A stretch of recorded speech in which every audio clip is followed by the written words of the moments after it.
Yo, this is Set with Set Media, man. I'm back with another one for you guys. All right, guys, we got an interesting lineup today. We're going to get into one Trump interview, one Trump speech, and then we got RFK Jr. and Kistni Noems in the hot seat, man. It's about to be a good one. All right, let's get right into it. Double tap the screen. Welcome back to Hannity. We are in Doha, Qatar, and here is part two of my exclusive interview with President Trump aboard Air Force One. We covered a lot of territory. Take a look. There are many legs to your economic plan that you're laying out. One are the trade deals. Second is tax cuts permanent, no tax tips, no tax Social Security, right? No tax overtime. Another leg would be energy. Interest deduction on cars. Remember that. That's so big. No tax on tips, no tax on Social Security benefits for seniors, which is so great. Think of it.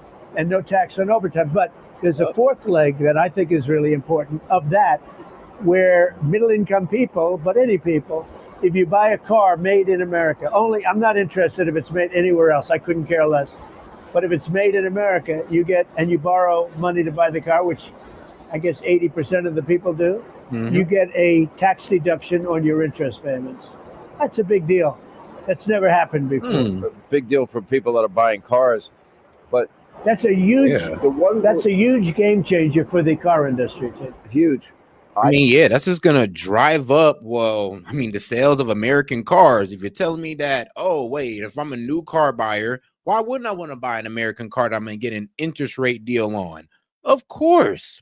And shout out to my man Fox Chase for starting us off. He's like, Foley got a mangina. All right, that was funny. I think one part that you can't control, although maybe you really can because you have such influence with the Republican Party, is the one big beautiful bill. You put out a big statement on that today. And how confident are you, having spent time with Majority Leader Thun, Speaker of the House Johnson? First of all, actually, the funny thing is, though, the hearings is about this big, beautiful bill that Trump's putting forth. And because of this big, beautiful bill, RFK Jr. and Kistni Noems now has to testify before Congress, to get their ass grilled. I know, right? It's like tough. But they did pretty well. Well, Johnson and Thun have been unbelievable. They've done a great job. Their soul is into this, their whole heart and soul. And they're working so hard. And it's always tough when you have a very small, we have a majority, but it's in the Senate 3 votes, and in the Republican in Congress it's 7. Now it was 1 for a period of time. We won some elections in the meantime, but it was actually 1. So now it's 7. And I would say this, even before this big drug and if you take a look at the cuts that I announced today, if you take a look at the pharmaceutical and drug cuts, they're so massive that I think a lot of Democrats have to vote for the bill, number one. Yeah. Number 2, even if I didn't do this today, even if here's the thing. If they don't, bro, right-wing media is just going to eviscerate these guys. They're going to break down the bill. They're going to tell you everywhere where we're saving money. No tax on tips, no tax on overtime, no tax on Social Security. And you tell me you Dems voted that down? Really? Okay. There was no such thing as these, 50 to 90% cuts. Think of it. Where we're buying, you're selling drugs in other countries for 5 times more than it costs in the United States. How horrible that is. Anyway, but that's going to be a thing of the past. Some of them are they're cancer drugs too. Sometimes. Yeah, everything. It's very unfair to people. They have cancer. They don't have much money. They have enough money to get through this, but then they end up going bankrupt. People were getting themselves fixed up or not getting fixed up. Either way, and still they were going bankrupt all over the place because they couldn't afford the drugs. But if they lived in a different country, they would have paid just a fraction. Think of how horrible that is. Anyway, so I fixed that. Nobody thought it was fixable, and I fixed it. But even without that, I think we were. Like I said, now if you just fix the patents and, how they have a price fix for like 20 years on some of these drugs or, or these pharmaceuticals, that would help a lot. Now, also giving us most favorable nation, prices, that's pretty good as well. But going after those patents would really finish the pharmaceutical mafia off. Would have gotten the bill passed. with it, I think a lot of Democrats have to vote. I saw that a couple of Democrats said, I'd like to be in charge of, I don't know if you saw that. You have a couple of people that go on your show that I assume are moderate Democrats without mentioning names. And both of them said, I don't know about you, but I think I'm going to be voting for this bill. I think a lot of Democrats are going to be forced to vote for the bill because, you add this new element that if this bill passes, you're going to get a 50 to 90% reduction in prescription drugs and pharmaceuticals. When you add that in, how does a Democrat not vote? I don't think they can win an election if they don't vote for it. But even if you don't include it, I think that the Republicans are very unified and something would happen where they will get this vote. You know what? I think it's imperative they vote. But look at the Democratic Party. Look at the leadership that's emerged. Jasmine Crockett, AOC, the Squad, Grandpa Bernie. They seem to be the most. Well, look at Schumer. He turned out to be a Palestinian. I knew him right at the beginning. And I tell you what, Schumer has turned out, we call him the Palestinian senator, the senator from Palestine. No, Chuck Schumer is very disappointed. Is he afraid to go against that radical base? I think he's afraid, yeah. I watch him. He's lost his confidence totally. Yeah. I just watched Chuck Schumer. I've known him so long. I mean, of course he did. And he's in the other party, but, I've known. I mean, of course Chuck Schumer did. He had to bend a knee when it came to the CR bill. He had to bend a knee. He had no other option or the government was going to shut down. And he did what was best for America. And it's kind of funny how the Dems are spinning it like this man just betrayed everybody. And I'm like, no, he just decided to stop being childish. And he knew that, well, since I got to give up being childish, I know my party's going to hate me. And that's tough. I mean, that's tough when you got to be a grown-up and being hated for it. But shout out to my man James Foley. He says, stay away from my man Gina, an elementary school fox. Wait, what? Okay. Known the guy so long, he's totally lost his confidence. It's interesting. We're talking about the radicalism of the left. And what's really fascinating is you take up a lot of space in their head. And it's funny, you said, how could they possibly vote against lower prescription drug costs? But in the U.S. Senate, the Democrats were championing the right of men to play women's sports. Actually, I'm just wondering how Dems are going to try to spin lower prescription drug costs as a bad thing. That's what I want to know. I wonder how they're going to get that one off. The party of fighting for the rights of illegals, even Trende Aragua, Abrego Garcia, etc. They're the party that thinks it's a constitutional crisis, that you and Doge have had nearly $200 billion in waste, fraud, and abuse. They think that's a constitutional crisis. So you're asking, how could they be that extreme? Aren't they that extreme? Well, not all of them. I think you have a lot of them that they don't know where they are right now. I think they don't know what to do, like men playing. Make sure you like the video, guys. Go ahead and double tap that screen. Let's get more people on the conversation. Appreciate the support. Let's keep it going. In women's sports, I saw a guy that I know, good guy, Democrat. He's trying to justify, 2 days ago on television, he's being hammered. And he's trying to justify men playing in women's sports. And it's sad. I wanted to call him and say, you better get off that subject. That's not an 80-20. That's about a 97-3. Yeah. Okay? I mean, here's the thing. Like, nobody agrees with it. And then even when we talk about it, the Dems trying to minimalize it. Like, oh, it's not really happening. Oh, that's not what's going on, set. But, I mean, I can read you news reports of transgender women walking into bathrooms and saying boys and girls alike. So yeah, actually it is a problem. It's a pretty big problem. Oh, and shout out to my man James Foley. Hey Dons, aka Anonymous 1985, aka Dons. I see you. I'm done. Come on now, Foley. Come on.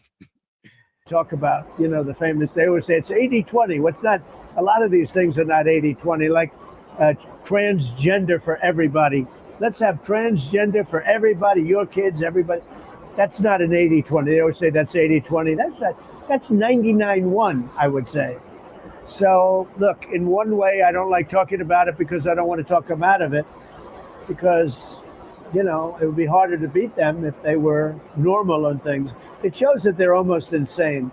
And they do suffer from Trump derangement syndrome at a high level. The poor souls. And I guess I'm honored by that.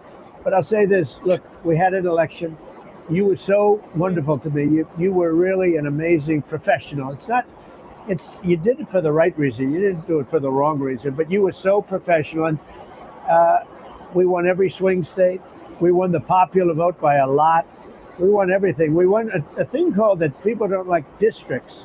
So in the country, you have districts, thousands of districts. We got 2,750 districts versus 525 districts. Think of that. That's why when you look at a map, it's actually a very important stat. When you look at a map, the map shows it's practically all red, the Republican Party. Mm-hmm. And this is a big party. You know, we won. Look how well we did with the auto workers. We won the Teamsters. The Teamsters were big for us. The unions were big. The non-unions were big. The right to work was massive. But the unions, we won unions all over the place. And we basically won workers. We also won people of common sense. Rich people, poor people, middle income people. We won sort of everybody. You know, if you take a look at the stats, you know, we did great with Hispanic. The Hispanic people came to us like nobody's ever seen before. Don't you think the Republican Party is now the party of working men and women? I do. I mean, you know, when you put out the threat of tariffs, it was interesting. Between countries and companies, and I would scroll the list on my TV show, pledging $8 trillion, trillion with a T, in manufacturing. Yeah, more. Chips. I mean, yeah, $8 trillion with a T. He got Saudi Arabia to just sign over 600 million. My bad, $1.4 trillion. So now it's really looking up. And AI, and then I'm talking about our AI infrastructure, of course, and our energy. So that's mainly what these guys invested in. And I knew it. I knew it was going to have something to do with energy and AI. That's all they're good for right now is, well, energy, and, well, energy is pretty good for AI. But hold on here, my bad. Shout out to my man Anonymous, 1985. He says, thanks for what you do, S.E.T. Hey, man, I appreciate it, brother. And he said, and I'm not Don's. I'm weak. Well, he's not Don's, man. He's not Don's. The mystery is over. And I believe I've seen Don's Anonymous in here at the same time. Cars, pharmaceuticals, they're going to manufacture back in this country. That was just the threat of tariffs. Now the deals are beginning to follow. So we're here for really 2 months because it's 3.5, but you got to give me a month to get ready. You know, make the Oval Office a little more beautiful and things like that we're doing, right? But so we're really here, let's say actively for 2 months. So in 2 months, we have probably over $10 trillion committed, $10 trillion. Whereas most presidents wouldn't have 1 trillion over the course of the entire presidency. And if you look at this poor soul, this lost soul from the last presidency, and I say that because he was a very mean person. They went after our people, including me. But he was a very mean person. He was not a smart person. In fact, if you go back 30 years ago, he wasn't a smart person. You go back to prime time with him, he wasn't a smart person. But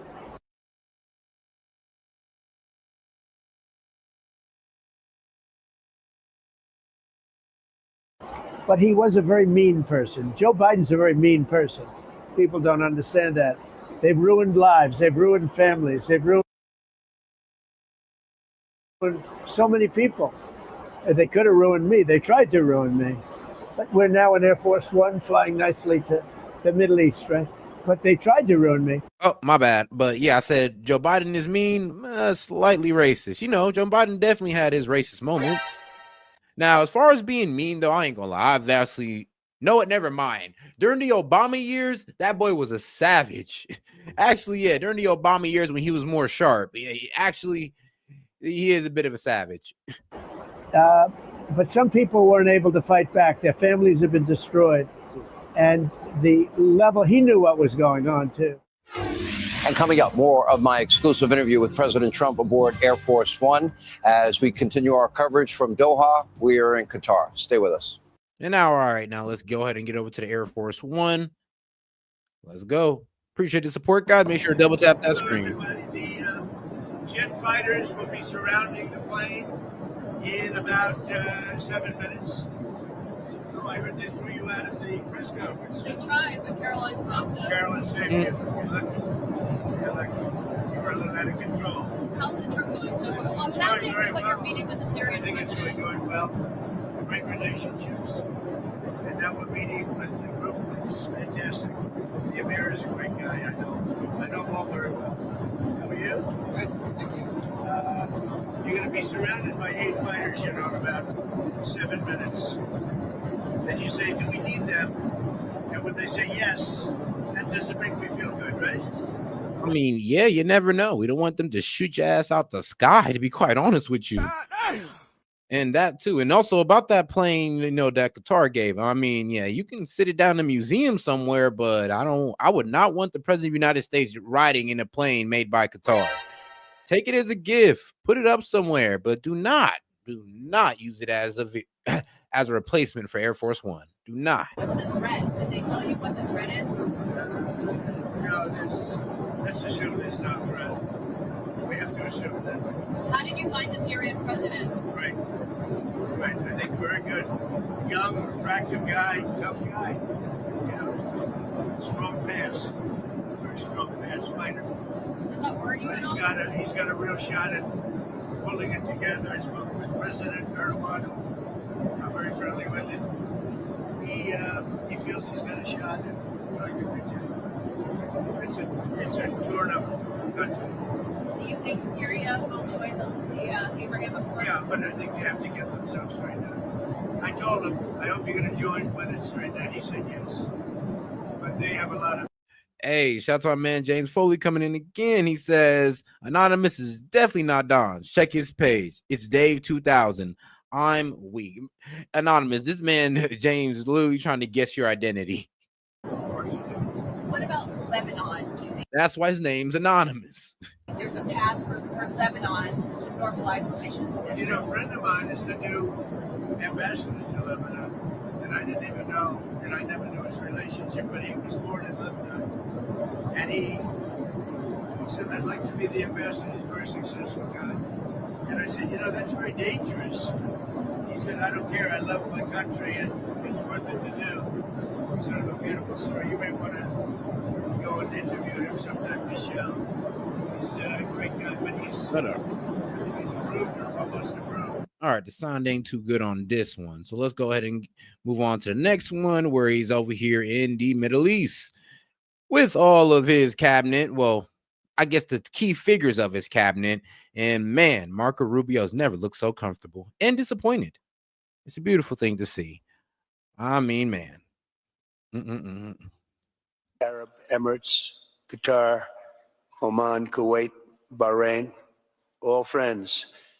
As I said in my address last night, the Gulf nations are at the forefront of creating a stable. Did this man really just say that? All those Middle Eastern countries are now friends?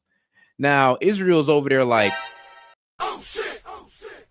Yep, this is not what they want. United Arab Emirates, Qatar, Oman, Kuwait, Bahrain, all friends. As I said in my address last night, the Gulf nations are at the forefront of creating a stable, peaceful, and prosperous Middle East. And I have to say that I've seen such progress. It's really incredible. I've also seen great unity and friendships. I've spent a little time with you just before this, and I've seen tremendous unity, tremendous friendship, and the whole world is watching the Middle East, and many are watching with envy. You have something very special going on. Incredible opportunities are within reach for this region. If we can simply stop the aggression from a small group of pretty bad actors. Yeah. The Biden administration created havoc and bedlam by basically being incompetent, but by empowering Iran and its proxies, sending them billions and billions of dollars, senselessly. I couldn't believe it to watch. One of the reasons I said, let's do this again. But what they did was so bad while turning his back on the Gulf allies. Those days are over. Everybody at this table knows where my loyalties lie, always have. They'll never waver, never. And we'll stand with our... Yeah, because Trump is trying to work with the Middle East and trying to bring peace to the Middle East for once. At least somebody's trying to do it. There are going to be, well, let's be real, for lack of better words, the Zionists who are going to be upset about this, who are going to believe that Trump is no longer for America, because if you're not for Israel, you're a pro-Iran for some reason, well, according to PBD. Or if you're pro peace in the Middle East, you're anti-Israel. I mean, watch the spin, guys, and I hope they don't try to make that spin. But the way Benjamin Netanyahu's lashing out, the way the Zionists are lashing out right now, it is telling. I mean, when Ben Shapiro is condemning Trump over being in Saudi Arabia and the jet from Qatar, I mean, you kind of know we're heading in the right direction with this. Friends and partners, and we'll confront the aggression that threatens us all. I want to make a deal with Iran. I want to do something if it's possible. But for that to happen, it must stop. Hey, yo, Foley, we know why you chose to be Catholic. Like, bruh. Why? Make sure to double tap the screen, guys, and like the video. Sponsoring terror, halt its bloody proxy wars, and permanently and verifiably cease its pursuit of nuclear weapons. They cannot have a nuclear weapon. I don't imagine there's anybody at this table or anybody in this room that would say they can. I'm strongly urging all nations to join us in fully and totally enforcing the sanctions that I just placed on. Hey, and shout out to my man Anonymous. He says, I only been watching for like 3 months. Yeah, see. Hey, and appreciate the support, my man. But yeah, shout out to my man Anonymous. Shout out all the supporters, man. Appreciate you guys, even the goofy ones. Well, you ain't goofy, but you decide to have goofy comments today, huh, guys? I appreciate it anyway. Iran, and we also place secondary sanctions, which are in certain ways even more devastating. Iran, as you know, had no money when I left office. They were broke. They had no money for Hamas. They had no money for Hezbollah. There was no attack. There was no thought of attack. There would have been no attack if I were president. But bad things happened in that election. And I said, let's do it again. And by doing it again, it became much more historic. And shout out to my man James Foley. He said, join too early to abuse and too late to get abused. Huh. Much more historic election, much more powerful election. And we have a mandate. We won every swing state. We won by millions of votes. We won 2,750 districts. We call them districts. Out of a total, if you look at the number, it was 2,750 to 505. The whole map was red meaning Republican. So I will say recently we launched strikes on more than 1,100 Houthi targets in Yemen, as you know. And last week they agreed to stop. They don't want to be targeting our commercial ships anymore. And they said, that's enough. That's enough. We did about 52 days, 52 nights. It didn't end. We just put in a budget of $1 trillion. It's our biggest budget, military budget we have ever put in. And the United States is very, very strong right now. It's amazing. In a short period of time, we've been there 100 days. And in a short period of time, we've done what a lot of people don't do in 4 years. We're a hot country, just like you're a hot area. And we're going to keep it that way. In Gaza, my administration shares the... I mean, bro, the man's working out trade deals. I mean, he's cutting pharmaceutical prices. Man, the economy's up, inflation's down, prices are down. I mean, across the board, all within 115 days. I mean, I'm not mad. I'm enjoying myself. This has been so far, this has been great. This has been great. And shout out Donald Trump, because you can't sit here and deny the man's progress. But now if you're a Dem or you're a liberal and you just have that TDS, I ask you, bro, come on. No tax on overtime, no tax on tips, no tax on Social Security, cutting pharmaceutical prices. You can't be mad at that. You can't. It goes against your liberal mind. Hope of so many in this region for future of safety and dignity of the Palestinian people. But that cannot happen as long as Gaza's leaders take delight in raping, torturing, and murdering innocent people. Can't have it. I greatly appreciate the constructive role that the leaders in this room have played in trying to bring the terrible conflict to an end, including by helping secure the release of American hostage Edan Alexander, who was a And shout out to my man James Foley. He says, "I am Pope Leo the Fourth. Free pork hoagies for all Jews." And I'm weak. This man. You what?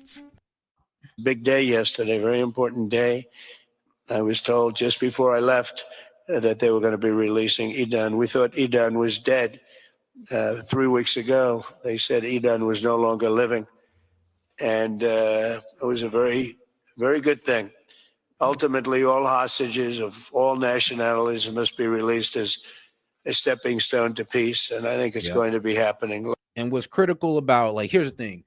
We had to go around Israel, and the reason why I'm talking about it is because you brought up the hostages, but we had to go around Israel just to get a hostage. We had to go around Israel just to get a hostage out of Hamas it exposed Israel. It showed that, oh, you guys never wanted to get back your hostages, because how was it so easy for us? And then it confirms the story that Hamas was been willing to get back the hostages if Israel gave back their hostages. So what's going on, Israel? Like, how come we can get it done way faster than you? You're right next to them. A lot of things are happening. A lot of very positive things are happening on every front. With the support of leaders in this room, and they're great leaders, you are. We are currently exploring normalizing relations with Syria's new government, as you know, beginning with my meeting with President Ahmed al-Shara and Secretary Rubio's meeting with the Syrian foreign minister in Turkey after discussing the situation with Crown Prince Mohammed and President Erdogan of Turkey. I am also ordering the cessation of sanctions against Syria to give them a fresh start. It gives them a chance for greatness. The sanctions were really crippling, very powerful. And I spoke to Mohammed, and I spoke to our friend from Turkey, who we just spoke to also by phone now, but felt very strongly that this would give them a chance. It's not going to be easy anyway, so gives them a good, strong chance. And it was my honor to do so. So we will be dropping all of the sanctions on Syria, which I think really is going to be a good thing. And it actually, we made a speech last night, and that was the thing that got the biggest applause from the. I'm gonna be honest with you. It's kind of like, okay, look, one of the main reasons the Middle East don't like us so much is our, allegiance to Israel, is how we just kind of take Israel's side over every situation. In every situation, this is probably the first time in American history, bro, that we're actually sitting there going like, all right, Israel, you know what? You sit to the side. We're trying to create peace here. You don't want peace. And I'm not talking about all the of Israelis. I'm talking about Benjamin Netanyahu's regime. I'm talking about that regime over there they got that's just warmongers. So yeah, he's putting them off to the side, and he's actually talking to the people. That, for some reason, the Benjamin Netanyahu regime just want us to bomb all of them. The room, we had a very crowded room with thousands of people, and the statement that got the biggest applause was dropping the sanctions on Syria. Likewise, in Lebanon, there's a new chance for a future free from the grip of Hezbollah terrorists if the new president and prime minister can rebuild an effective Lebanese state. We just appointed a very good ambassador, a friend of mine who's Lebanese, and I didn't even know that. And I said, why do you want to be the ambassador to Lebanon? That could be dangerous. He said, I don't care. I grew up there. I love the country, and I don't care if it's dangerous or not dangerous. Make sure you like the video, guys, by double tapping that screen. Appreciate the support, by the way. But yes, double tap the screen or the three dots up there in the corner. Appreciate the support, guys. I want to do that, and he's a very capable man, very successful man from the United States, and he's going to be your ambassador. He's going to do a great job. But this is a once-in-a-generation opportunity to forge a Lebanon that is prosperous and at peace with its neighbors. And I think things can really happen there. They've had a tough go of it for a long time. At the end of my first term, all of the momentum in this region was toward peace. I especially want to thank and congratulate the United Arab Emirates and Bahrain for their vision and courage in signing the historic Abraham Accords. It was something that's a very big thing. I believe we would have had it filled out had the election been called fairly, which it wasn't. It was a rigged election. I hope that in the near future we can continue that progress. We have a mandate from the American people, the likes of which people haven't seen for 129 years. They say it was the most consequential election in America in 129 years. So that sounds like a long time, so we'll take that. But in the future, we'll continue that progress by adding more countries to the Abraham Accords. We have 4, and I think they're going to be filling up very rapidly. Biden didn't do anything because he never did anything about anything. He had no capability, he had no ability, and it was a shame what he's done to so many countries, including our own. We had an interesting fact about a year ago. There was a story that we're having a hard time getting enlistments into the military, and it was at the lowest level almost ever. People didn't want to go into our military. And it just came out last week. You probably saw that we have now the strongest enlistment in the history of our country. They say 38 years. One said 37, one said 32, and one said ever. So we just had the strongest. I'm weak. Did not this man is talking about the military might? He's like, you know what? Hey, and don't forget, guys, I am talking peacefully, but don't forget we still got the strongest military in the world. Oh, and also do not forget our recruitment's up for the strongest military in the world. Don't forget. And it was kind of funny because when he was talking about that, you could kind of see Pete Hegseth smiling in the back. I was like, oh, yeah. Yeah, you got to flex a military muscle. Biggest enlistment in the history of the United States of America. So think of it. In 1 year, we went from they can't get people to enlist to we have the strongest enlistment. And that includes the police departments, too.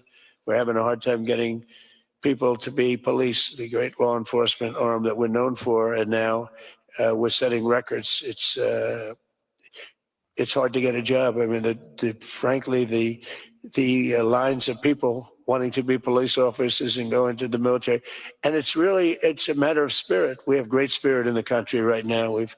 We've done a lot in 100 days. I'll tell you that. It's all started on November 5th with the election.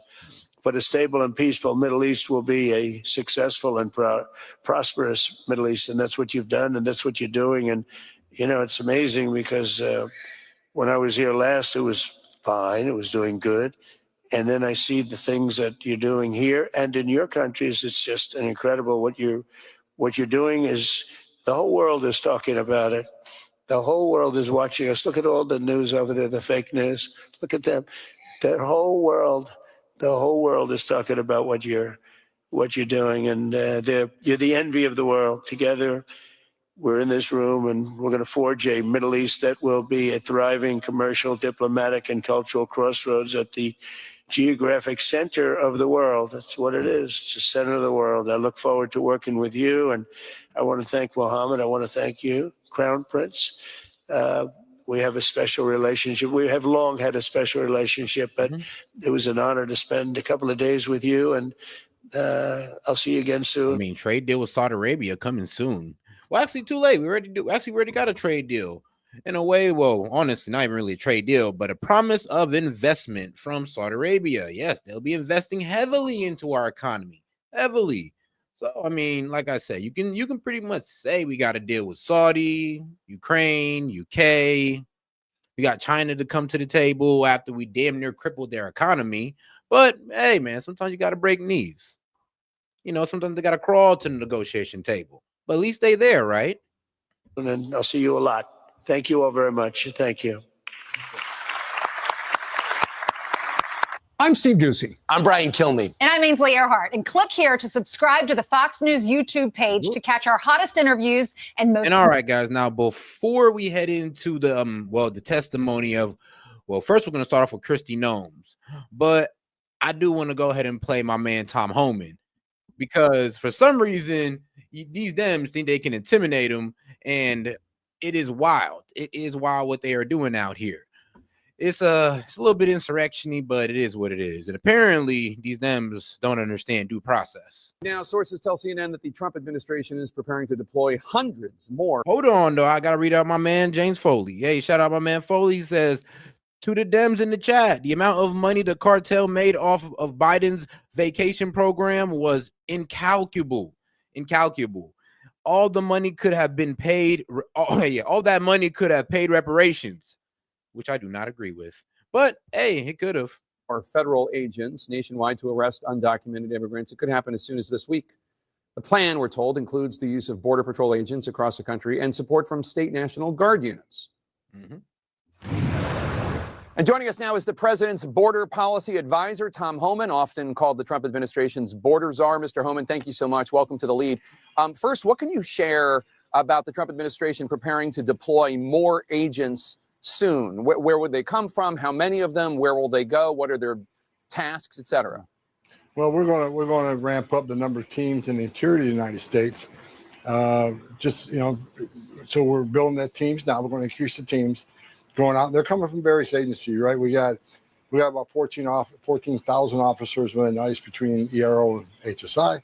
We want to pull more of them into this event. Plus, we got other federal agencies. You know, President Trump has all the government on this. So we got ATF, DEA, U.S. Marshals.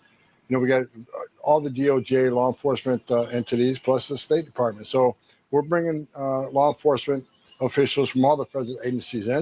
Is the priority still violent criminals, or is it just anyone who is in this country and is undocumented, anybody in the country illegally? The priority is always going to be public safety threats and national security threats, but the problem with that is in sanctuary cities, we can't get our hands on these people in the jail, where one agent can arrest one bad guy in jail. They release them to the communities, and that's why we're flooding the sanctuary cities zones right now. Yeah. We got to send agents to the neighborhood. We got to send a whole team for officer safety reasons. Yeah, we got to see who gets to go through deportation and expedited deportation. Now, what Dems forget about due process is that, well, part of due process is expedited deportation, where you do not see a judge nor get representation. We just send your ass right back to where you belong. So a lot of people do not understand what expedited deportation is, or the liberal media just forgot to tell y'all. But yeah, there is more than one way to get deported, or well, one system of deportation. There's your regular deportation where you do need a hearing and all that good stuff. And then there's expedited deportation where you don't. So we're going to increase agents in these cities. We're also going to increase worksite enforcement in these cities, because we can't arrest them in a jail. Then we got to go to the community and the worksite to find these people. So that's what we're going to do. White House Deputy Chief of Staff Stephen Miller said Friday that the Trump administration was actively looking at suspending habeas corpus. That's the legal principle that allows people who believe they're being unlawfully detained or imprisoned to petition a court for their release, to produce evidence. Today, Homeland Security Secretary Kistni Noems told members of Congress that requirements had been met to suspend habeas corpus, although she noted she's not a constitutional lawyer. So is the administration talking about suspending habeas corpus only for undocumented immigrants, or are you talking about anyone who ICE and other agents might encounter in this deportation mission? Well, I can tell you, General, look, this administration look at all the tools in the tool chest that we can use legally to remove the most dangerous and rather public safety threats and national security threats from this country, which is why we use the Alien Enemies Act. When we use every tool available to us lawfully. I'm not involved with the whole habeas discussion. It's kind of out of my lane. I've been concentrating on the border and interior enforcement. So I'll leave. Don't worry, guys. We'll get to the Kistni Noems situation and how these guys are just, I mean, like I said, these guys talk about due process, but they don't really understand that expedited deportation is part of due process. Yes, that is part of an illegals or a non-citizen's due process. And you know who applies for expedited deportation? Well, I'll tell you, my friend. Well, here's who. Anybody who arrives at the U.S. port of entry without valid entry documents, and they appear within 100 miles of the border within 14 days of entering the country, and have been in the United States for about less than 2 years. So, I mean, you trust me, that's a lot of people we can, expedite their deportation. And then here's the thing, though, but in expedited deportations, they do get an interview. We do interview them, and we decide right there and then if they get to be deported or not, or if they get asylum. Yeah, I know. That's like, look it up, expedited deportation. I suggest you educate yourself on it because you're about to see a lot of it. Leave that to attorneys and DOJ to work that out, but it's really out of my lane. I have not been involved in those discussions at all. Last week, CNN reported that the Trump administration was communicating with the country of Libya about having that country take undocumented immigrants from the U.S. And Reuters reported on a potential military flight to Libya being prepared. A federal judge said that Libya deportation flights would violate a prior court order. But are you aware of any such plans to deport individuals to Libya? And again, would that involve only violent undocumented criminals or any undocumented immigrants? I'm not aware of any Libya plan, but I will say we're talking to numerous countries about them taking illegal aliens that their home countries won't accept them. So if their home countries won't accept them, they're a public safety threat and national security threats. We're looking for third safe countries to repatriate them through. So those discussions are ongoing. Which, if any, other countries are you talking to about regarding shipping undocumented immigrants who are national security threats to? Until we have a signed agreement, I won't disclose that. I mean, I'm not going to give them credit for something they're not doing yet. So we'll see what countries we get a signed agreement on, then we'll go from there. Anecdotally, several members of my staff know people who are legal residents in the United States, some of them U.S. citizens from immigrant families who describe themselves as being terribly afraid of doing anything to draw any attention to themselves or their families because of concerns they will. Oh, guys, and just in case you're wondering, is that constitutional? Is expedited removal constitutional? Yes, it is. Yeah, yes, it is constitutional. Yeah, expedited removal procedures, as currently defined by law, have been upheld as constitutional by the Supreme Court, though with some limitations. But yeah, I mean, we had this going since the 90s, I believe. Yeah. I mean, this is how Biden was able to get a lot of people out of here through expedited deportation. Will be picked up and mistakenly I don't want to talk about that. Deported. What do you say to people who say that this immigration crackdown is also creating, in addition to doing what you want it to do, it's also creating an atmosphere of fear among people who are in the United States legally? Well, look, we're sending a message. It's not okay to enter this country legally. It is a crime. It's not okay to be in this country legally. It's not okay to hire illegal alien because you're simply undercutting your competition who hires U.S. citizens. So it's not okay to be in this country legally. But President Trump's been, from the beginning, concentrating on public safety threats and national security threats. We don't deport U.S. citizens.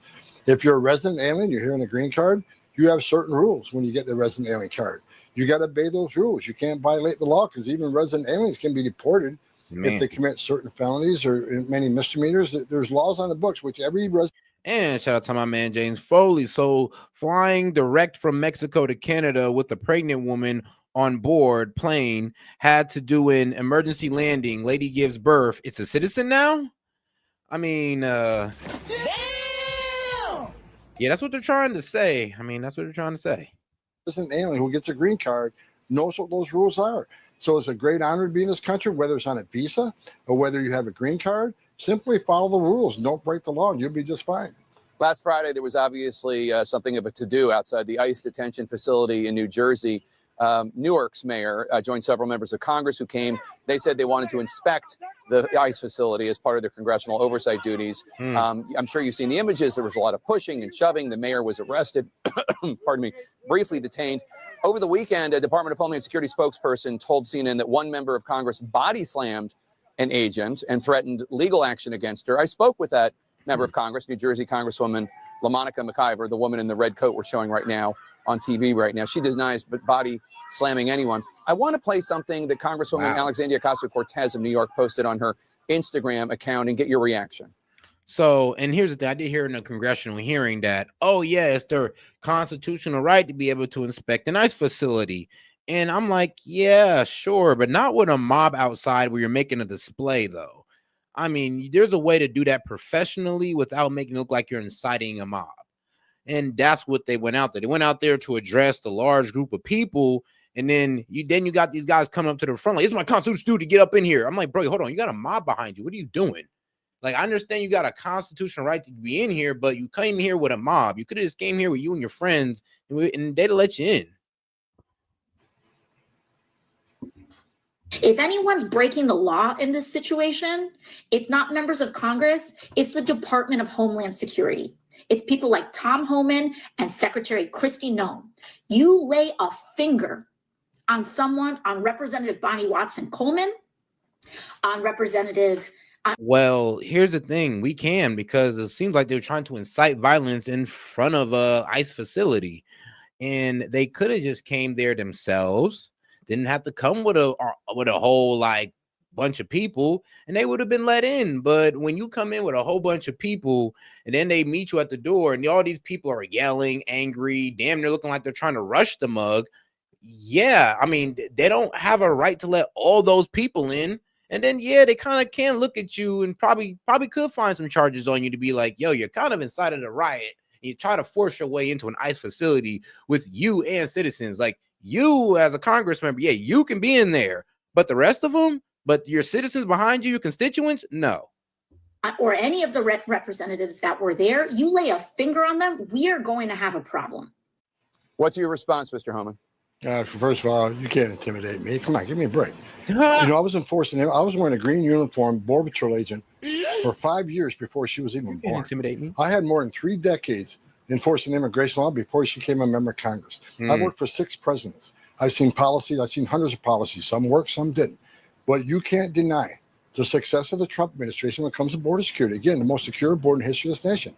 And I said from day one, and she knows this, you can not support ICE. Shame on you. You can support sanctuary cities. Shame on you. But you can't cross the line. You can't knowingly impede ICE law enforcement officers. That is a felony. You can't harbor and conceal, knowingly harbor and conceal an illegal alien from ICE. That is a felony. And you certainly can't commit criminal trespass. And as far as New York, her district, this administration has done more to protect her district than she has. The number of criminal aliens we took off the streets of New York made her community much safer. She ought to be thanking the members of this administration, the men and women of ICE who protect this country and make her community safer.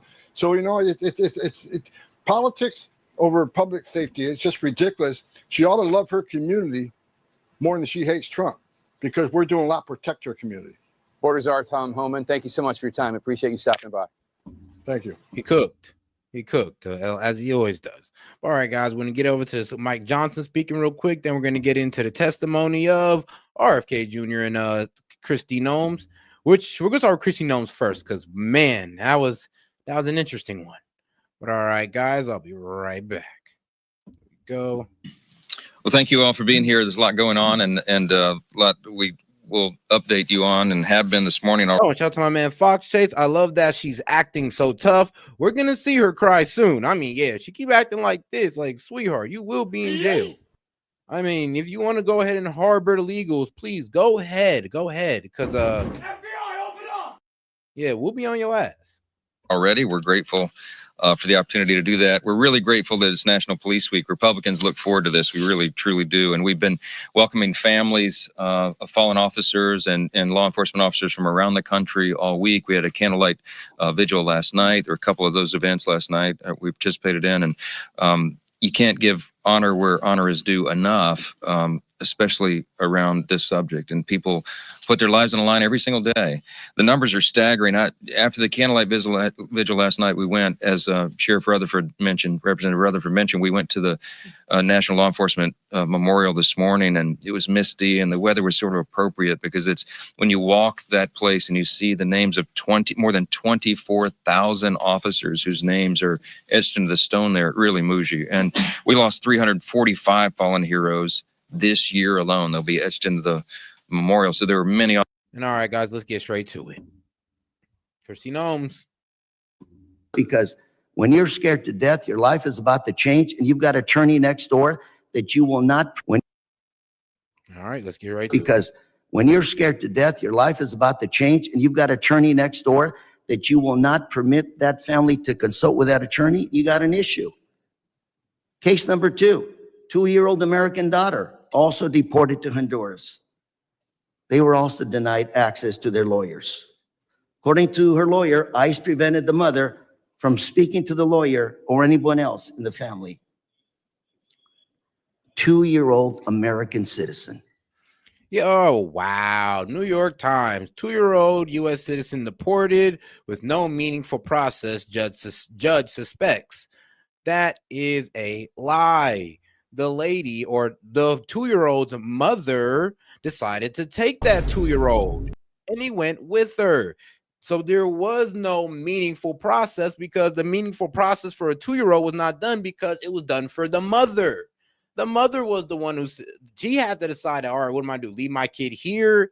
What? In a foster care? Or am I going to take my kid with me? She chose to take her kid with her. Can't we slow it down and just take a moment before they're deported in 24 hours? The mom didn't want the daughter to stay in the United States. They may have had relatives in the United States, family. Even signed the paper? Obviously not. Even the own Trump-appointed federal judge overseeing this case has said that he had a strong suspicion that the government just deported a U.S. citizen with no meaningful due process. Madam Secretary, I think we're all in agreement here. Let's go after MS-13. Let's go after drug dealers. Let's go after Tren de Grúa, the bad folks who hurt my community as well as everybody else's community. But I fail to see where a child, 2-year-old, 4-year-old, 7-year-old children could be on your top of priorities for deportations. This is still... The child wasn't. It was the mother that was the top priority for deportation. So I'm sorry, but you are wrong. The problem is you guys need to get mad at the mother. You guys are getting mad at the Trump administration, but the mother's the one who signed the paper to take her daughter. And then I did hear, and I'm not sure about this, but I did hear that a father did write a letter. But I mean, come on now. When did we care about what fathers cared about in custody battles? When did we start caring about fathers in custody battles, guys? Don't tell me we start caring when it comes to illegals, because shoot, I believe all of us U.S. men can vouch and say we've been talking about this. But that's for another day. America, due process, the Fifth Amendment. Madam Secretary, I know ICE agents. I deal with them all the time. I've toured the southern border, blue uniforms, green uniforms, talking to them about what they need to do the job. More than happy to have that discussion with you, publicly or privately, but deporting U.S.-born children, ignoring their attorneys, take a deep breath. You've been here 20, 30 years. Bro. A lot of the times back home, when I ask the ICE agents, give them 30 days, you know what? Without fail, that person comes back or self-deports.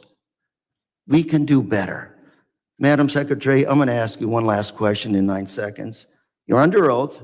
Have you fired, retired, dismissed any DSA agents that have not followed your policies? What kind of agents, sir? DHS, Homeland Security agents. Yes. Specific law enforcement officers? Yes, ma'am. Officers under your watch. I haven't given any specific orders to any law enforcement officers under the Department of Homeland Security. So there are within the Department of Homeland Security 280,000 employees. 47,000 of them are Coast Guard individuals. So, 230,000 individuals are employees, and we're very proud of the work that they do. Thank you, Mr. Chairman, for recognizing that it's Police Week. We have many agencies that have law enforcement officers in them that get up every single day to serve their communities and to make sure that our laws matter and that they're enforced appropriately and that no one is treated differently than someone else. Gentleman's time has expired. I now recognize Mr. Guest.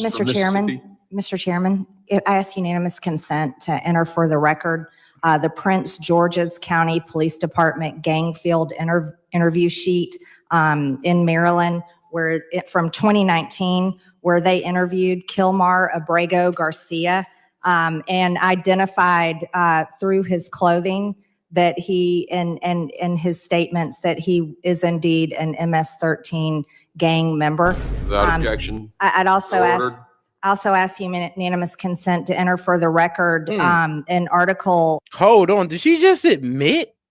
Go back. Hold on, did she just admit it? Kilmar Garcia and identified through his clothing that he and his statements that he is indeed an MS-13 gang member. Without objection. I'd also So ask unanimous consent to enter for the record an article that quotes Kilmar Abrego's wife stating, "I am afraid," with another protective order filing against deported Maryland man championed by the Democrats. Thank you, Mr. Chairman. Damn.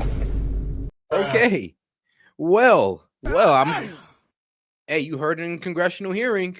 I don't want to hear no more about Kilmar Garcia. I've been telling y'all he's MS-13 for a minute. Now you heard it in congressional hearing. Mr. Chairman, I have a unanimous consent request. Without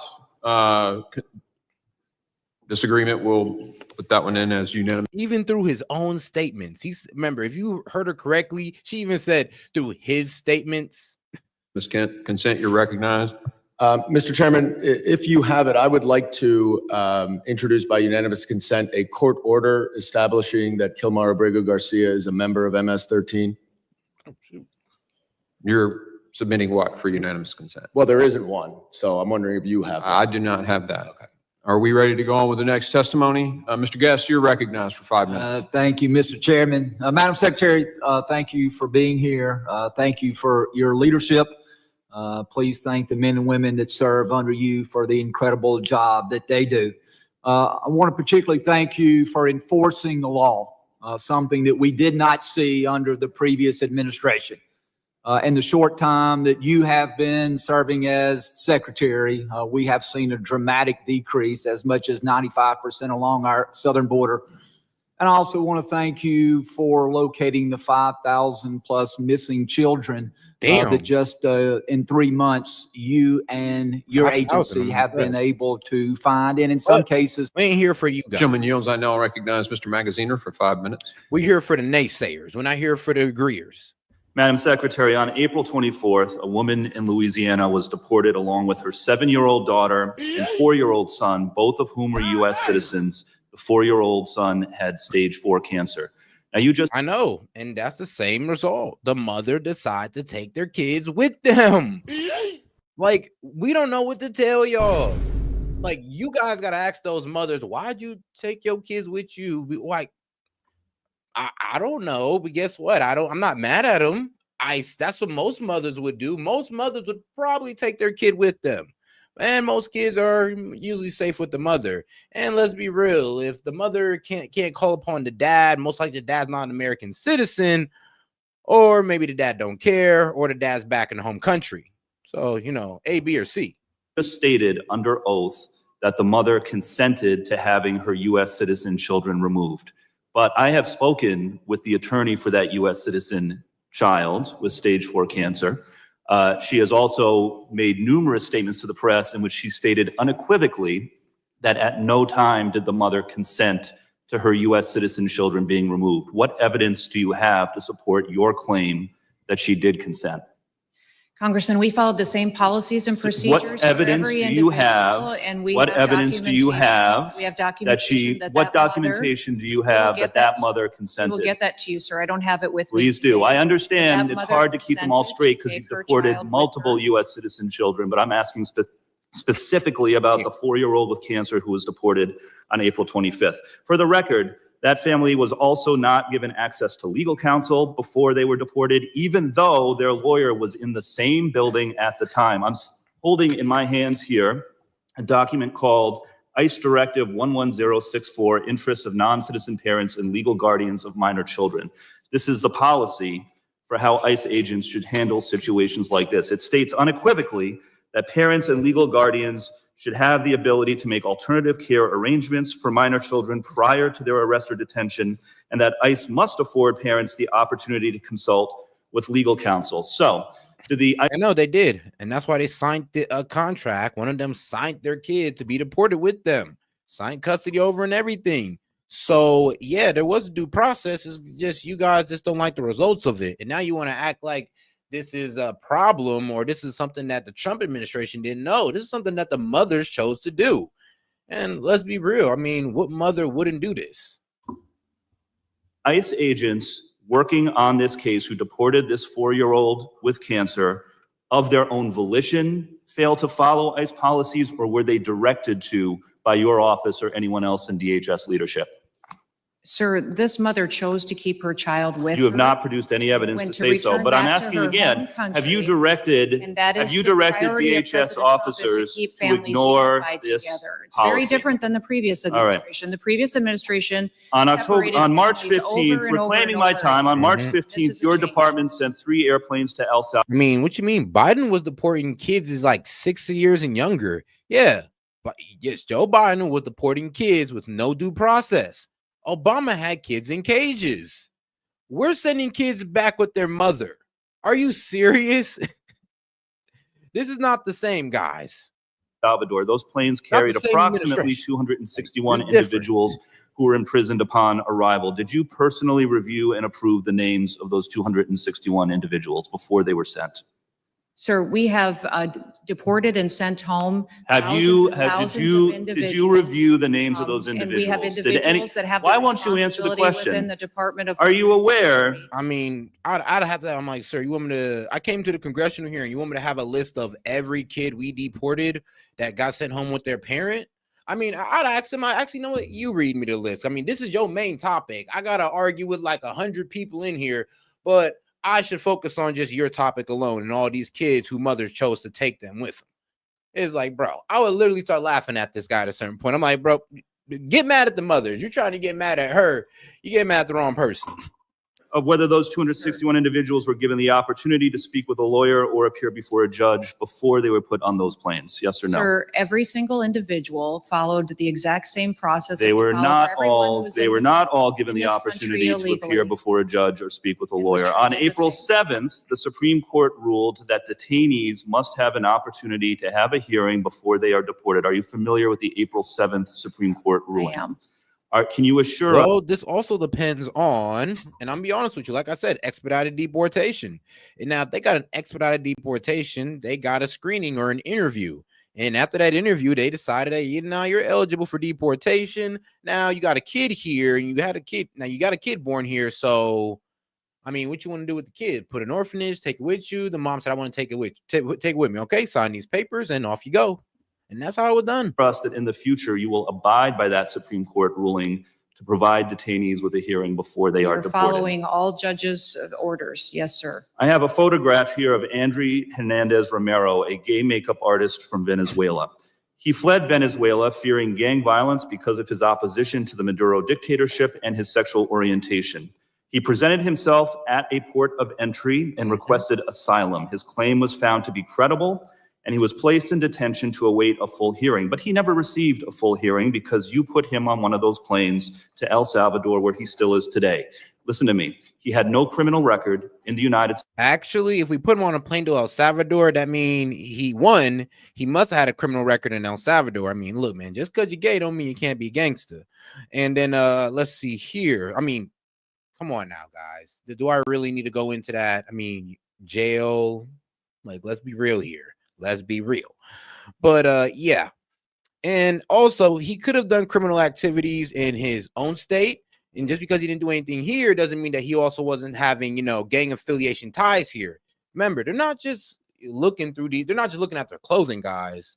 Not just looking at their nationality either. They're also looking through their communications, who they've been in contact with, who they're around. And trust me, this must have been like a Kilmar Garcia situation because kind of like the same thing. And here's the thing. I don't know why they didn't champion on this guy a lot because y'all so focused on Kilmar Garcia. I haven't heard too much about this young man. So I'm pretty sure his past must be pretty crazy. Probably crazier than Garcia's. States or in any other country. He did not even enter the country illegally. He presented at a port of entry. He tried to do it the legal way. And to this date, the only evidence your department has presented to justify his imprisonment is that he had 2 tattoos, one that said mom and one that said dad. Do you have any other evidence to present for why this individual should be locked up in El Salvador? Sir, every case is used Do you have the any- same protocols and the same processes and Do inputs. you have any that evidence that other than the law enforcement tattoos that say officers mom use in or criminal dad for why cases. this So it's individual not should be just on locked up? tattoos. Yeah, see, and if he stopped talking over him, stop talking over her. You guys got to understand this. This Department of Homeland Security, they ran investigations on these people individually before they came and got them. I mean, looking at communication, police records, and all. So if he doesn't have a police record here, he might have one in his home country.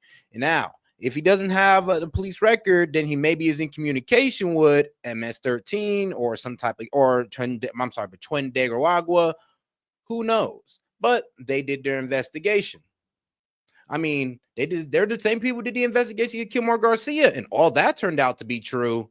So I'm gonna have to give them a leap of faith on this one. Other than the tattoos that say mom or dad for why this So individual it's not should be just on locked up. tattoos. It's who they're affiliated with, their communication. You have not who they're presented spending any time other with, evidence, criminal nor has your activity. Exactly. Yep, their communication, who they're spending time with, criminal activity. And if he got rounded up, that means he must have been in that life. He must have been doing some wild things or been around some crazy people that are gang affiliated. And that's what got him sent to Venezuela. Department. The case is Reclaiming my time. exactly the During same your as it was confirmation hearing, you said your focus would be on deporting immigrants who have been convicted of crimes and those who have received removal orders. But that is not what you have been doing.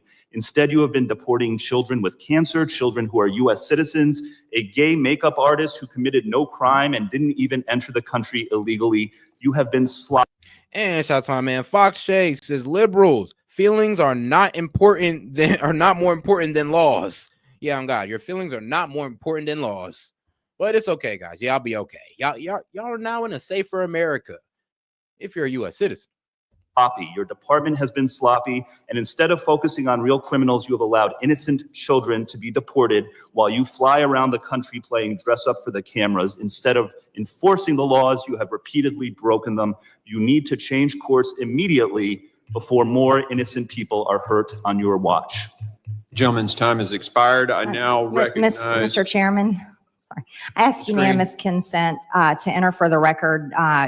One of our colleagues had asked if there was evidence if the so-called Maryland man, Kilmar Abrego Garcia, was MS-13. According to the Attorney General of the United States, she posted that the evidence shows Kilmar Abrego Garcia has repeatedly been identified as a member of MS-13 by a Maryland County Police Gang unit, which I introduced for the record.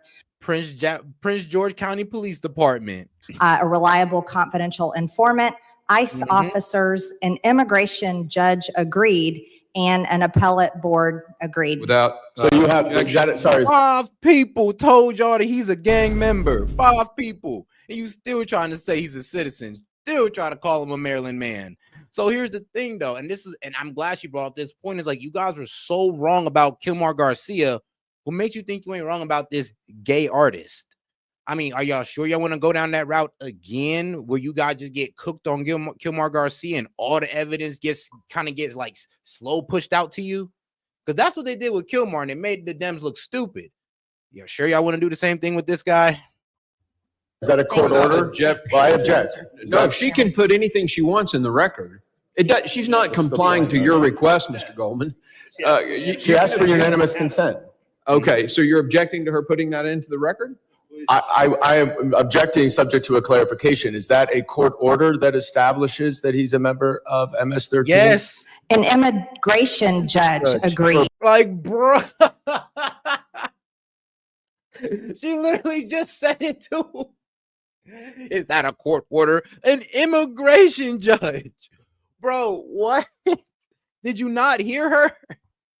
He was MS-13. For bail appellate board agreed. Don't misrepresent. Hold on. An appellate court. Immigration judge. You got to go to a court. An appellate court. Got the name a court. Oh my God, bro. Okay. No, let's keep it going. I didn't think these guys were just insane. And make sure y'all double tap the screen, guys. This is comedy. Oh man, I gotta go back. I didn't think bro was gonna say something that dumb. You ask a question, answer the question, please. According to the Attorney General of the United States, she informed the country that an immigration judge agreed that your Maryland man, Kilmar Abrego Garcia, is MS-13. An appellate board agreed. ICE officers you are misstating agreed. what A reliable Mr. Goldman, informant. the clock is not yours right now. She has the floor. Boy, please continue answering the question. Thank you, Mr. Chairman. A Maryland County She's not answering the question, sir. Bro, No, she's going to answer. He's answering the question, bro. You just don't want the answer. That's the problem with you Dems in Congress. Every time somebody tries to answer your damn question, but you're not answering the question. No, I'm not giving you the answer you want. That's what you're mad about. And that's what's wrong with you Dems. You don't accept no other answer than the one you want to hear. Grow the fuck up. What are you, kids? Answer the question, and then you can object to her answer. Make sure that she answers the question? Finish answer. You just said, please finish your answer. A Maryland County Police gang unit agreed that he's MS-13. A reliable confidential informant agreed that he's MS-13. ICE officers agreed that he's MS-13. An immigration judge agreed that he's MS-13. An appellate board agreed that Kilmar Garcia, your Maryland man, is MS-13. Okay. I You have object. the floor. What do you want to say? I object because she is misstating the record and the facts. That is not accurate, and therefore I object to that being introduced. There is no. Mr. Well, sir, can Chairman? I explain? You let her go on. You go ahead. There is no final court order establishing that he's a member. Maybe he is. Oh. So you should put all that evidence before a judge and In the appellate court, in the immigration court, bro, even bro next to him looking at him crazy like, huh? Like, bro, you not listening to her? Like, hold on, where's the disconnect here? Because even bro next to her, lady in the back, even looking at this man like, but she named like 2 courts. Like, bro, what? Like, what do you want her to do? Transport you to that day in court that it happened? And if he is MS-13, he should be deported. That's what we're talking about. But you're misstating what all of that evidence is. No, the problem is if they admit that he's MS-13, then they admit that, yeah, we don't have to facilitate his return because he's supposed to be deported under the Aliens Enemies Act that the Supreme Court ruled in Trump's favor. So this kills the whole facilitate order that the Supreme Court gave because now this man has been verified as an MS-13 gang member, as a member of a terrorist organization, and through the Aliens Enemies Act, Trump can get him up out of here. I think I'm going to make a point here. You basically just read what the Attorney General said, correct? Yes, sir. You didn't assert that this was a court order, did you? Did you assert that this was a court order? I read the Attorney General of the United States. And you have a right on our committee to submit for unanimous consent or a vote if we want to put it to a vote. Really? This for the record, correct? Is that it? Yes. That is correct. Okay, Mr. Chairman, she has a right. Can I review what she is submitting? No, she can submit something to this committee. But it matters that she just said she represented exactly what the Attorney General said. She has a document there. I would like to see that document. Let's make a copy to for see if everybody, her and we'll representation- vote on. I'm going to hold on just a second. We're going to hold. You're calling for the question? We're calling for the question. The clerk, we're going to need to set. Hold on just a second. Brief recess. God damn. Man, y'all done effed it all up doing dumb stuff. Jesus. Dems, man, holding up the process. Consistent with what, Mr. Chairman, given that this is a tweet from the Attorney General that is effectively, I believe, consistent with what Ms. Taylor Greene says, I withdraw my objection. Gentleman withdraws his objection. Hey, hold on. He's a reasonable Dem. He says in a tweet from the Attorney General, it's like, ooh, I can't go against you. Ooh, that's a hard one. The Attorney General? All right, yep, I retract my objection. Now he looked pretty stupid, going against it. It's the Attorney General. I now recognize who's up. So, AKA, yes, Kilmar Garcia is MS-13, confirmed by the Attorney General. I mean, shout out congressional hearings. Mr. Jimenez for his 5 minutes of questioning. Thank you, Mr. Chairman, and thank you, Madam Secretary, for the fine work that you've done. I also want to thank you for approving the members on this side of the aisle, and myself included. And shout out to my man James Foley. Said me and G-Do in the call-in when it opens. I mean, sure, why not? Hey, bro, if y'all want to do the call-in, I'll be happy to go ahead and host it. I'm not sure if y'all want to debate or just, come in for the commentary. And our assertion through the last 4 years that what happened at the southern border was done willfully and purposely by the Biden administration, because nobody could be that dumb. Do you share that opinion?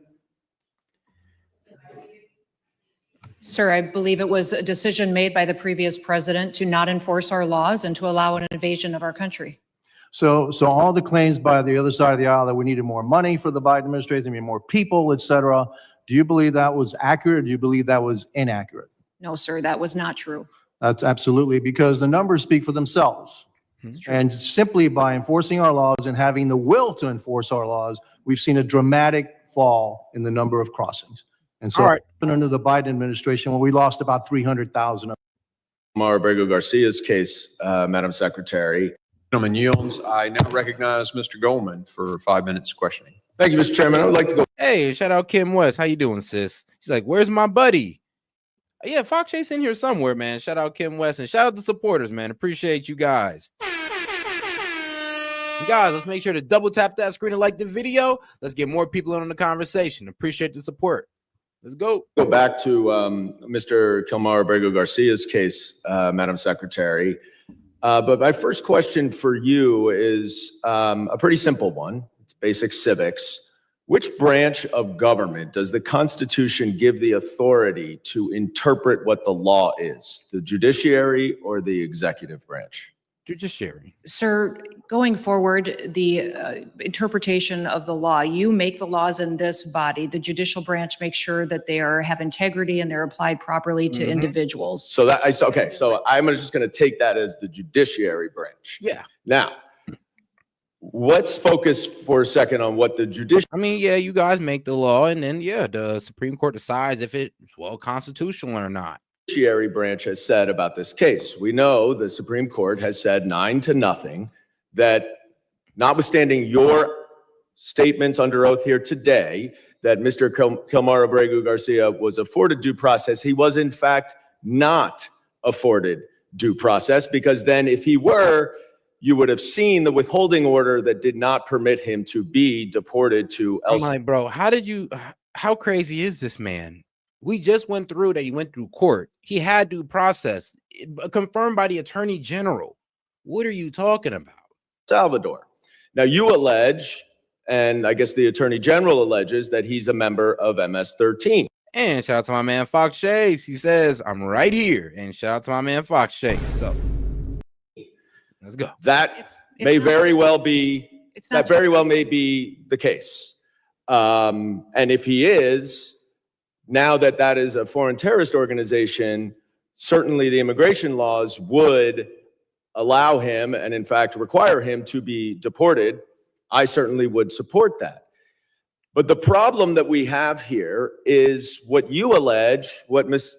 Green alleges, what the Attorney General alleges, is not the judiciary. You don't get to decide whether or not he is an MS-13 member.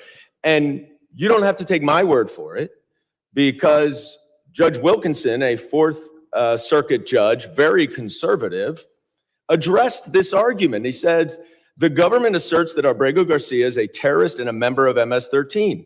Perhaps, but perhaps not. Regardless, he is still entitled to due process. If the government is confident in its position, it should be assured that position will prevail in proceedings to terminate the withholding of removal order. Will you commit right now to give Mr. Abrego Garcia that process where you can prove your allegation that he is a member of MS-13?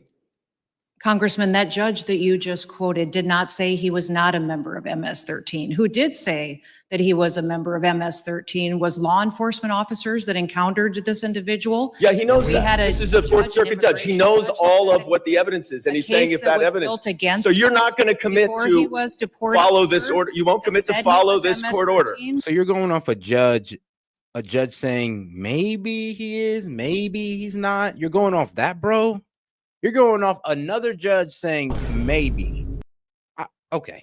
By the way, he identified Madam Secretary, himself. I reclaim my time. Stop filibustering. Stop filibustering. By gang members of MS-13. Will you give Mr. Abrego Garcia the due process that the Supreme Court and Judge Wilkinson has required you to give him. Diego Garcia is an El Salvador resident who is in his home country. If he were to come back to this country, he would be immediately removed again. How do you know? He has received and been treated appropriately. So he, sir, and he is not. How can you say he's been treated appropriately if the Supreme Court has ruled? I mean, he went through immigration court. He went through appellate court. Yes, this man got due process. He went through immigration. They said, bro, you're an MS-13 gang member. You need to go. He appealed it. He went through appeals. They told him still, you're an MS-13 gang member, bro. You need to go. He already got it. Well, 9-0. 9-0 that he hasn't been treated appropriately. Why is your opinion better and have more authority than the Supreme Court? Investigators, 2 judges, an immigration court that all said he was MS-13 and was removed from this country. But you understand, that is you saying that. No, that is the immigration court and the appellate court saying that. That is the attorney general saying this. You just read it out loud. That is you saying that. That is them saying that. This No. is investigators and law That is enforcement you officers making that in the case they determination built against him. If you don't The trust court. Hey, shout out Fox Hunter Super Slayer. I'm crying. Shout out Kim. Bet not. He said, bet not be no Diddy supporters in here. I mean, yeah, I hope not. Man, if you a Diddy supporter, you're damn near an Epstein supporter. Has considered all that. The judge has considered all that, Madam Secretary. trust if you And don't if you would trust be quiet judges. because I'm reclaiming my time, you are not following this court order. But let's focus on the court order because this opinion also says. I mean, what you mean? We are following the Supreme Court. The Supreme Court voted that Donald Trump can resume the flights and the deportation of these gang members through the Alien Enemies Act. So, yeah.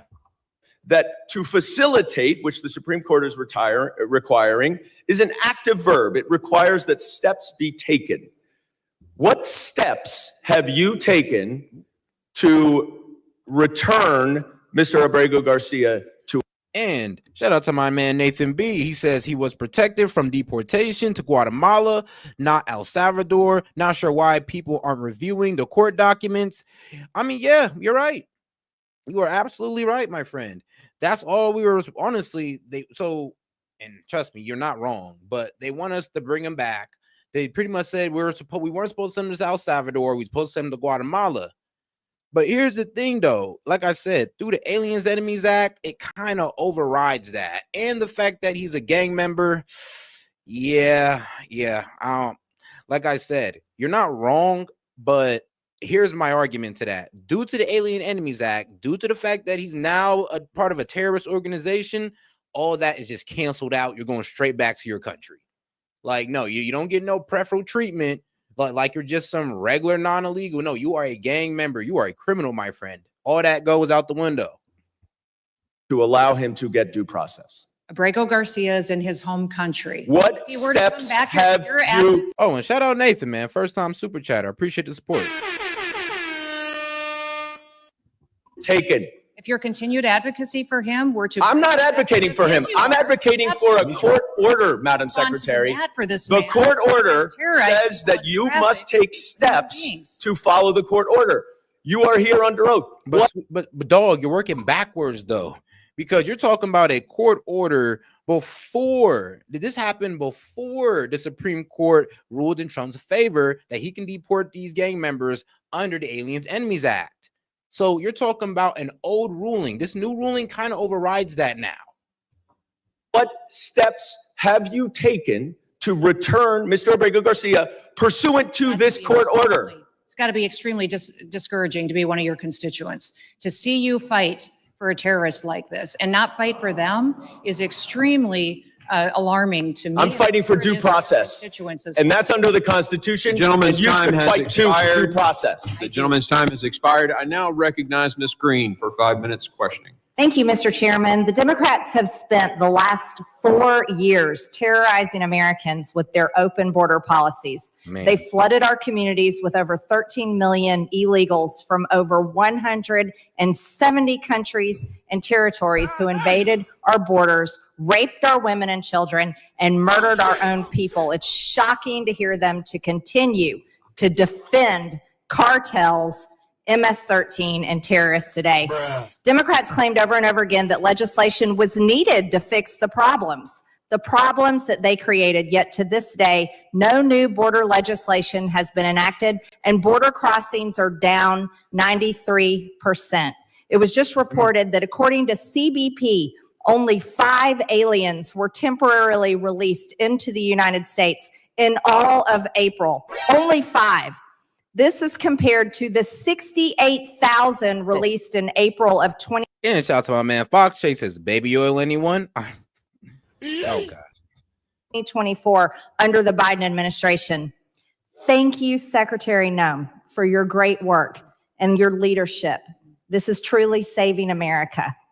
There's nothing Democrats love more than defending the cartels, the criminals, and the rapists. And now we finally have a president in the White House and an administration that defends the American people.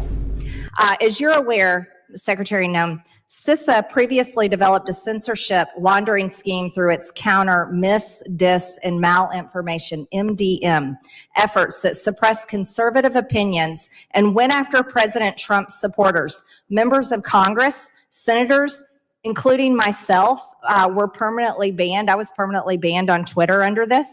Damn. What started as an election interference campaign eventually developed into censoring issues well beyond the election and COVID and climate change.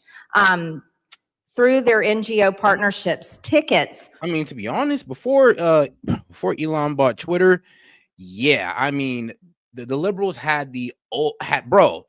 they were the overlords at this point of propaganda. They were the overlords of social media. Whatever idea they wanted to spread, that's what was spread. That's what hit your timeline. Anything conservative, man, if they don't shadow ban it, they ban you outright. Were created on posts they thought were misinformation and subsequently sent to social media platforms with recommendations for them to be censored. Would you please provide an update on your efforts to investigate this? And shout out to my man Fox Chase. He says deporting an illegal to their homeland a punishment? If not, isn't due process for unjust punishment? Well, I mean, look, anytime we get it, here's the thing. Because I think Steven Crowder defined it best. Like, look, when a cop pull up on you, if they see that you're a U.S. citizen, you get the citation, you get a court date, there you go. If they pull up on you and they see that you're an illegal, then it's a whole different process. It's still due process, but it's a whole different process than what a U.S. citizen would get. And this is where we get into, is this non-citizen eligible for deportation? How long has the citizen been here? If it's been here longer than two years, then it can go through regular deportation court, where, you know, we can go ahead and have the whole representation and a court date and all that good stuff. But, you know, then there's also some of them who get caught up, can be expedited, deported, and then there you go. And that's due process for non-citizens. Severity. So I wouldn't really see them being sent back to their homeland as a punishment, depending on why they left, of course. I don't know, maybe lack of job opportunity or whatever. But I mean, to be honest, like I said, hey, it is what it is. You can't stay here. We can't have a bleeding heart for everybody. Of MDM efforts during the Biden regime, and what steps are you taking to ensure CISA will never again serve as the United States government's ministry of truth?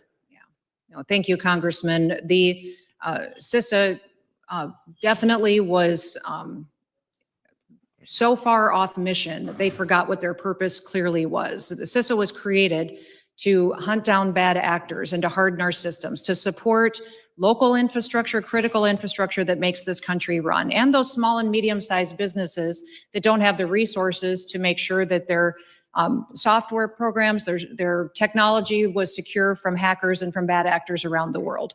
Instead, what they were doing by out there deciding what was truth, yes, absolutely. We know that there was upwards to over 300,000 children that were lost. And so far in 3 months, they found 5,000. I mean, that's good. I mean, thank God you found some of them. during the last administration. So President Trump has made it a priority of every cabinet secretary and agency to make sure those children are located, that they are returned to safety. As you know, the refugee program and sponsors were greatly abused under the previous administration, and the Department of HHS is bringing some integrity back to that program and making sure that these children are cared for appropriately, and that someone is watching over them that truly has their best interests at heart, that really truly cares for them as a family member. I would say over 5,000 have been found, and our HSI individuals and law enforcement officers are continuing to identify them. Gentlelady's time has expired. I now recognize Ms. Ramirez for 5 minutes of questioning. Thank you, Chairman. Secretary, it's good to see you. I'm going to go straight to the questions because I have a lot of them. Let me start just following up with Congressman Goldman about judiciary. Do you agree that the judiciary is a co-equal branch of government, and it is your obligation as a member of the executive branch to honor decisions made by the highest court of the land? Yes or no, Secretary? We are abiding by all federal judges' orders. Absolutely. So yes, it's a co-equal branch of government. Okay, well, let me ask you a follow-up question to that. Do you agree that Congress is a co-equal branch of government, and it is your obligation as a member of the executive branch to honor legislation and appropriations duly authorized by Congress? Yes or no? Yes, that's why I'm thrilled to work. Well, let me ask you the follow-up question here because I have a lot of them. Do you agree that Article 1 of the Constitution gives Congress the power of the purse? Yes or no? Yes, that is a duty. And do you of believe Congress that, to be let me able ask to you another appropriate follow-up, it's funds. just yes or no. Do you believe you have the power to disregard congressional appropriations and unilaterally repurpose funds that have been duly appropriated by Congress? Yes or no? Ma'am, we are not doing that. So the We are answer to using you is dollars no. as to All how right, they well, were it was a appropriated yes for or no, ensuring the Secretary. Let me programs have continue. Interestingly, you said no. But since you've been Secretary, you have repeatedly disregarded the law. You have illegally impounded funds that Congress appropriated and that your branch of government must implement pursuant to the law. Yet you've closed offices established in law, including the Office for Civil Rights and Civil Liberties, the Office of the Immigration Detention Ombudsman, the Office of the Citizenship and Immigration Services, and you've canceled contracts for programs authorized in law, including shelter and service programs and citizenship and integration grants. You've obstructed and roughed up members of this committee. Citizenship and integration grants. I mean, Dems, bro, just admit it. Just say that you just wanted these guys to stay in here, be naturalized, so you guys can have a new voting block. Just admit to the great replacement theory, because this lady is literally over here just being like, you know what? I'm mad because you're not letting illegals in. I'm mad because you're trying to get them out. And I'm mad that you're cutting all the programs that they can hide under. As they attempted to conduct congressional oversight, and then you vilified them. But my question is, if they were so bad, why were they allowed to go in after to conduct oversight? Let me just continue. You redirected funds to terrorize our communities. You created taxpayer-funded political propaganda campaigns to terrorize families and children who don't sleep at night because of the terror of those commercials that you are putting out there. You hold sick, disrespectful press conferences in my state where, let me be clear, you are not welcome. Wow. How you go speak for your entire state? What state you from, Miss Ramirez? I kind of want to know, because I'm pretty sure you don't let your state fall to this whole immigration problem. I would like to know. I might have to look her up, actually, because you said in her state she not welcome. I bet she is. I bet she gonna come through and still deport all those illegals in there. You corruptly used emergency authority to avoid procurement to make Trump's private prison donors richer by directing $45 billion for them to expand ICE detention centers.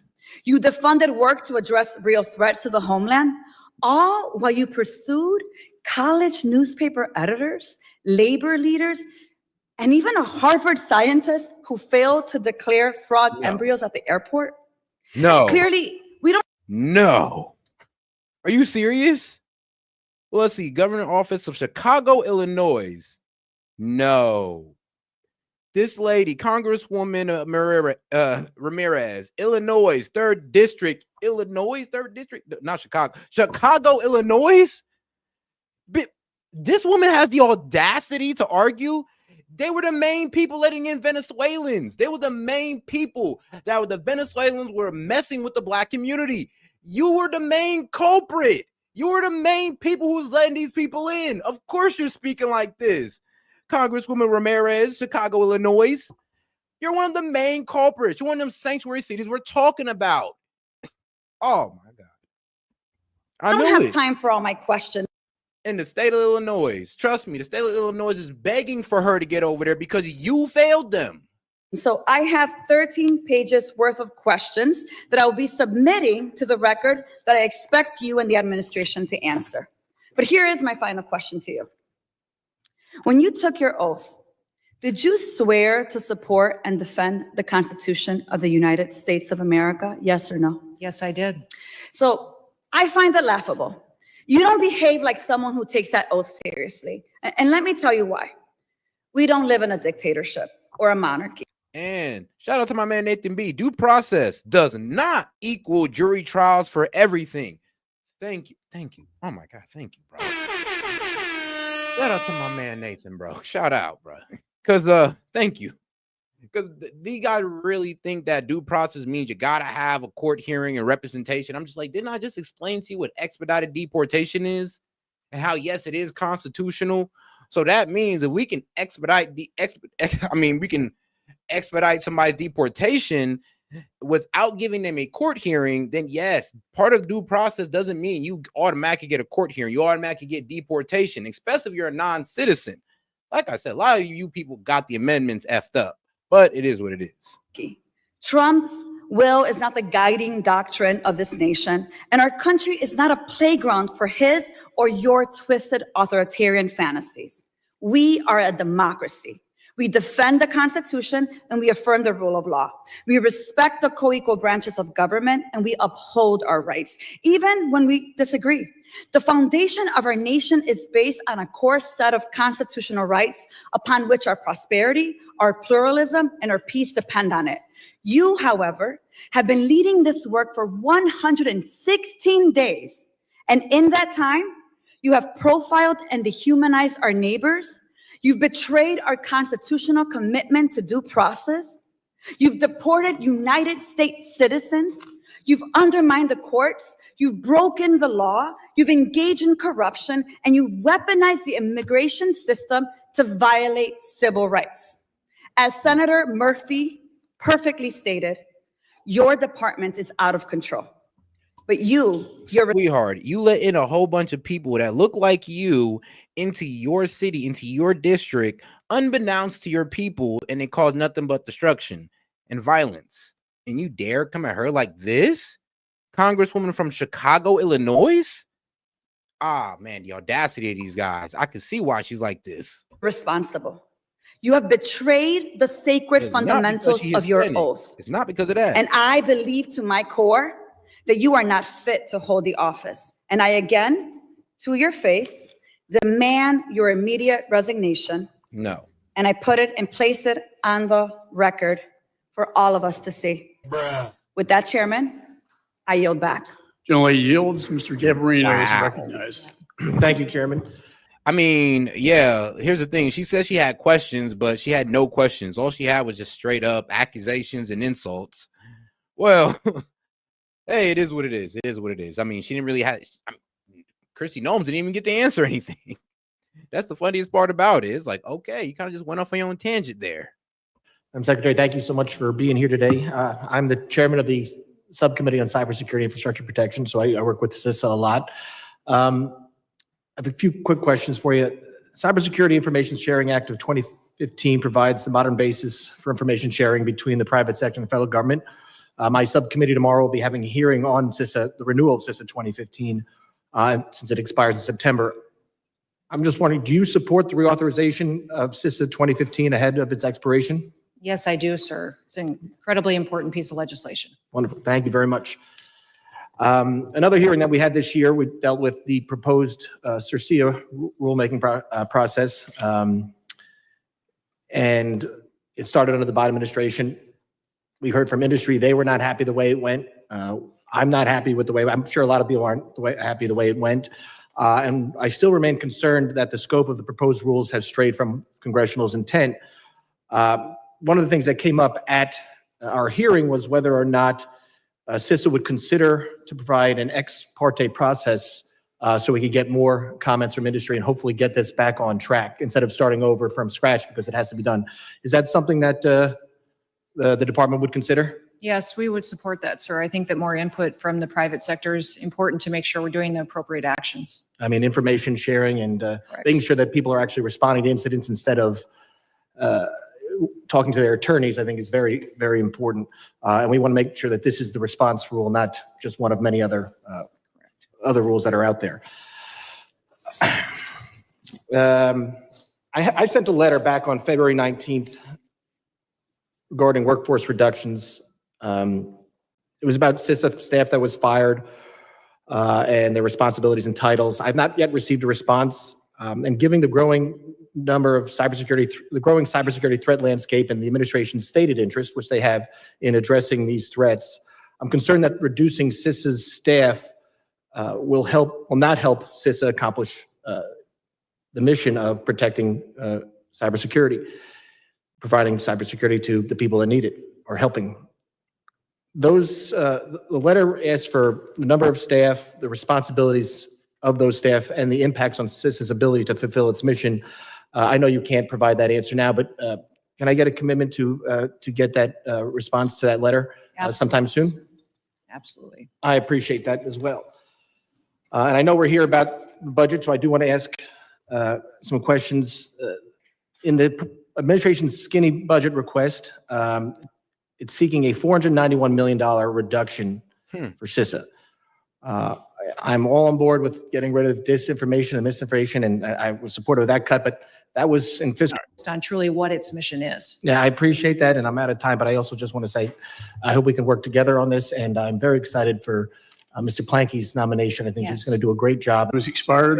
Chair recognizes. Mr. Chairman, I'd like to ask unanimous consent to enter for the record an article from the Oversight Project that quotes the Supreme Court case Gojek versus the United States that talks about Congress's power of oversight, stating that no committee of either the House or Senate and no senator and no representative is free on its or his or her own to conduct investigations unless authorized. And that was a Supreme Court case. I'd also ask you. Without objection, so ordered. Thank you. I also ask unanimous consent to enter for the record that the ICE facility that Democrats and one of our own members here stormed, according to the Secretary, Assistant Secretary of Homeland, categorized these detainees and ICE as murderers, terrorists, child rapists, and MS-13 gang members. Without objection, Mr. Chairman. That's what I'm saying. I'm like, y'all was gonna rush in there and do what? Go see the worst of the worst? Like, why did you guys do this? Like, you Dems on to confuse me. Thank you, Mr. Chairman. Have unanimous Mr. Goldman's recognized. I would like to introduce an article just published by Bloomberg Government in which the acting director of Immigrations and Customs Enforcement acknowledges that any member of Congress has the right to show up at any detention facility with or without appointments, and that he will follow that law.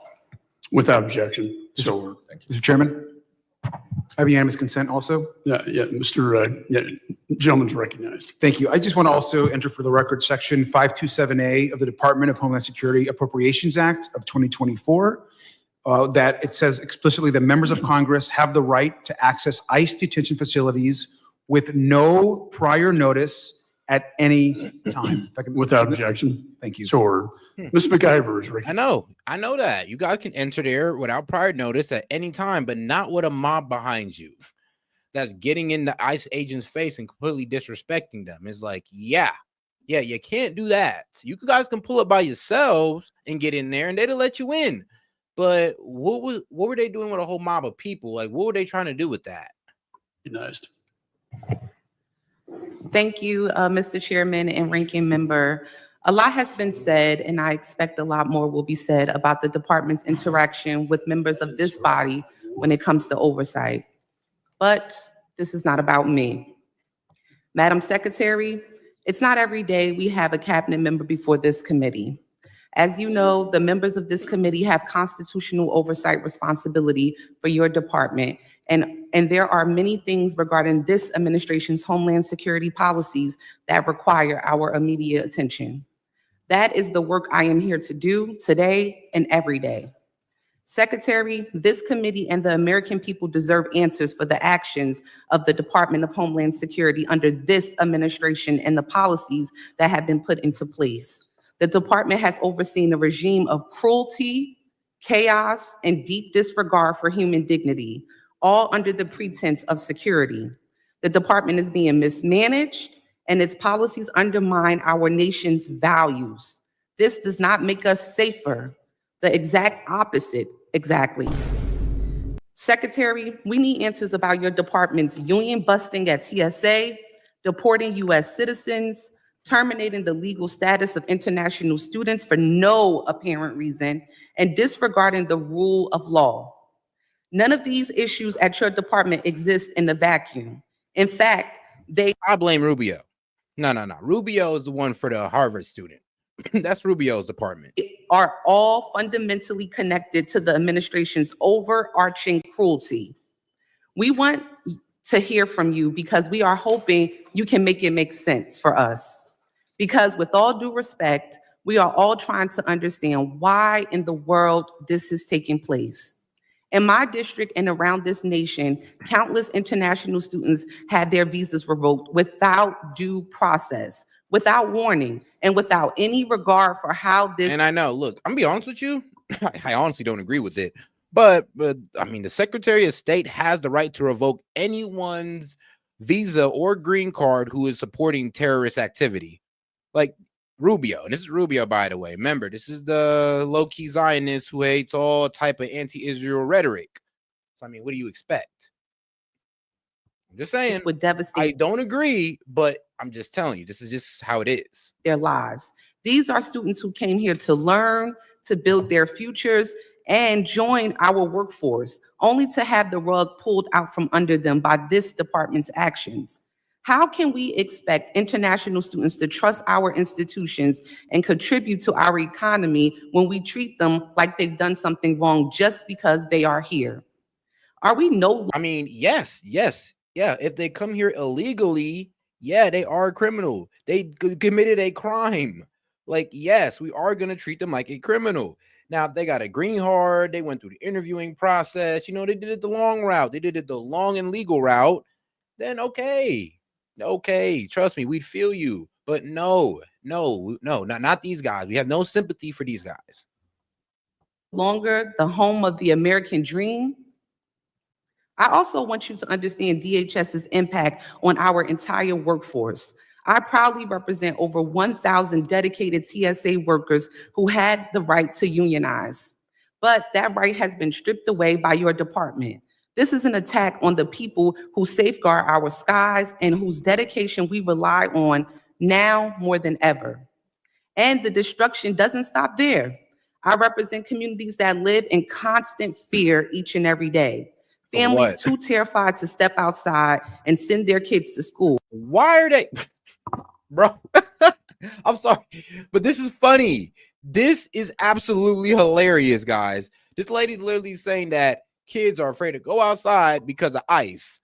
I'm like, do you not understand that ICE is only coming for you if they know you're an illegal, right? Or they know illegals hang in that area. ICE is not pulling up on an American kid and just taking them off on a plane. And that you guys know this, but you're being extremist about this. Lady, there is no way kids are afraid to go outside in your city because of ICE unless they are non-citizens. Let's be real. Go grocery shopping or take a trip to the doctor. And shout out to Kim. Appreciate the support, sis. Says double up. And shout out to my man Fox Chase for the baller alert. Shout out. He says, Kim, you can call in now. I'm weak with the Fox emoji. Hey, shout out, man. Shout out. Appreciate the support, guys. Yep, the call-in line is now open. Let me go ahead and I'm gonna go ahead and post a call-in link in the post tab on my main page.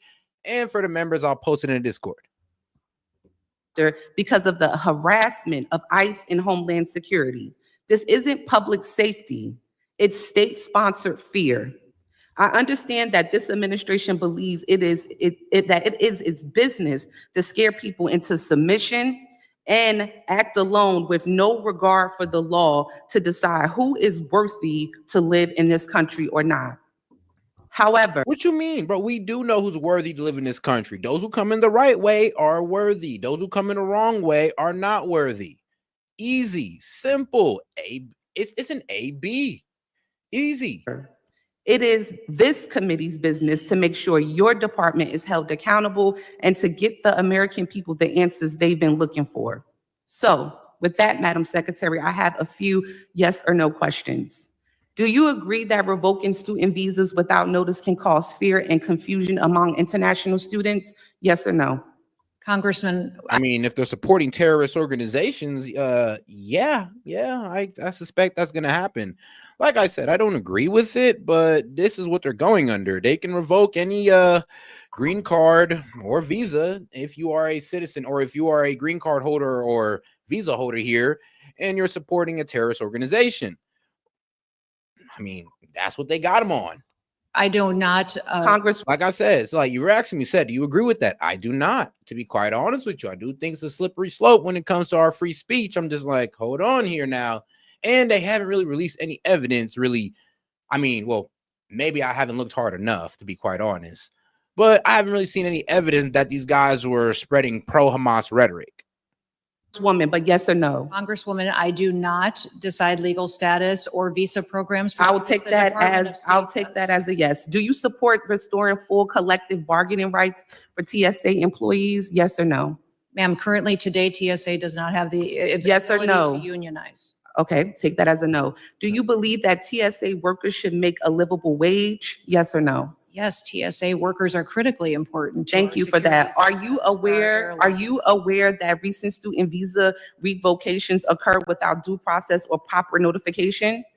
Ma'am, I don't make a determination of status. Yes or no? Department of State. Well, actually, no, these students are investigated. They see where their politics align. They see what groups they're in. They get their communication.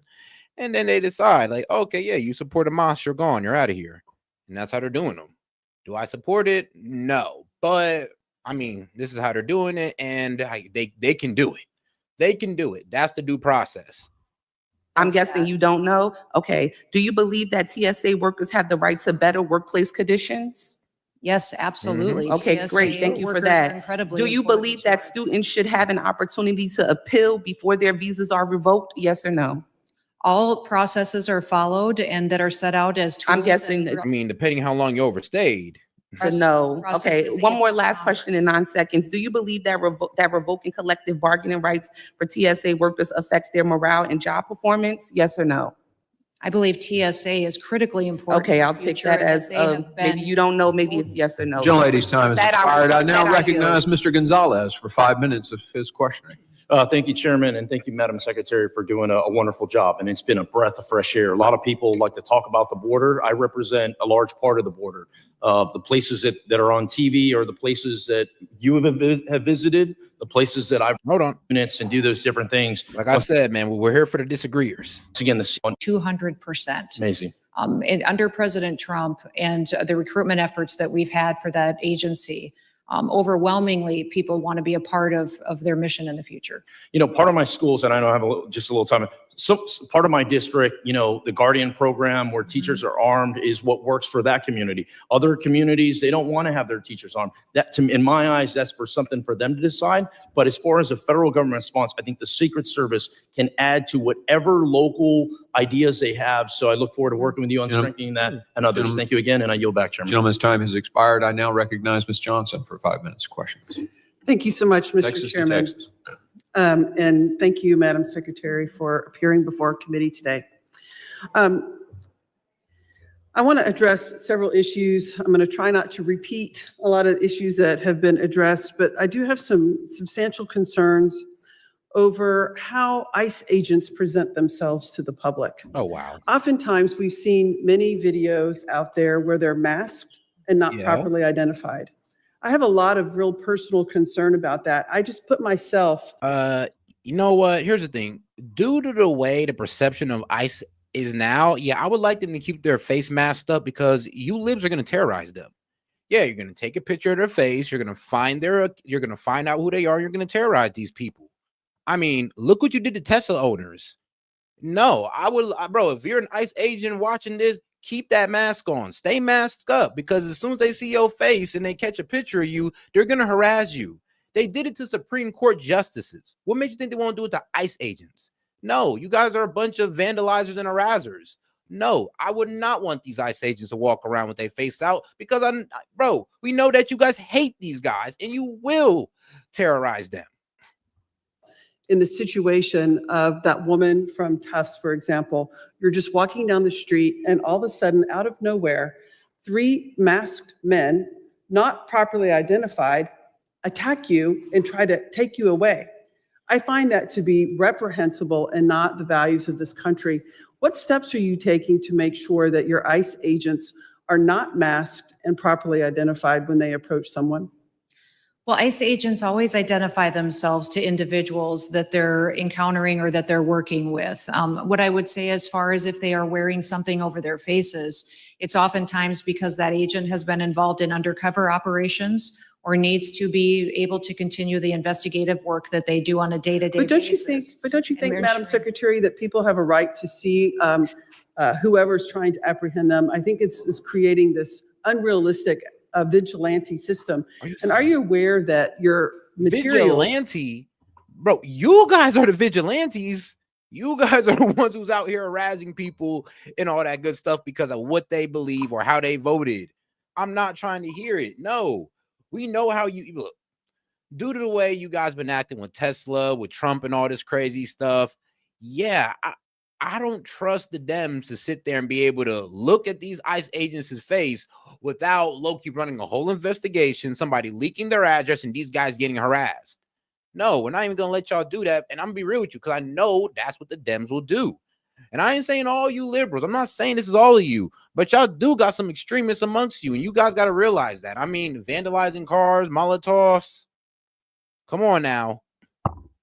Those ICE agents jackets and the sorts are available on Etsy for $20. Anybody can do that, throw a mask on and run around and terrorizing people of color without any regard for the law, without any regard, because your agency does not have proper protocols to make sure their agents are clearly identified and marked when they're executing their jobs. Our agents do identify themselves. They verbally do that, and then also by the clothing that they're wearing. And if they do have something that is covering some of their facial features, it's for their investigative work or their undercover work that they do as a part of their job duties as well. What I would say is that it is important that we follow the procedures and protocols for every encounter that we have, and they have done that in every situation to the best of my knowledge. Well, I would suggest that your protocols need to be revised, because I don't think it's reasonable for masked men to be apprehending people on the streets. I think that infers that. The ICE gear is crazy. I mean, come on now. If anything, I could frame that as, what you mean? Like, ma'am, it's for my protection. Y'all got illegals out here. Y'all got illegal gang members. Look, if I wear this ICE jacket, they think I'm one of them and they're not going to attack me. You feel me? It's for my protection. Since you didn't care about my protection by letting millions of them in, I got to look out for myself. So yes, I'm going to get my ICE jacket off Etsy. Instills a lot of fear. It doesn't instill security in the process. And in states like Texas, that is open carry, when any jackadoo can be walking around with a gun, I think some tragic circumstances are at bay. I'd like to switch gears to due process. I have a lot of concerns about the lack of due process that your agency has been affording people in this country. In Texas, for example, you had rounded up 171 individuals, were preparing to deport them, and it wasn't until the Supreme Court issued an opinion that that was unconstitutional and that their due process rights were being violated did your agency actually stop and adhere to the Supreme Court's opinion. My question to you is, has those efforts ceased in your agency? Are you going to cease trying to deport people without access to due process in the courts of law in compliance with the United States Supreme Court? Well, Congresswoman, we are following due process and using it as to how Congress has laid out to us in statute, and we are complying with all federal judges' orders as well. Well, you weren't complying at that time. It took the United States Supreme Court to order you to comply. So you hadn't proactively complied on your own. You were intending to wrongfully deport people without access to a court hearing, without access to the rule of law. No, they was doing it through the Aliens Enemy Act, so which means they was going by the laws that were provided. So, and here's the thing, the court ruled in their favor. So, yeah, they were lawful the entire time. And so, yes, the Supreme Court decided that, you know what, Trump, you were right. You can use the Aliens Enemy Act to deport these guys. No due process. You got it. Actually, that is their process. The Alien Enemies Act is the due process for these guys. And that is why it was necessary for the United States Supreme Due process Court, does not mostly guarantee a hearing. who issued an opinion ordering you and your All right, guys, and the call-in link is in the main page on the post tab. So, yep, I have posted it, and it is also in the Discord.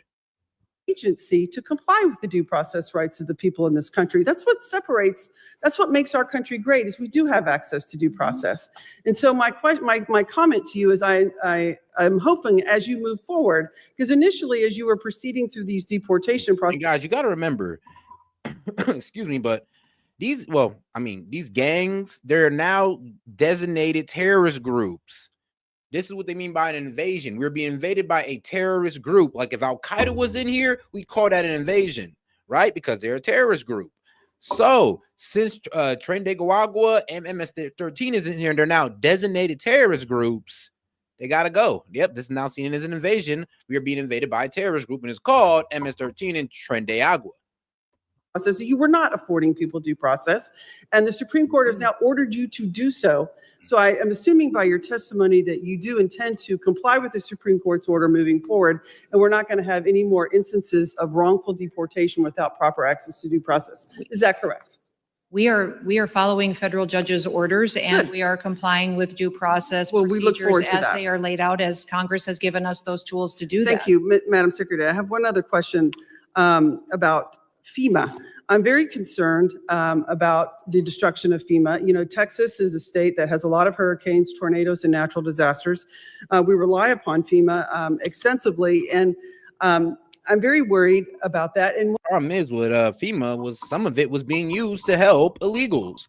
And seeing that there was a lot of illegals in Texas, I don't know about that, sis. I don't know. Like I said, y'all using some money to help out illegals with a FEMA budget. So I don't know. Do you need all that? Do you?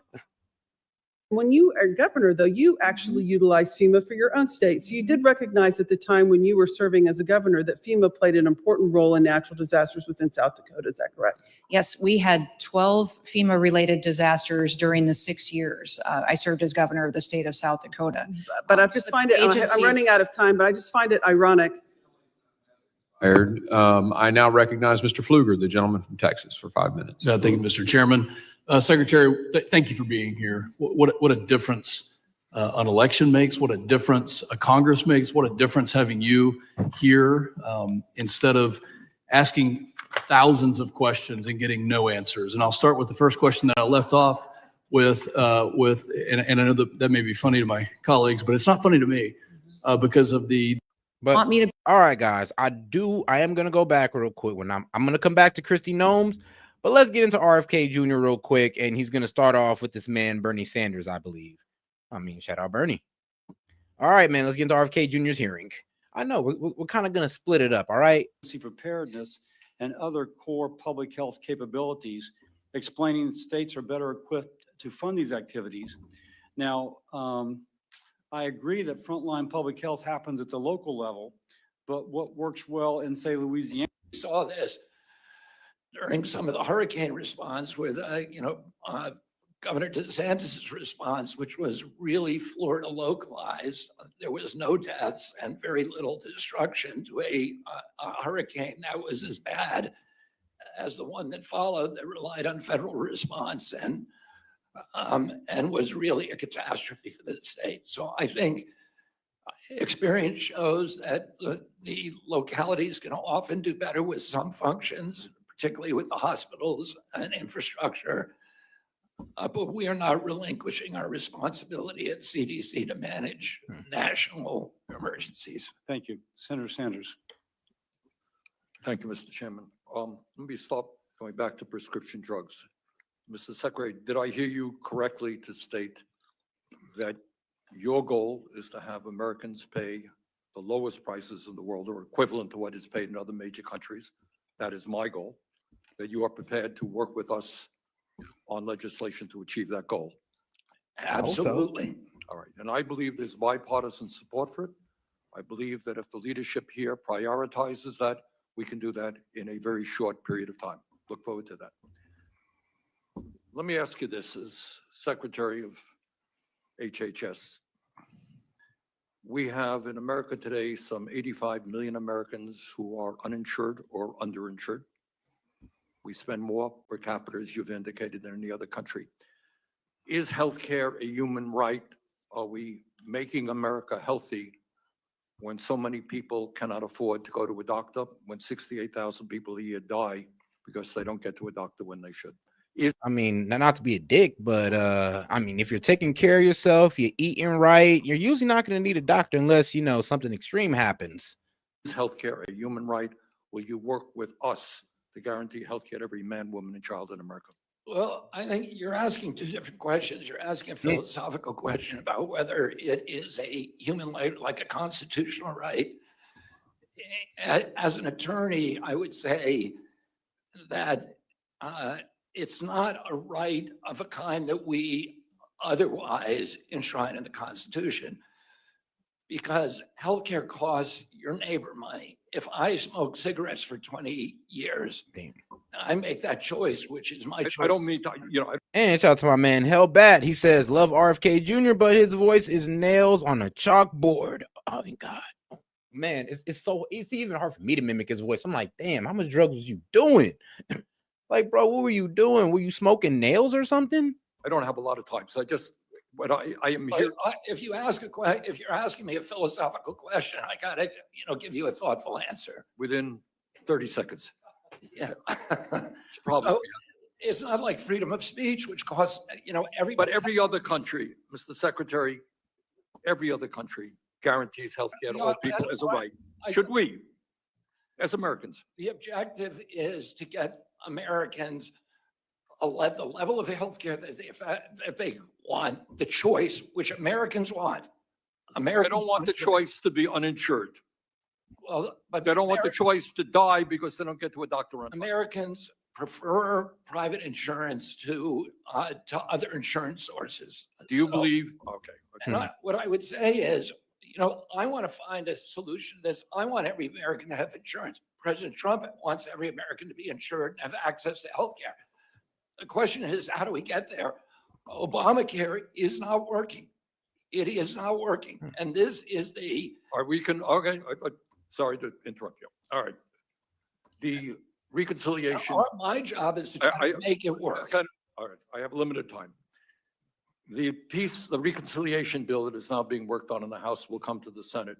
As it stands right now, cuts Medicaid in the Affordable Care Act by more than $715 billion, which the CBO has estimated would eliminate health insurance for 13.7 million Americans, and also raise co-payments for millions of others, is throwing 13 million Americans off of the health care they have. Poor and working class people keeping America healthy. Well, I haven't seen that number. I've seen the number 8 million. And here the people, the cuts are not true cuts. The cuts are eliminations of waste, abuse, and fraud. And I can go through. Really? I can go through. I mean, you can go through 880 million cases of waste and fraud. Please, man, please break it down. Oh, it's in the main page, Kim. Main page. For the people who will lose it. There are a million people. There are a million I people. really don't mean to be rude, but as you know, I have a very limited amount of time. You asked the question, I'm going to answer it. Well, yeah, I've got a bunch of questions that I would like you to answer as well. All right, we talk about austerity, doing more with less, but in that very same bill that is being worked on in the House right now, there are $235 billion in tax breaks for the top 0.2%. Do you think that makes sense when that same bill would throw 13 million people off of Medicaid? Should we give tax breaks to billionaires and throw kids and others off of Medicaid?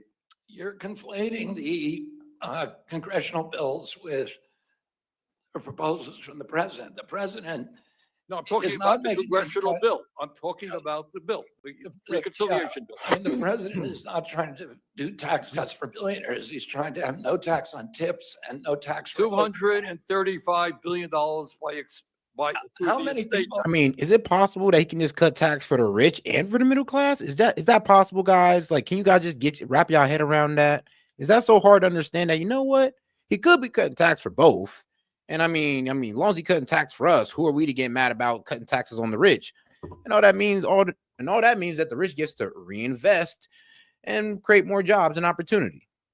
How many billionaires do you know? And of course, a lavish lifestyle for themselves, of course. Proposed budget offices that are responsible for overseeing many of these initiatives, which were initiated by President Trump, will be consolidated or repurposed. Now, I agree with Secretary Kennedy that HHS needs reform. Over the past several years, I've engaged stakeholders and worked with colleagues to identify opportunities to modernize a wide array of HHS agencies and programs. The department needs to have an effective plan to fulfill statutory duties in tandem with efforts to increase transparency, accountability, to streamline programs, and to root out wasteful spending. Congress and the administration should work together to ensure reforms strike the right balance and deliver for all Americans. But all right, now let's get into the next back and forth with RFK Jr. To you about your relationship with. Thank you very much, Madam Chair. Secretary Kennedy, I want to talk to you about your relationship with this committee and this Congress. I want to talk to you about the statements that you made to the chairman of this committee and to members of this committee during your confirmation hearing about vaccines. You didn't tell the truth. I find that to be really dangerous for our relationship. If I were the chairman who believes in vaccines and voted for you because he believed what you said about supporting vaccines, my head would be exploding. In the hearing, you told us, quote, "I will not work to impound, divert, or otherwise reduce any funding appropriated by Congress for the purpose of vaccination programs." That's not the truth. You've done exactly. Let me finish my question. Yeah, I didn't hear what you said. I'm just asking you to repeat it so I can understand your question. During the hearing, I'll repeat it. During the hearing, you said to this committee and to the Finance Committee, "I will not work to impound, divert, or otherwise reduce funding appropriated by Congress for the purpose of vaccination programs." That is not what happened. You've done the opposite. You canceled $12 billion in grants to the states, including my state, that are used to administer and track vaccines. You promised Chairman Cassidy. When did I do that? Madam Chair, would you allow me to finish my question? When did I do that? Let me finish my question. Accusation. Just tell me when I did it so I can understand what the question is. You have canceled $12 billion in public health grants to states, whether you know this or not. That funding is used by the states in part to be able to administer and dispense information about vaccines. Mr. Secretary, let me give you the full panoply of accusations, the things you said before this committee that didn't turn out to be true. And all right, man. Shout out to the guest, Kim West. How you doing, Kim? Hey guys.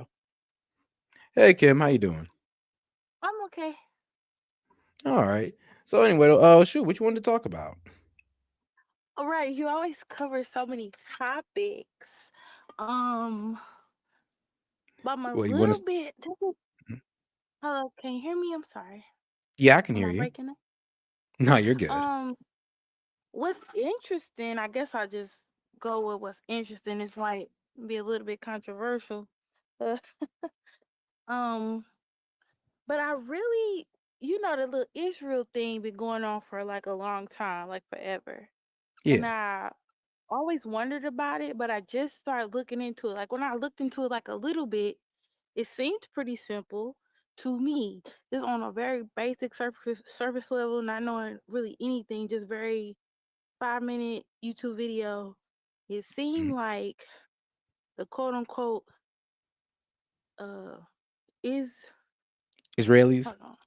Israeli people, yeah, the Zionist people, they should go. That's how it seemed like when you just look a little 5 minute little video. Cause it looked like they came in, they kind of took over, and why don't they just leave? Oh man. So I understand what it looked like on the surface level. I know it I gets more deeper than I that, completely right? understand. So it's still with that little surface level understanding,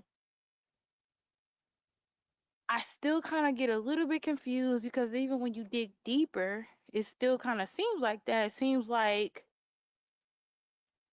and maybe you could tell me because I haven't been looking into this thing for long, but it just seems like basically like a colonization situation. Like the Well, people from Europe came in and they kind of took over and somewhat like that. yeah, So I can give you the quick I don't know breakdown though. from it. I'm honest, I don't know about this type of subject, so I'm Okay, interested. I can give you the quick breakdown real quick. All right, so a Jewish family called, well, with the last name called the Rothschilds, bought Palestine back in the 1890s. And they literally purchased it while unbeknownst to the Palestinians. Now, this wasn't enacted. The move in of the Israelis wasn't enacted until 1948, and I believe it was the EU who gave it to them. Now, ever since 1948, there's been a problem with the Israelis, now Israelis, and the Palestinians because, well, Israel just came on their land and just kicked them off. And they said, this is our homeland. This is in our holy book. You guys got to deal with it. And they did it with the backing of, well, the EU and the United States. So Palestinians couldn't really resist too much. And ever since then, it's been about a good, I would say, 70-year struggle of back and forth terrorism on both sides. So yeah, there'd be times the Palestinians will attack Israel, the Israel will come and attack Palestinians. Israel always had the overwhelming force, but when it came to October 7th, this is the first time they'd used this much force.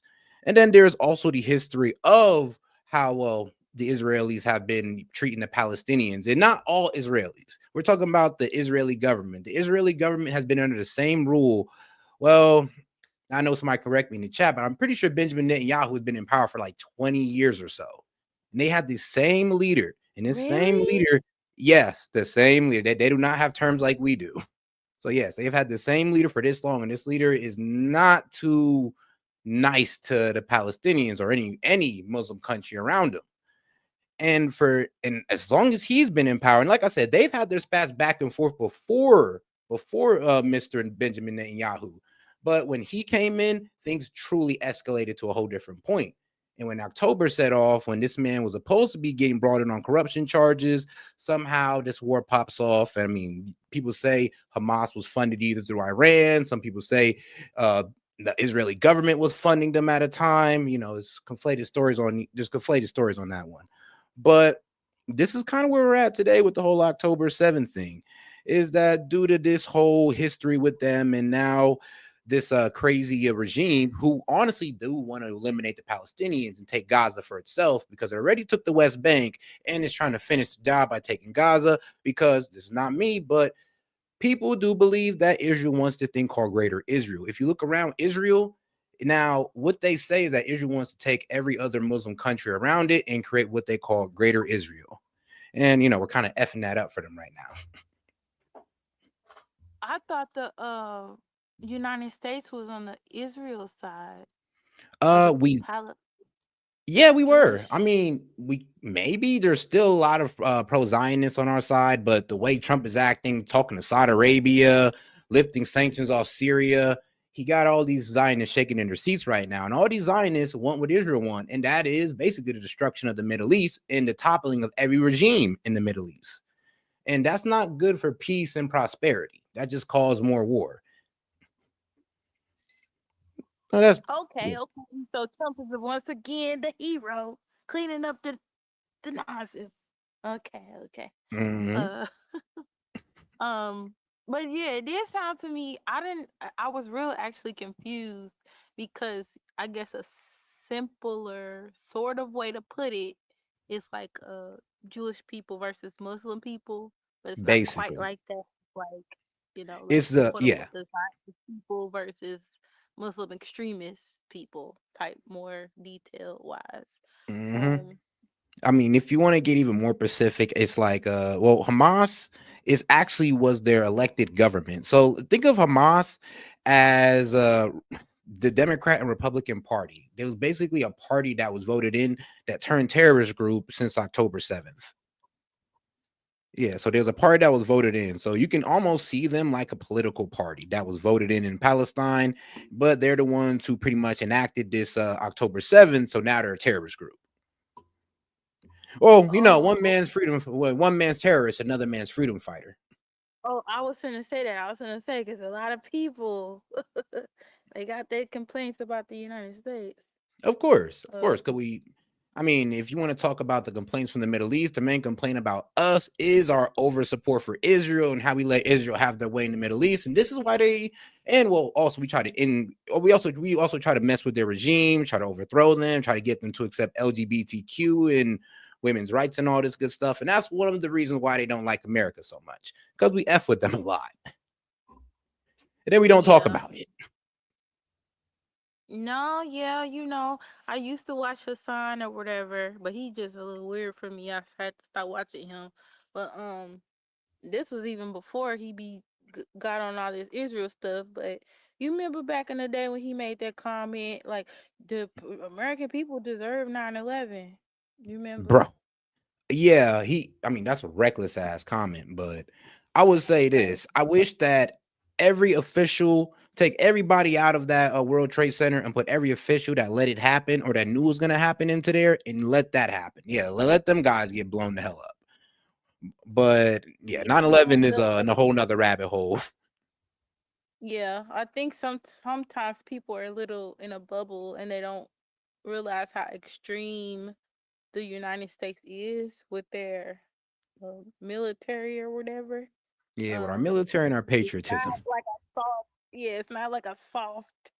It's because like it's not called this, but like unofficially, like we're like the empire of the United States. So it's like a Yes. very a heavy empirical force in the world. So I think people don't realize that sometimes.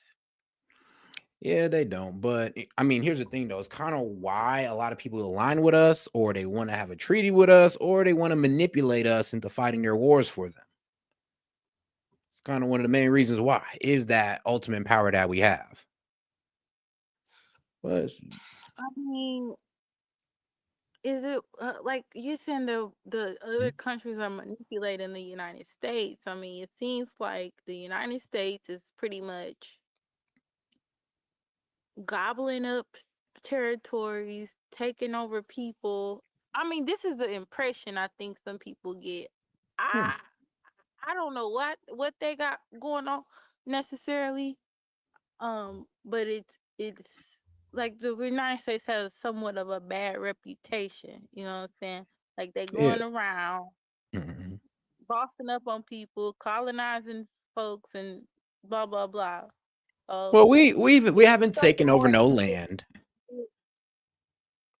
Like we ain't take over Greenland or take Canada. I was gonna say Trump trying to take over Canada. So, so if Trump is successful in his Canada, I don't know what to call it, pursuit. Mm-hmm. I don't even know how he will pull that off. I don't know what. I don't even Well, know if that's a serious all right, but proclamation. anyway, though, hold on. Time's up, but I will answer your last question though. Like the Canada would have to screw themselves over. I mean, if Carney can work with Trump and help put them on a better path, it'd be best for them than to try to fight us because it will collapse their economy and they'll end up being a 51st state if they like it or not. If This they is like it my or not. question. Now I'll go. Do you think Okay. he's serious of he want to take Canada? Nah, I'm pretty sure he'd rather Canada just work things out on their own. But actually, to be honest, the way he's talking, I mean, he wouldn't be opposed to it. I mean, it would be every benefit to the United States. And he is Mr. Make America Great Again or Mr. America First. So I mean, like I said, they screwed themselves up and with their leadership, with their, I mean, liberal socialist leadership, then yeah, they will be a 51st state if they don't hop on the right track. Okay, yes, my God. I'll let you go right there. All right, Kim, I Bye. appreciate you for calling in, sis. Thanks. All right, have a good one. All right, man. Shout out Kim. What a conversation. All right, now let's get right back to my man RFK Jr. You know, whoop, right here. You also promised Chairman Cassidy that the FDA would not change vaccine standards from, quote, historical norms. But what happened as soon as you were sworn in? You announced new standards for vaccine approvals that you proudly referred to in your own press release as a radical departure from current practice. And experts say that that departure will delay approvals. You also said, specific to the measles vaccine, that you support the measles vaccine, but you have consistently been undermining the measles vaccine. You told the public that the vaccine wanes very quickly. You went on the Dr. Phil show and said that the measles vaccine was never fully tested for safety. Yeah, but when y'all ran off with the vaccine the last time, and I'm not going to go too far into it, but let's be real, it didn't do what y'all said it was going to do. What makes you think we're going to be oh so trustful of you guys now? And then here's the thing, you guys are trying to force it on us again. Oh, you should take the measles vaccine. You should take it. You need to take it or you're endangering. You guys are doing the same crap you did in COVID. Bro, it's over. You guys should have just left it alone and left people to their choice. But now you're trying to like guilt people into it and all this good stuff like you did with COVID. We're even more distrustful of it than we were of the COVID vaccine. Like you're screwing yourselves over There's with fetal debris in the measles vaccine, and this morning, All true. This morning, Do you want me to lie to the public? That's not. None of that is. Of course it's true. Of course it's true, Senator. Senator, begging your progress. You do not know what you're talking about. For the record.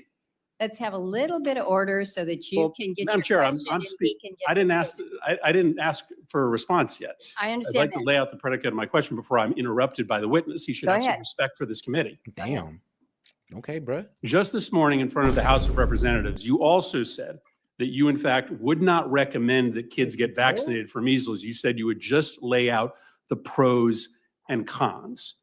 Okay, so this is the summation of everything that you have said to compromise people's faith in the measles vaccine in particular is contrary to what you said before this committee. No, that's your fault. No. That's your guys' fault. RFK Jr. has nothing to do with the American people's distrust in vaccines. That is your guys' fault. That is Dr. Fauci's fault, not RFK Jr.'s. You said you support the measles vaccine. No but way. then you have laid out a set of facts that are contested, and I will submit information for the record from experts who contest what you've said about the vaccine. And the result is to undermine faith in the vaccine. It's kind of like saying, listen, I think you should swim in that lake, but the lake is probably toxic and there's probably a ton of snakes and alligators in that lake, but I think you should swim in it. Nobody's going to swim in that lake if that's what you say. And so I want you to. Bruh, look, let me turn your lake analogy back on you. You said the lake was cool. You said there was nothing in the lake. This is the safest lake in the world. I jump in the lake and I got bit up by a fucking alligator. Now I lost a leg. That's what you guys did with the vaccine. Acknowledge that when you say you support the measles vaccine and then go out and repeatedly undermine the vaccine with information that is contested by public health experts, that is not supporting the vaccine. And so I guess I have two simple questions for you. One is, can you clarify what you said in the House this morning? Are you or are you not recommending that families get their children vaccinated, or are you just giving people the pros and cons?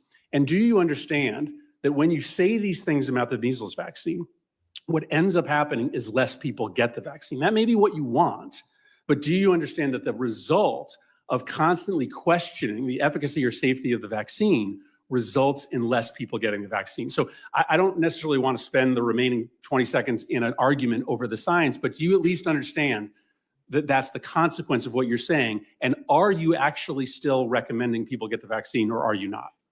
Senator, if I advised you to swim in a lake that I knew there to be alligators in, wouldn't you want me to tell you there were alligators in it? So are you recommending the measles vaccine or not? What I've said and what I said, it doesn't sound like you are. If Are you going to let me answer? Are you going to keep interrupting? Are you or are you not? Are you going to let me answer? What I pledged before this committee during my confirmation is that I would tell the truth, that I would have radical transparency. I'm going to tell the truth about everything we know and we don't know about vaccines. Are you recommending the measles vaccine or I not? am not going to just tell people everything is safe and effective if I know that there's issues. I need to respect people's I intelligence. think you're answering the question. I think you're And the answering the question. reason- That's- Like, bro, respect our intelligence and understand that you guys kind of lost the faith of the people. Now you want RFK to rejuvenate our faith in vaccines. And I'm like, I'm sorry, but not even RFK can sell us that one. Not even him, not even Mr. Maha himself is going to sell us that. The ranking member, Mr. Lauro. Thank you very much, Mr. Chairman. Let me just one area of correction, which has to do with the measles issue, Mr. Secretary. You keep comparing the U.S. to other countries.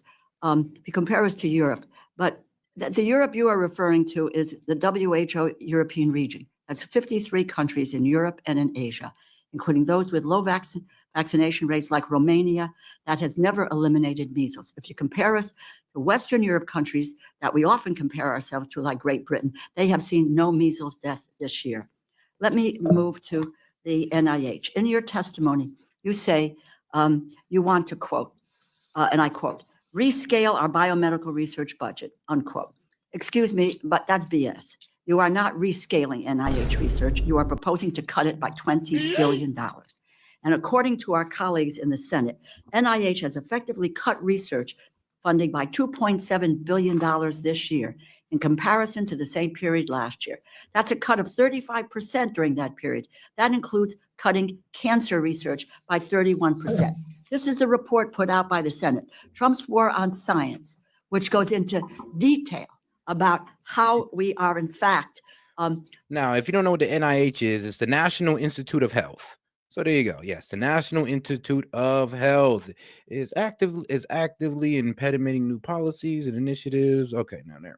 Dealing with cutting scientific research. I'm looking for a breakdown of everything that they do. Mr. Secretary, are you freezing or withholding funding that Congress appropriated in 2025 for life-saving NIH research? Let me address your first issue first, because I want to correct you. We have about 1,100 measles cases in this country. The growth rate last year. All right, so the NIH, aka the International Institute of Health, is the United States' leading medical research agency and primarily responsible for conducting and supporting biomedical and health research. Okay. With 15 additional, so we have plateaued. Mexico has roughly the same number with. Well, hold on, this is the R&D that we pay for pretty much. It's a third of our population, and they got 300 extra cases last week.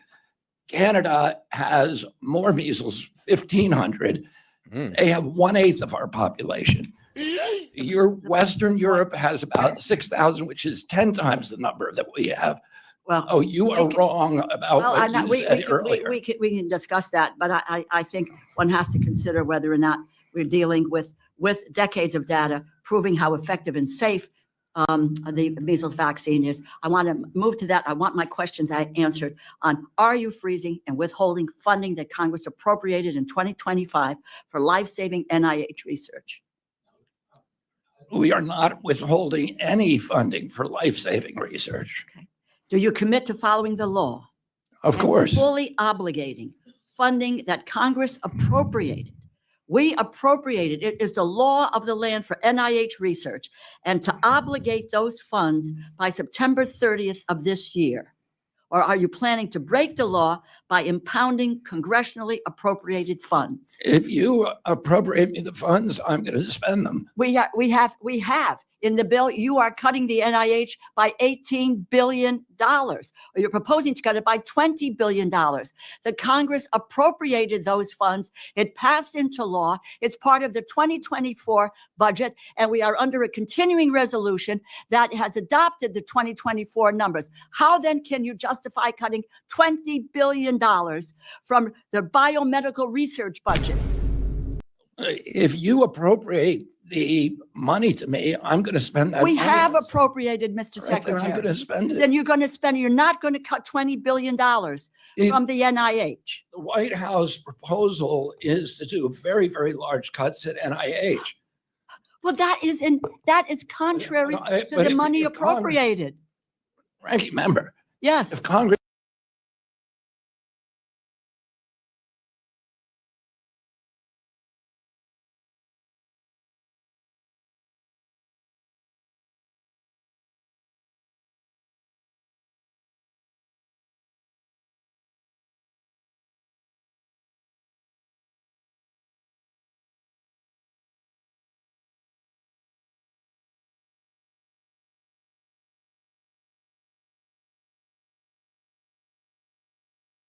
appropriates me the money, I'm going to spend the money.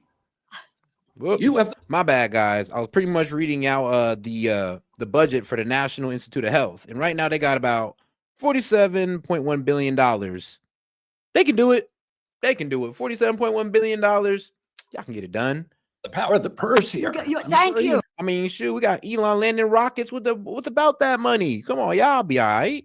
Know that. Thank you for reiterating that, but I think that I'm not sure the administration really has internalized that, particularly Mr. Vogt hasn't internalized that when he says that we can in fact impound money. The money is there. The 2024 budget includes the funding for the NIH. Will you commit to spending the money that is in 2024 in that budget?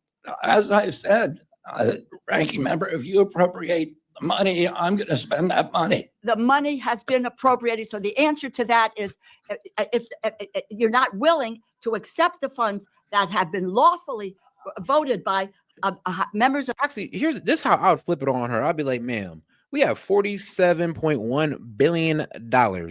Please tell me, you tell me how much you think we need then. I mean, since $47 billion ain't enough, tell me how much we need then, please.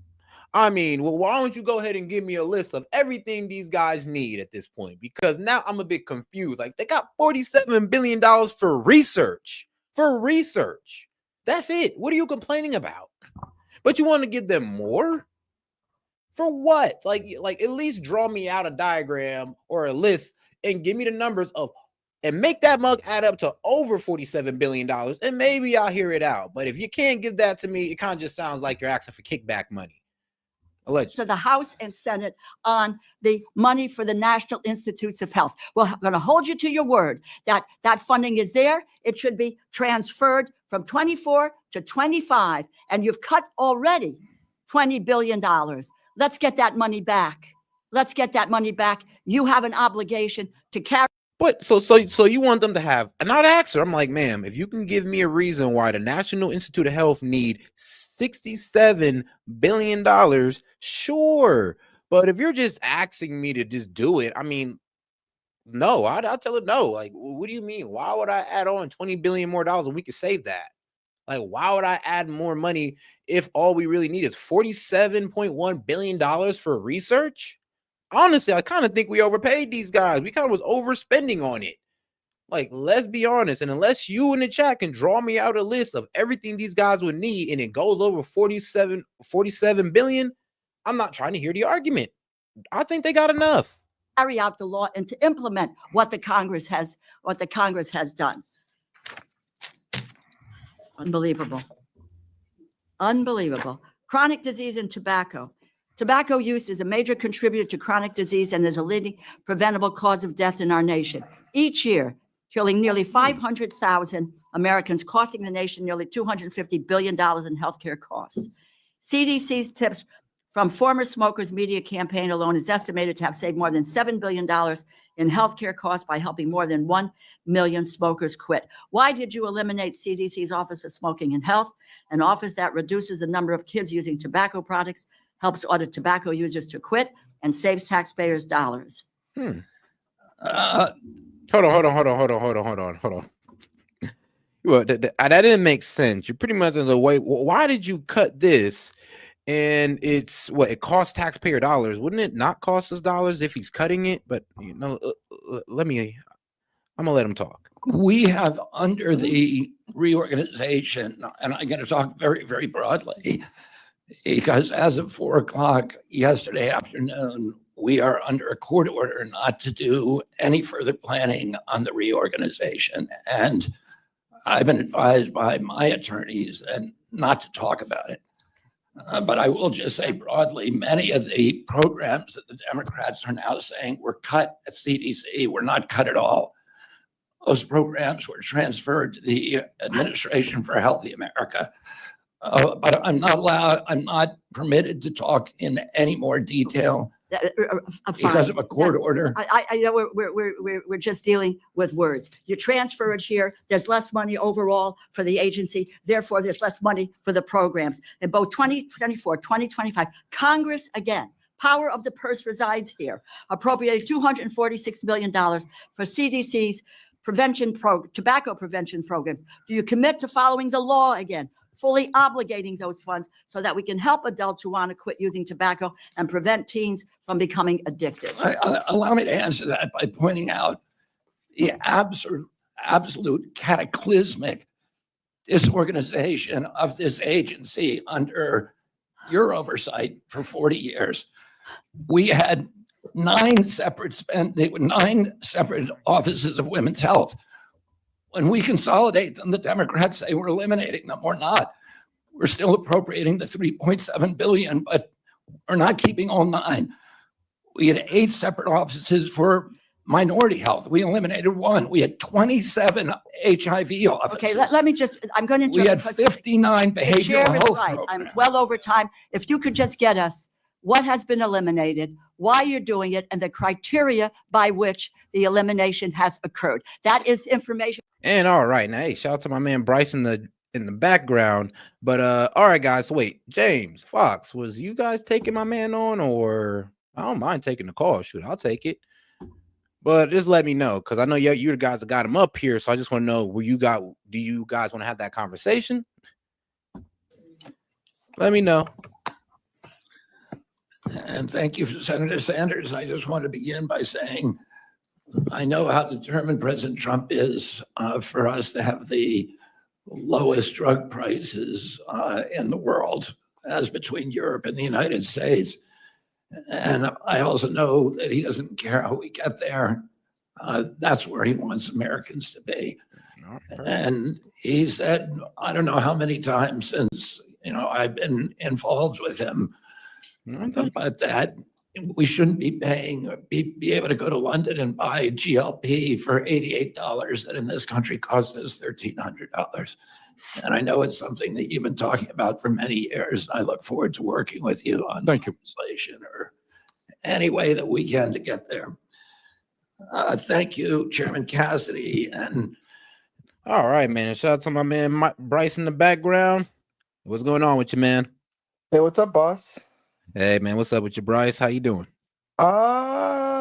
Less good now that I've interacted with your community, but good overall, I think. All right. So, well, shoot, what do you want to talk about? Or it kind of sounds like you have some disagreements. Okay. I just don't like how things get. Okay, so for example, if we're talking about, say, for Israel versus Palestine, yes, or even describing the situation as that is a mischaracterization in and of itself. But I think it's very indicative of the issues that we're currently experiencing in the world, but in our country right now, where the problems that the systemic issues that we're currently experiencing are being put off onto a marginalized group, and all those problems that we see and are experiencing are in part because of this specific group. So how does this connect to America and like the Israel and Palestine? So like you hear fucking Marco Rubio and Trump and all this shit talking about stopping people from talking about supporting terrorists, but I have a really tough time understanding or seeing. I just graduated university last year. Hey, congratulations. And from my own personal experience with being in community with people who are going to school and with other people who I know who are going to other universities, I have yet to see somebody who is out and out protesting or in support of Hamas. So then the question then becomes, why is it that everybody's so fucking obsessed with talking about this fact that these groups of people are coming out and coming out against Jewish people in communities, and we need to stop this. The problem that I have with that is that it could then change, it conflates a problem that is a problem, but is not actually the problem that people are actually talking about. Where you're blaming people who are supposedly supporting Hamas, but we have out and out Nazis who are walking around Nashville and U.S. cities, talking about support. Like people who are built on the ideologies of anti-Semitism, and you're talking about people who are having disagreements about the way in which Israel is currently utilizing its power against Palestinians by starving them of food, by treating them as second-class citizens. There's only one way to get from Gaza to Israel, and there are multiple ways to get into to Israel when you get into Gaza. When you go into Gaza from Gaza to Israel as a Palestinian, you are tracked. People know where the fuck you are because Palestinians are treated as second-class citizens. To sit here. And so, like, why does this all matter? Like, what does this mean for the context of like the United States as a whole? This means that in order for us to exist, in order for us to exist and live these lives that we do, other people have had to have been exploited in order for that to happen. And Americans are so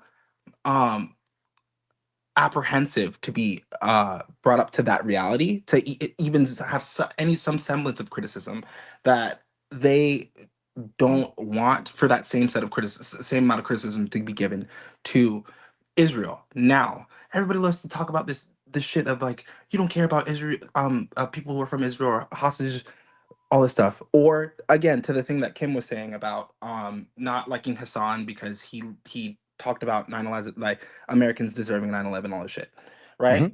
Like, you can talk about, okay, Americans deserve 9/11. There are 2,000 people who fucking died. Like, how many people are dying in fucking Gaza right now? How many people died in service to us coming into America? How many people died in service to American black people coming out of slavery, or black people getting civil rights, or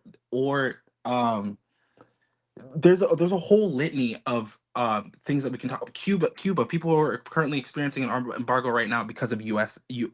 imperialism. So to say we can sit here and be like super grateful and scared to have any sort of criticism about America, but one, I'm from this country and I want to see improvements of it, and two, to not give ourselves criticism is to stagnate and to not move forward. We like when we say like, okay, 9/11, like America deserves 9/11, obviously that is hyperbole, and what is meant to say by that is that we brought those consequences onto ourselves. Like, we involved ourselves in a conflict that we didn't want to be I don't know involved. if we can say we brought it onto ourselves. Well, if We can Bush goes say into no. We can say our government brought it onto us. hold on. If George Bush goes into a country and he says that there are weapons of mass destruction in a country, and they're not there, how do you expect people to react? If you go into a country and you say, this is you go into, this is the Nakba. I don't know if you know what the Nakba is, but this is what happened when people people who were Jewish, who were from Israel, it's a weird thing because everybody who is Jewish has So rightful citizenship. hold Rightful on, citizenship. bro. No, By wait, your I'm not finished, bro. I'm not rationalization, you're finished, pretty bro. much saying that the Has Palestinians rightful deserve what citizenship they're getting. within No, bro. You're Israel, pretty right? much saying But that if you're due to coming the out decisions of of our World War government, II, we deserve the punishment of 9/11. By your logic, due to the actions of October 7th, the Palestinians deserve to get what they're getting. You didn't listen to what I said, boss. No, I listened to everything, G. But all The right, I'll let you Nakba go. happened. All right. Jewish people came into Palestine and said, "Get the fuck out. This is our place now." True. So how do you expect Palestinians to respond to something like that? And you can say, "Oh, October 7th, how many fucking Palestinians are fucking dying of starvation right now? How many fucking Palestinians are getting before. bombed in hospitals?" And before that, you're right. Exponentially more. So we can talk about anti-Semitism that is occurring. We can talk about how bad it is that people hostages in Israel were taken. But what we really need to talk about is the reasons why these situations happened and the scale by which they are occurring. Because when we start uplifting Jewish voices and talking about, oh, Jewish people have a right, or Israel, as I don't want to conflate, because that's something that gets lost in the comments, is this conflation that anybody who is Jewish is automatically pro-Israel, and anybody who, and which I think is anti-Semitic, because Jewish people have a large swath of a wide variety of feelings on Israel, and to Exactly. pigeonhole Yes, them, that is very to true. That's pigeonhole why I them, try to say the regime. Yeah, no, for sure. Yeah, I totally get what you're saying. So I think that's important, and I do think that anti-Semitism is a real problem. But I think what Jewish people are currently experiencing is the same thing that we were kind of experiencing in 2016 and 2018 during that time, where these people in your comments, I don't know what's going on with you, dude, but they're like, oh, like black people felt like they were being oppressed, and so they said something about it and they stood up for it. And you know what people were saying about black people then? That you guys are calling everything racist and that it's dumb. And that's what's happening. Like there is some truth to that. There is some truth to there are some situations that are just not racist and that there are just seemingly objective. But Oh no, I get it. Like there the way they're using there anti-Semitism, the same way black people were using racism, like for everything. Not all the time. And I think there's a lot more credence to be said about the accusation of racism within a country like America, where we're predicated upon slavery of black people. But I think that and as it relates to this conversation relating to anti-Semitism as being a problem, and anti-Zion and Zionism itself being an issue that we need to address, I think that anti-Semitism is being co-opted by people in order to empower those who want to support Zionism, as opposed to empowering those who are actually actively being felt by the consequences of anti-Semitism. And another thing, vaccines. I can show you how fucking vaccines work, because I have a literal degree in it. So that how much time do I got left? You got about a minute and 10 seconds. I love that. Cool. So I can explain it really quickly. Okay, here you go. So, do you know what the central dogma of biology is? Please explain for those who don't know. I got you. Okay, so you have mRNA translated into. Oh, fuck. Did I mess that up? mRNA, and that's No, you translated got that right. into RNA, and that's translated into DNA, right? Right? And so, am I correct in that? I think so. So, RNA is the information that our body reads in order to do the things, turn the things into cells, right? Like DNA into cells. And so when you're creating a vaccine, you take the messenger RNA of a virus, and you put it into somebody who does not have that virus. They build And so immunity. their body builds immunity because you have the genetic information, so that if a virus comes, your body's like, oh, I already have that text message. That's Now, crazy. hold on. Now, here's the only, like, you gotta be honest here. Did the COVID vaccine, did it do what it was supposed to do? What do you mean? Did the COVID vaccine prevent What was transmission? it supposed to do? Did the COVID vaccine What was it have supposed to do? adverse effects? Supposed to prevent the transmission of COVID, but people who got the vaccine still got COVID. What does prevent mean? Prevent means I hear your completely argument stop? about No, vaccines wait, and how they you work. asked No, me a my question, I'm friend. trying to answer it, boss. Hold You on, man. said You prevent. gotta let me explain. Okay, you said prevent. What does prevent mean? It means complete zero COVID ever? Never? All the time? Every time? No. That's the purpose of vaccine, am I right? Vaccines will have give you that 100%. immunity, You right? think vaccines have 100% efficacy? Do you think any medication has 100% efficacy? Now, dog, no. But when you have adverse Okay. effects like that, and you don't tell Do you the think the people vast majority about the of people testing who of the take vaccine, because remember, vaccines? Operation Warp Speed, people didn't even know that this Nigga, was what basically the fuck are untested. you talking about? Then so you don't even Do know you about think the operation vast warp. majority of people who take vaccines have adverse effects? Do you think the vast majority of people who take vaccines have adverse effects? I took a vaccine Yes which or one had no? It's a adverse simple effects. So question, yes. boss. So Do yes. you think that the vast majority of people who take vaccines have adverse effects to them? Vast majority. Yes or no? Simple question. Oh no, I answered. I said yes. Okay. Do you think the vast majority of people who take vaccines have adverse effects? That's what happened with the COVID vaccine. So if we're speaking in terms What of are you that, talking about? yes. Okay. Now we're talking, I like I can't really said, and speak hold to on. And there has most been people in cases where people America take take regular vaccines and they're not vaccines fucking dead. and So I still don't know what get you're it. talking about. There's Like, no hold on here. evidence No, to no, bro. support Here's the that problem. vaccines Hold on. cause. No. You Stop for a can second here. say that Stop for a vaccines second, cause my autism. friend.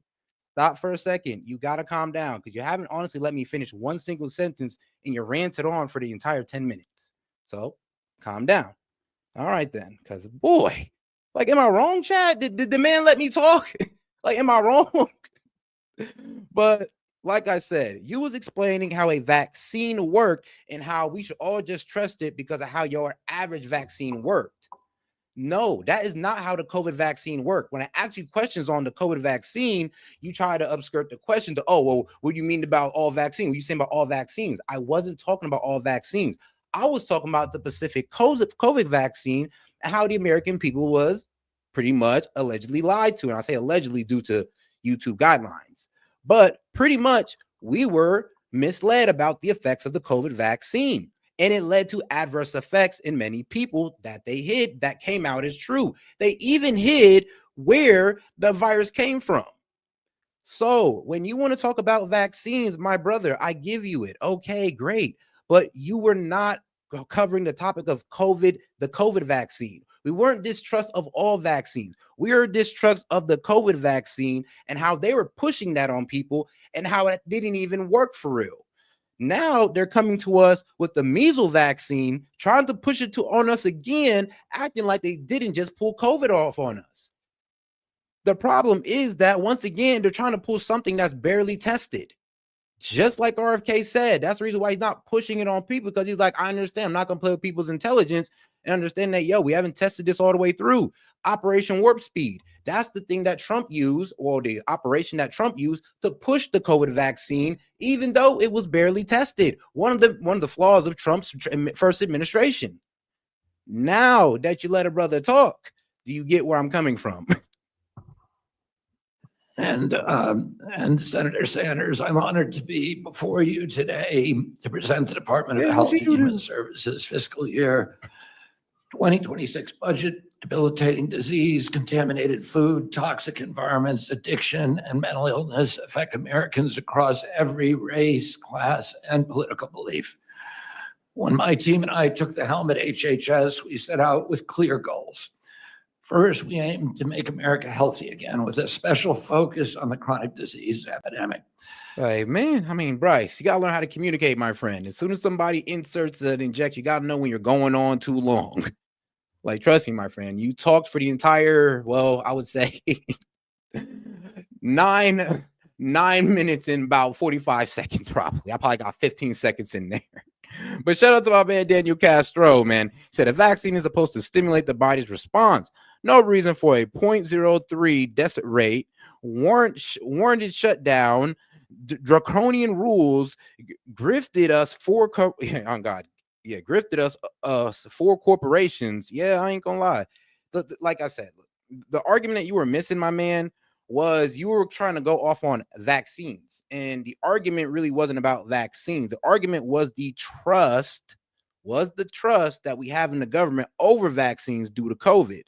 So if you just want to sit here and explain how vaccines work, I mean, we all know, my friend. Trust me, we all know. But if you want to sit here and tell me how I should just trust the science like they told you to last time and all these people had all these adverse effects, trust me, you're going to have a hard time selling that to anybody. Second, we committed to delivering more efficient, responsive, and effective service to over 100 million Americans who rely on Medicare, Medicaid, and other programs. Third, we focus on achieving these goals while cutting costs for taxpayers. We intend to do more, a lot more, with less. The budget I'm presenting today supports these goals and reflects. Whoa! Oh, shit.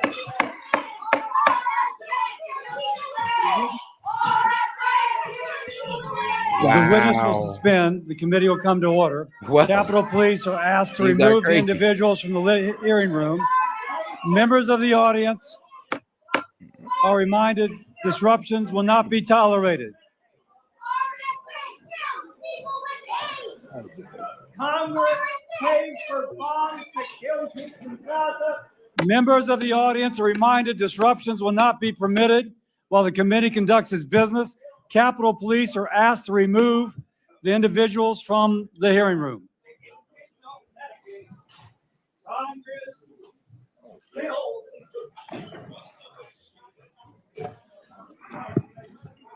That was a made for C-SPAN moment. The secretary will resume. The budget. Just a second, Mr. Secretary. Mr. Secretary, let's get the doors closed and the ruckus just to totally clear.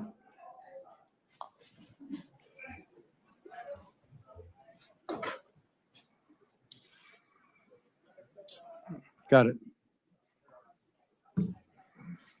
Okay, and we thank the Capitol Police for working with due diligence. Thank you very much. Mr. Secretary, please resume. The budget I'm Excuse me, presenting. Mr. Secretary, will you reset Sorry. the clocks? The clock's been running.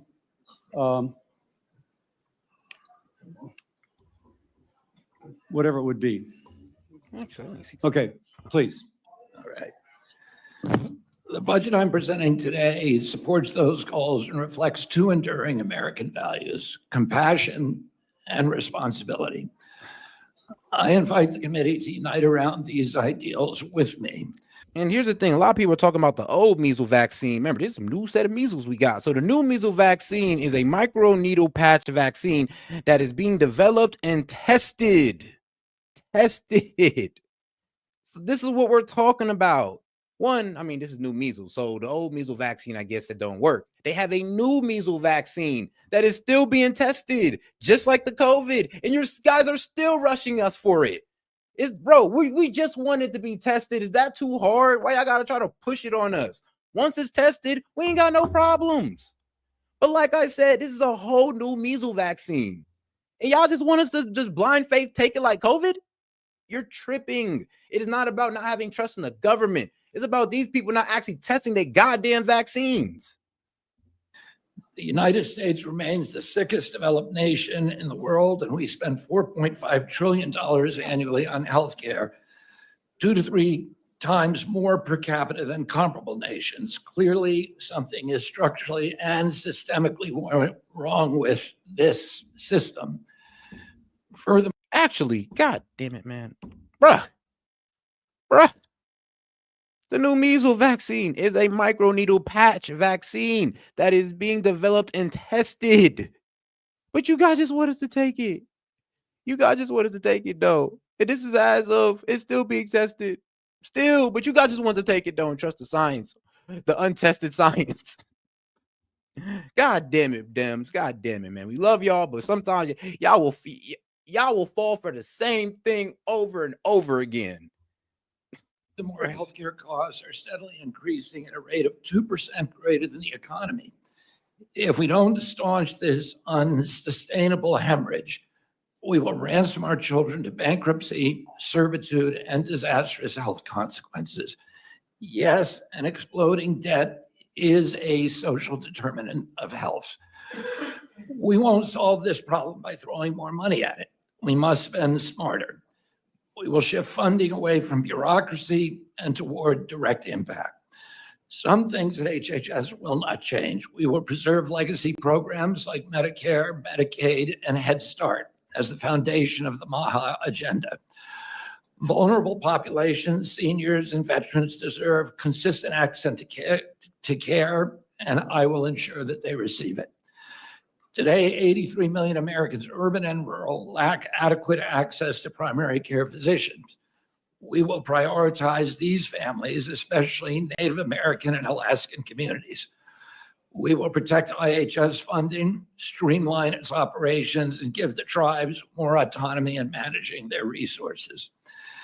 Let me be clear, we intend to make the Trump HHS not just the most effective, but also the most compassionate in U.S. history. Our official budget statement outlines. Hey, actually, you know what's the funniest thing is? I mean, you libs are the main ones to say, Google it, in the words of Sam Cedar. But Google it. You guys are the main ones that say that. I give you guys what you want, and then you're mad at the answer. Ain't that crazy? Many priorities, but I want to highlight a few. First, we will consolidate programs to better tackle mental health and addiction. These issues now rival chronic disease in their impact. The HHS will aggressively combat the opioid crisis, especially the spread of synthetic drugs like fentanyl. We will empower state, local, and tribal leaders to create effective solutions. Second, we will address nutrition, physical activity, and healthy lifestyles. The president's budget requests. Oh, my bad. I accidentally missed Fox Chase. And shout out to Fox Chase. He says, I think you should get more boosters then. I mean, man. Yeah, some of y'all just need to go ahead and take that risk all over again. You want to go ahead and take that risk on an untested vaccine? Be my guest. Go ahead. Go ahead. F around and find out. I mean, actually, go ahead and be the guinea pig. If you're good, I'll take it too. $94 billion in discretionary funds to support these priorities, including the Administration for a Healthy America. We will emphasize healthy eating and Head Start and ensure the program continues to serve its 750,000 children and parents effectively. Third, we will equip FDA to expand its food safety efforts through research, regulation, inspection, and education to remove harmful chemicals from food and packaging. Brother, you tell me I should just tell people to just, I should support people taking an untested vaccine. So I should sit here in front of hundreds of thousands of people and just be like, you know what, guys, you should just go ahead and take that untested vaccine, guys. Just go ahead and take it. F it. Caution into the wind. Fa la la la la. Who cares about your health, guys? Just take the vaccine. Why could we just want to trust the untested science? Fourth, we will find cutting-edge research at NIH while cutting risky or non-essential. I mean, you know what, Bryce? I wish I was as carefree as you. You look like a carefree person. I'm not gonna lie. You look like a pretty positive guy. So I wish I was as carefree as you. Studies. That includes ending gain-of-function experiments and research based upon radical gender ideologies.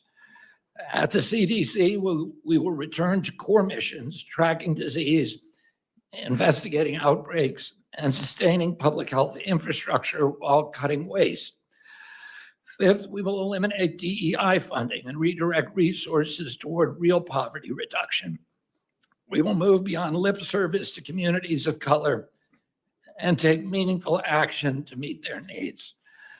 Six, we will strengthen cybersecurity and health IT. The AI revolution has arrived, and we are already using new technology to manage health data more efficiently and securely. Finally, we will rebuild public trust, a trust that eroded through years of industry capture, corruption, waste, and misplaced priorities. We will launch a new era of transparency in public service, creating an honest, science-driven HHS that answers to the president, to Congress, and to the American people. I look forward to working with Congress to pursue this mission together as a bipartisan cause. Let's work. All right, now let's get over back into Kistni Noems for a little bit. In the meantime, honestly, all right, guys, you guys might just get up on the call and talk this out like men, goddammit. All right, Jesus. Killed me. And shout out to my man, Eric. Hey, Eric? Hey, okay, shout out to my man, Eric, man. Appreciate the support, man. Hey, and he's a new member. Welcome to the fam.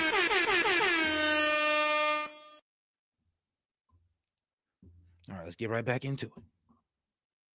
A lot of gotaways. We also have some we don't even know that are in this country yet. And that's probably what keeps me up at night the most, is the fact that we don't really know the dangerous individuals that may be in this country, that we have to get out before something happens that jeopardizes our national security.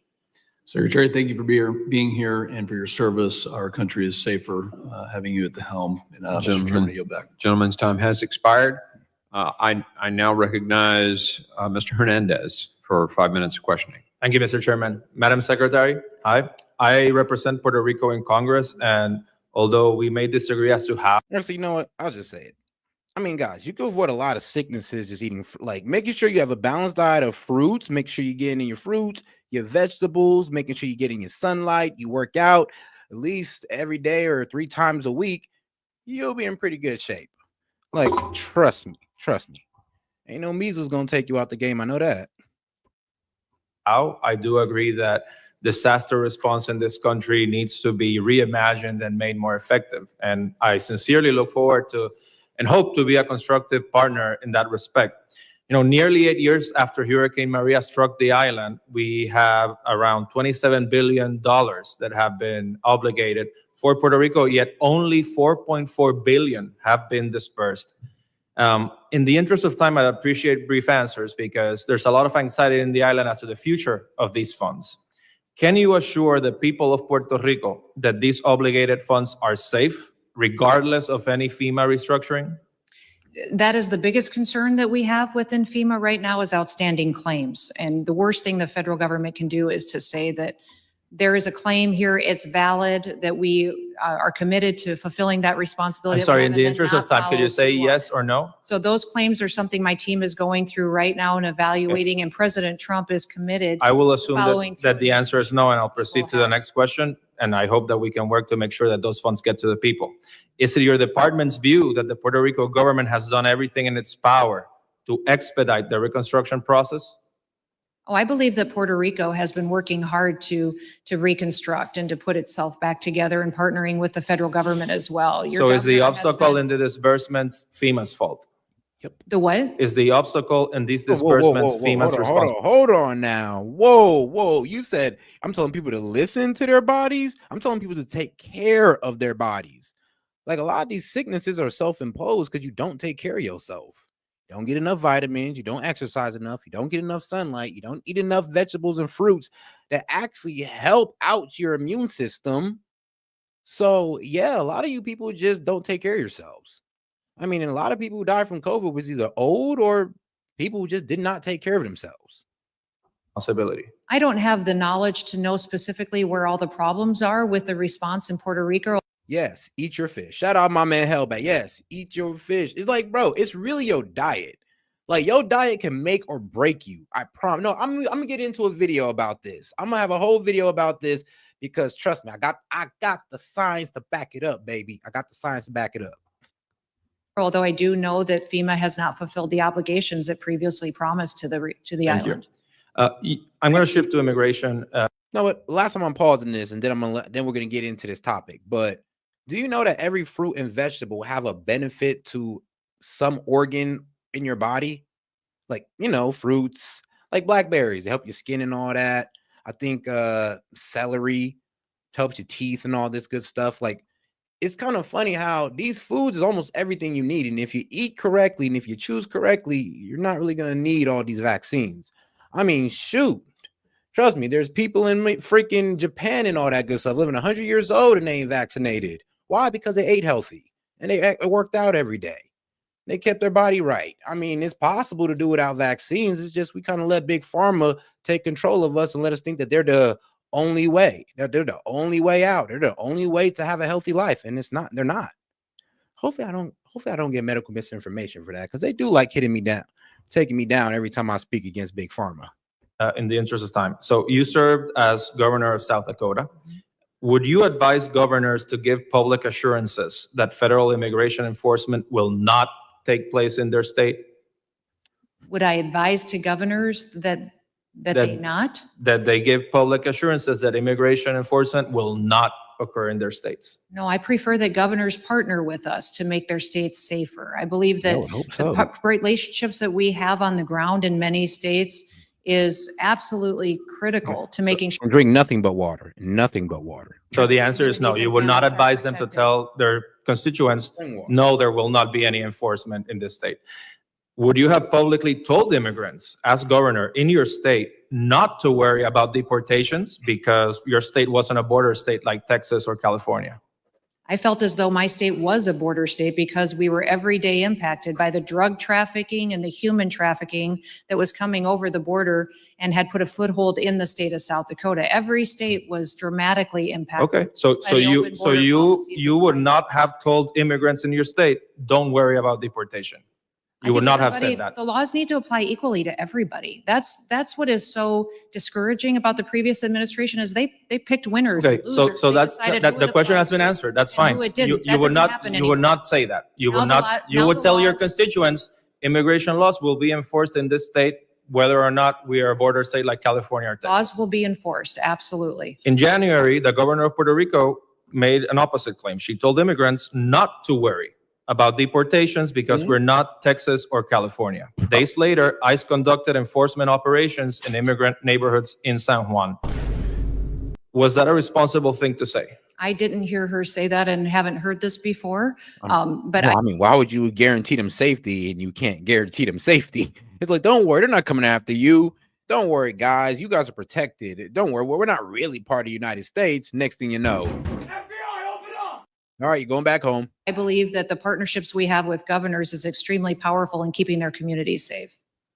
That's a no answer. Was she aware? Was she briefed by DHS about the immigrant raids that would happen in the ensuing days? I have no knowledge to that situation. What I will tell you is that every governor that I know of feels the responsibility of protecting their state, and they should be making the best decisions to secure their communities and their families that live there. And that includes telling people in their states or jurisdictions, the administration's policy is that there will be raids to detain people who were undocumented in their jurisdictions, not to tell them, don't worry, this will not happen here. I am not certain as to the situation you're speaking to. I'll get more information so that I can respond to you appropriately. Yeah, I'm but not certain. hypothetically, I'm not as certain what governor, would you have told the people of your state, the laws will be enforced here as in any other state?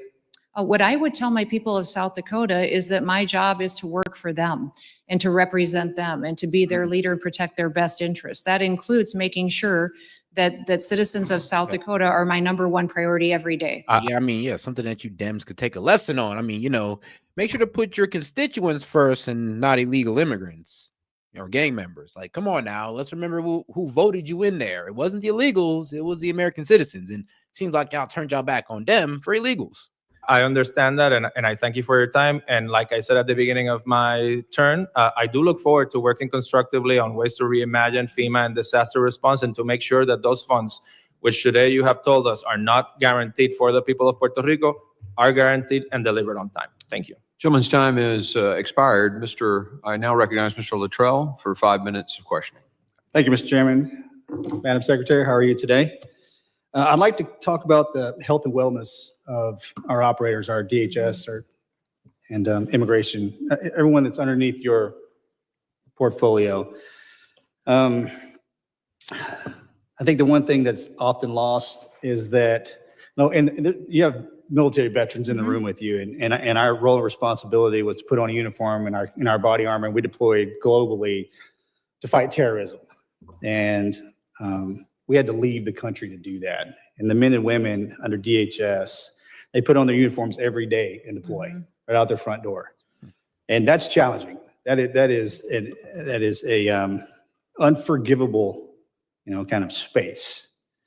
And my focus in the veteran community and active duty service, as well as your department, is the health and wellness of our operators currently and after they leave the career.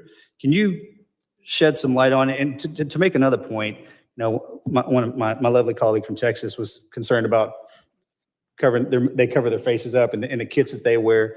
And I can understand that's aggressive. That's a posturing. And it's not, we don't get in gunfights every day, but the day that happens, you will appreciate the fact that you're wearing that uniform. And I'll also add, it's just, if you're presented with somebody that's got their face covered, that can be scary. I got it. But when you're dealing with terrorist organizations that are internal and on our borders, it's not the operator that they're going to go after. They'll take a picture of that face and go after the families. So it's anonymity for the operators too, which needs to be said because it's important to protect the men and women that work under your department. So if you will, please, can you kind of shed some light on me where we currently are now that you're the secretary for our health and wellness, cognitively and physically, and where we're going, please? Well, it is a concern for me, especially since we've seen an escalation in violence against our law enforcement officers, and specifically those even within the Department of Homeland Security, the aggression that they face every single day as a part of their job duties. That 123 helmet and a semi-automatic rifle. The gunman opened out in half hours from his. What the heck he talking about? 5 minutes question. Thank you, Mr. Chairman. Secretary Noem, thank you for your time before this committee. Today is a solemn day for my community in Buffalo, New York. Really? 3 years ago, on May 14th, 2022, a gunman motivated by racism and hatred drove 2.5 hours from his home to the east side of Buffalo to carry out an act of domestic terrorism. Equipped with enhanced body armor, a tactical helmet, and a semi-automatic rifle, the gunman opened fire at a local grocery store in a predominantly Black community.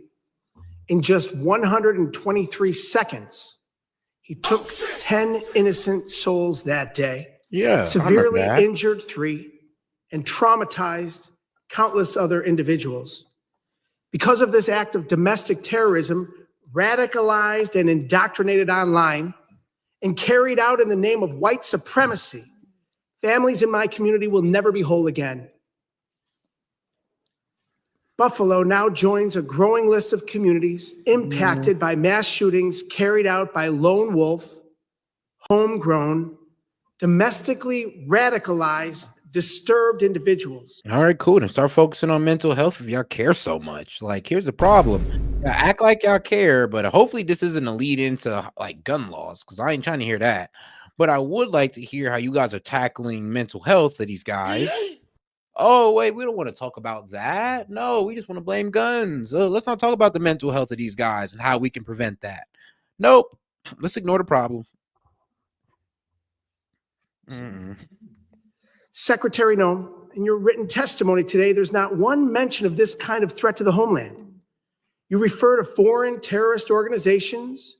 You refer to aliens who are affiliated with foreign terrorism. You refer to arrests of suspected gang members. Not once do you mention the term domestic terrorism, domestic terrorist, or lone wolf.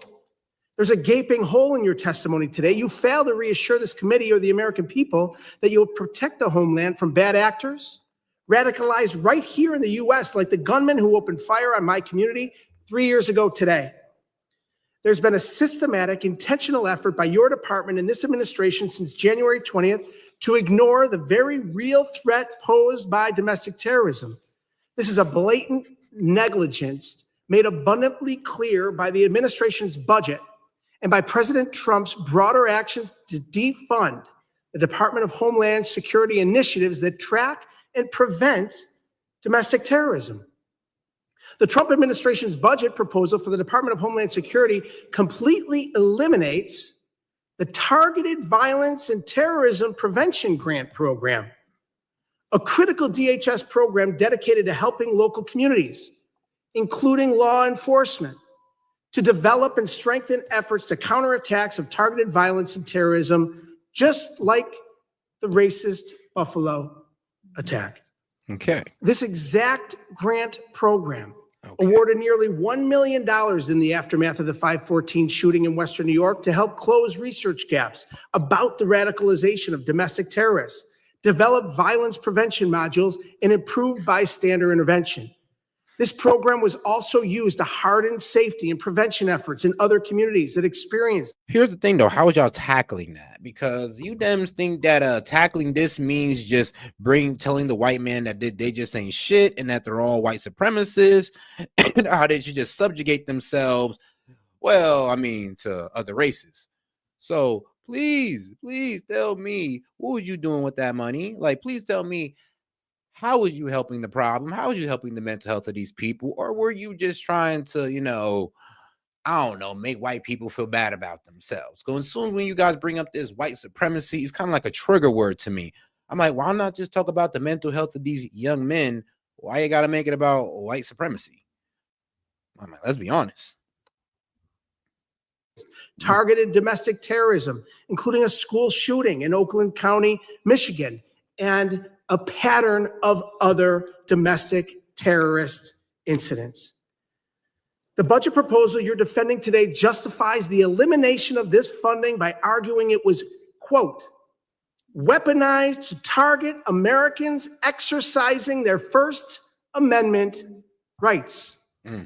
See, I don't know. When people like to talk about stuff like this, I like to take things back to, all right, well, how did this kid get like this? Because, like, this kid wasn't born racist. He wasn't born crazy. He wasn't born wanting to go out there and shoot black people. How'd he get there? Like, and you know, that would be a nice little investigation if you guys can look into what type of topics he was looking into, what was his background, his childhood, maybe it's how he was brought up. I don't know. Maybe he had some bad experiences with some black people. Who knows? But I would like to know the past with this guy, you know, engaged in. And I think that would be better if you guys release that to us instead of just saying, oh, it's white supremacists. I'm like, no, I'm pretty sure it's way deeper than just white supremacy. It's just a lazy ass answer you guys like to come up with. End quote. If the suggestion that an act of domestic terrorism, which took the lives of 10 innocent people and forever changed my community, qualifies as protected First Amendment speech, then explain that to the families of the victims who were killed that day. Under this administration, we have a Department of Homeland Security that is making excuses for domestic terrorists under the guise of free speech and insulting communities like mine, especially on a day like today, as we mark the anniversary of unimaginable violence and loss. We can do better and we must do better. No, trust me, my heart hurts for the situation. Like, trust me, I felt bad. I remember that day. But the problem is, though, like I said, you guys trying to make this about white supremacy. Nah, that ain't it, buddy. That ain't it. Perpetuating activities that were not a part of Homeland Security's reason for why it was created. Thank you. I'd also be remiss if I didn't mention my role as chairman of the Emergency Management and Technology Subcommittee. And I want to thank you for meeting with us in New Orleans. You made your schedule available to meet that committee right after you were confirmed, and we really appreciate that. As you can imagine, I have an interest in the work of FEMA Review Council and was pleased to see the announcement of 13 new members. Secretary Noem, the president's executive order said the council would have up to 20 members. Will additional members be added, and how are you coordinating with the White House on the council? Yes, absolutely. There is the potential for new members to be added, and that is a current evaluation that's ongoing with me and my team and the White House as well. So if you have recommendations, we certainly would continue to receive those. Thank you. We're excited about those recommendations. What do you anticipate the priorities of the council will be, and how can we support that work? Well, the priorities of the council is all right. No, he's an agreeer. Ramming through a $70 billion. Thank you, Mr. Chairman. Madam Secretary, good afternoon. I wish we could have heard from you before ramming through a $70 billion reconciliation bill. But nevertheless, I'm really happy that and glad that we have a chance to speak with you today. Like many of my colleagues, I am deeply concerned that your department is blatantly ignoring our laws. The law is very, very clear. All right. to make sure I'm sorry, but hold on. This guy? that these programs Watch this. are on task to why they were created. They're being utilized for individuals who truly do love our country and recognize the opportunities our country provides them. The gentleman's time has expired. I now recognize Mr. Thanadar for 5 minutes questioning. Thank you, Chair and Ranking Member. Secretary Noem, the Constitution of the United States establishes a federal government divided into 3 branches. It is Congress that makes the laws, the President who takes care that the laws are faithfully executed. Bro, this man is 70 years old, okay, guys? Wild stuff. I remember everybody remember this guy. Yeah, the politician who came out of nowhere talking about, I want to impeach Trump. President who takes care that the laws are faithfully executed, and it is the judicial department that says what the law is. The constitutional separation of powers and system of checks and balances is necessary for the protection of liberty, and any violation undermines the rights and liberties of everyone in the United States. The Trump administration has repeatedly ignored the federal courts, including the Supreme Court. President Trump has even said that, and I quote, doesn't know, end quote, whether he has to uphold. That is hilarious. He's like, I do not know if, like, well, see, look, when that guy answered, like, are you supposed to uphold the Constitution? Now, Trump answered that because he's going through a court case with the Supreme Court on the matters that the man was talking about. So when you're going through a court case, you can't really speak on that, on the subject. So it was kind of crazy how that interviewer pretty much asked him about the whole Brego thing and, oh, well, do you believe in the Constitution? And you should go ahead and bring him back. He's like, bro, I have lawyers who are working on that. And guess what? The Supreme Court ruled in Trump's favor. So yeah, I mean, Trump was in the right the whole time. Then according to the Supreme Court, the Aliens Enemies Act is valid reason to get deported. Hold the Constitution. The President of the United States said, doesn't know. Secretary Noem, is it the policy of the Department of Homeland Security to follow orders issued by federal courts? Yes, we are following all federal court orders. So the answer is yes? We are following all federal court orders, yes. Yep. Well, as just one of the many examples, a federal judge required FEMA, and I quote, immediately cease, in the code, efforts to withhold disbursement of federal grant funding appropriated by Congress. The court later found evidence that FEMA, an agency under your purview, was in direct violation of the court orders. So court orders were not. And all right, man, shout out to my man Parabolic Curvature bringing in the facts here. And he says, all right, 163 million for disaster relief was cut. Remember what happened last time Trump cut FEMA? Or are we too far gone from the COVID pandemic? I mean, I don't know about that, G. Everybody was getting stimulus checks and all this crazy stuff. I mean, compared to how FEMA is used under Biden, I would say, the whole COVID situation was actually handled pretty well in terms of keeping money in the pockets of American people. Biden, I mean, I don't know, but I hear what you're saying though. And here's the thing. This is the main question, because everybody wants to sit here and complain about, oh, they're 163 million. Well, then how much is left? How much do they need? I mean, let's be honest here. They're spending 1.4 billion from FEMA. Remember, I actually looked this up and it was on FEMA's website. They literally spend $1.4 billion for humanitarian efforts for non-citizens. They do this. This is what FEMA, like, they have a budget for it. So, and it was $1.4 billion. So taking out 163 million out of disaster relief, which is FEMA, I'm not tripping, because they had 1.4 billion for illegals, for non-citizens. So taking out 163 million in savings, I'm not too pressed about. Followed, as you see. Yes or no? We are following court orders. Grants are being reevaluated, but I'm just like, if you guys can prove that it's a real major cut, then okay. But to be quite honest with you, like when I'm looking over these budgets, I'm just like, well, please explain why this isn't enough. Like, tell me why this isn't enough. Because like I said, if somebody was arguing this to me, I'd be like, yeah, but y'all have 1.4 billion to give to illegals. You tell me you can't take $163 million cut? but they are being obligated and appropriated according to how Congress has laid out.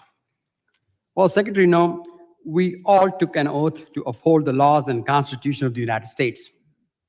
It is a sad day that I have to sit here and issue a reminder. You and the Department of Homeland Security must respect the Constitution and the courts. Mr. Chairman, I want to yield my rest of my time to the gentleman from New York. Gentleman yields. Mr. Goldman's recognized. Thank you, Mr. Tenedar. Secretary Noem, your opening statement includes a lot of data and numbers, but it doesn't mention asylum. How many people have claimed asylum since January 21st of this year? I don't have that number readily available to me right now, but I can get that for you. Do you have a sense? Is it I don't. Dozens, hundreds, thousands? I don't. You are aware, are you not, that asylum is a lawful pathway into the country? I am. And are you aware of how and why the United States? But asylum can be revoked if you're operating in terrorist activity, gang member, and all that good stuff. If you're committing crimes and you're here under asylum, you can get deported still. I mean, asylum doesn't mean you're just a citizen now. Let's not forget. Implemented our asylum laws? We grant asylum to individuals who are feeling threatened specifically by their government through violent activities that are perpetuated in their own home countries. Right. And it was originally implemented because Jews fleeing from the Holocaust were not allowed to seek refuge in this country, even though they clearly had no country to go to and had nowhere else to go. And those Jews in the Holocaust were rounded up frequently by the Gestapo in Nazi Germany. I mean, secret undercover police unit that we know rounded up the Jews and sent them to the gas chambers. One of the things that I want to address with you briefly is, I think you said your testimony was that agents who are wearing masks do so as part of their undercover disguise. Is that right? Said if the need arises to where they have activities that require them to be undercover at times or to protect their identity to continue their work and their duties. So if an agent is conducting an arrest and approaches an individual without their mask on, and then when alerted to being videotaped, puts their mask on, that's not to protect their identity from the individual who's being arrested, right? It could be, Congressman. I don't know the specifics of the situation. Is it the policy of the Department of Homeland Security now that undercover ICE agents are permitted to wear face masks when executing their official duties? Sir, it is allowed that they can if protecting their Is it in the identity is an policies? imperative part Do you of address face masks in the I'll have policies? to look and see if it's in our written policy. I don't know. Here's the thing, like, you guys, here's the thing. They are radicals at this point. You guys want to know the identity. Why do you guys want to see the face of these ICE people so bad? I'd have to ask them that. Why do you need to see their face? Why? Oh, we need to be able, you can identify them with their badge number. If anything happens, cool, call the badge number. Cool, send us a video. We'll be able to identify them. But what we're not going to have happen is have you Dems take pictures of these guys and start harassing them in their private life. We know how you Dems operate. Like I said, the same people that was scratching up Teslas, the same people that was protesting outside of Supreme Court Justice's house on Biden's command. You guys are terrorists in a way. Like, to be honest, you guys are like one step away from being terrorists. Because I know what's going to happen if these guys take off their masks, and I honestly think they know as well. As soon as if ICE was take off their masks, you start taking pictures of them. You start looking for their social media, their family, friends, anybody associate them, anybody that associates with them, you're going to harass them, call it racist, call them, oh, do you support your husband? Oh, do you support your son? You're going to start harassing people's mothers, families, friends, etc. Because that's what y'all do. Because it's quite ironic, and I agree with the administration that is trying to ban face masks from anti-Semitic protests on campus. Calm down, G. And yet our own law enforcement are wearing face masks to hide their identities. We are implementing the exact same policies that Joe Biden had in place for his. That is not any policy that I was aware of when I worked for the Department of Homeland Security. Gentleman's time has expired. The gentleman's time has expired. I recognize Mr. Knott for 5 minutes questioning. Thank you, Mr. Chair. Madam Secretary, thank you for your testimony today. And as someone who worked with law enforcement at every level, I know the dangers that they face, and I know the reasons why they wear those masks. And equating ICE agents to anti-Semitic mobs is a disgusting analogy, and I'm sorry this committee just asked you those questions. But in regards to the threat that our country faces relating to the open border and the ill effects from it, I can't help but hear the silence when we hear the other side of the aisle. There is no protest to the open border. There's no protest to, at minimum, 10 million, up to maybe 15 or 20 million people who came to the country. I worry in some ways that we are becoming desensitized to all of the problems because there are so many. You know, surges in overdose deaths from fentanyl, surges in violence, We see compounding numbers of people who are terrorists coming into the country. I've heard testimony from this very committee that there were dozens, if not hundreds of miles of border that were ordered to not be enforced over the last administration. So we don't know who's here. Now, guys, look, I'm just going to say this one time, okay? I don't care what female it is, okay? I don't care if it's liberal female, conservative female. We are men. We respect females even if we disagree with them. There is no reason for you to sit there and call a woman out her name just because you disagree with her. That is absolutely unacceptable behavior and is unbecoming of a man. Calm y'all asses down. Whoever, like, I'm talking to you, Bounty. Like, bruh, like, are you not a man? Like, what type of man speaks to women like that? Off the rip. Like, chill. Even if you disagree with her. I disagree with Kim. I disagree with a lot of women in here. And you don't see me coming out their neck. And you'll never see me come out a liberal woman's neck like that, nor a conservative or any woman's neck. Because that's just not how men talk to women. You want to get big with somebody, bro, get big with me. Man. And whether it's hostile actors from China, Cuba, Venezuela, other hostile countries, whether in the Middle East or all over the world, we know that they sent people to exploit the open border policies of the last administration. Yes, drug trafficking. Yes, human trafficking. Yes, violence is all part of that. But so are threats that go well beyond that. You know, terrorist, national security threats, et cetera. And if we made perfect border policy from this point forward, we would still have a huge problem because of what the Biden administration did in your position. How can we as a committee help you get ahead of this problem and to make sure that the solutions continue to unfold years into the future, which is what will be required? Well, a couple of things. One of the things that I think was most tragic of the last administration is they even prevented us from having data to start with. Yep. For instance, President Trump in his first administration opened the Voices office at ICE, which gave victims of illegal immigrant crime an opportunity to get information, to have support systems, to get case information, to know when that individual was in court, when they were going to be released. When President Biden became president, he shut that office down, which means that because it didn't exist, we don't truly know how many victims of illegal immigrant crime there are out there. We don't have the data. So continuing to have systems in place where you're bringing light to the fact that there are victims still out there and that people are still enduring criminal activity by illegal immigrants and that they shouldn't be prioritized over American citizens is very important. I would also say that making sure we have an opportunity to have the resources we need in order to do due diligence on enforcement operations and secure our border into the future is important, and then continue to highlight sanctuary cities and the danger that they are to our country, what they do to their families that live in them, that we aren't able to take enforcement actions that are efficient to really bring them justice. In terms of the task force officers, ma'am, that is obviously a program that I, as a federal prosecutor, used. It's a force multiplier in a very profound way.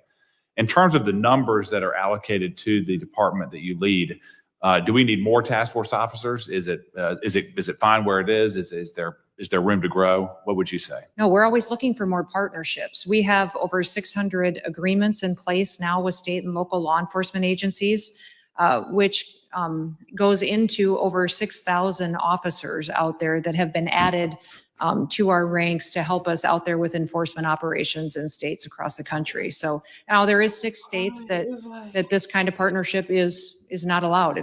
It's banned by the state government. So it would be helpful to have those addressed in those states so that we could form a partnership like this to compound our resources to really make sure we're bringing safety. It might be worth reaching out to individual counties at some point, because Yes. I know within those states, there are numerous counties who are furious about those prohibitions from the governor's mansions. Yes. So that would be something that we would love to talk to you about.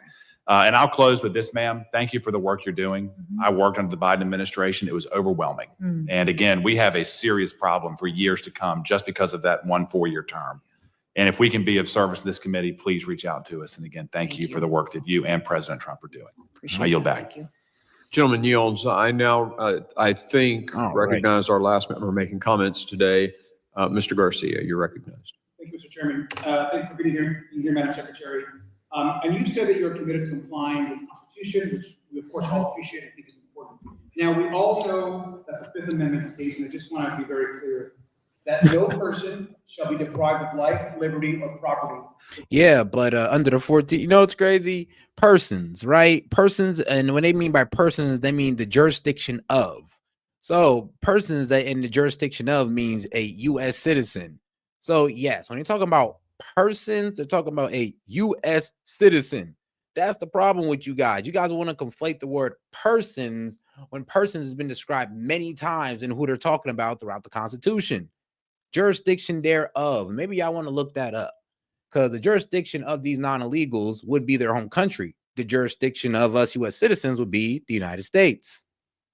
Without due process of law, the Fifth Amendment.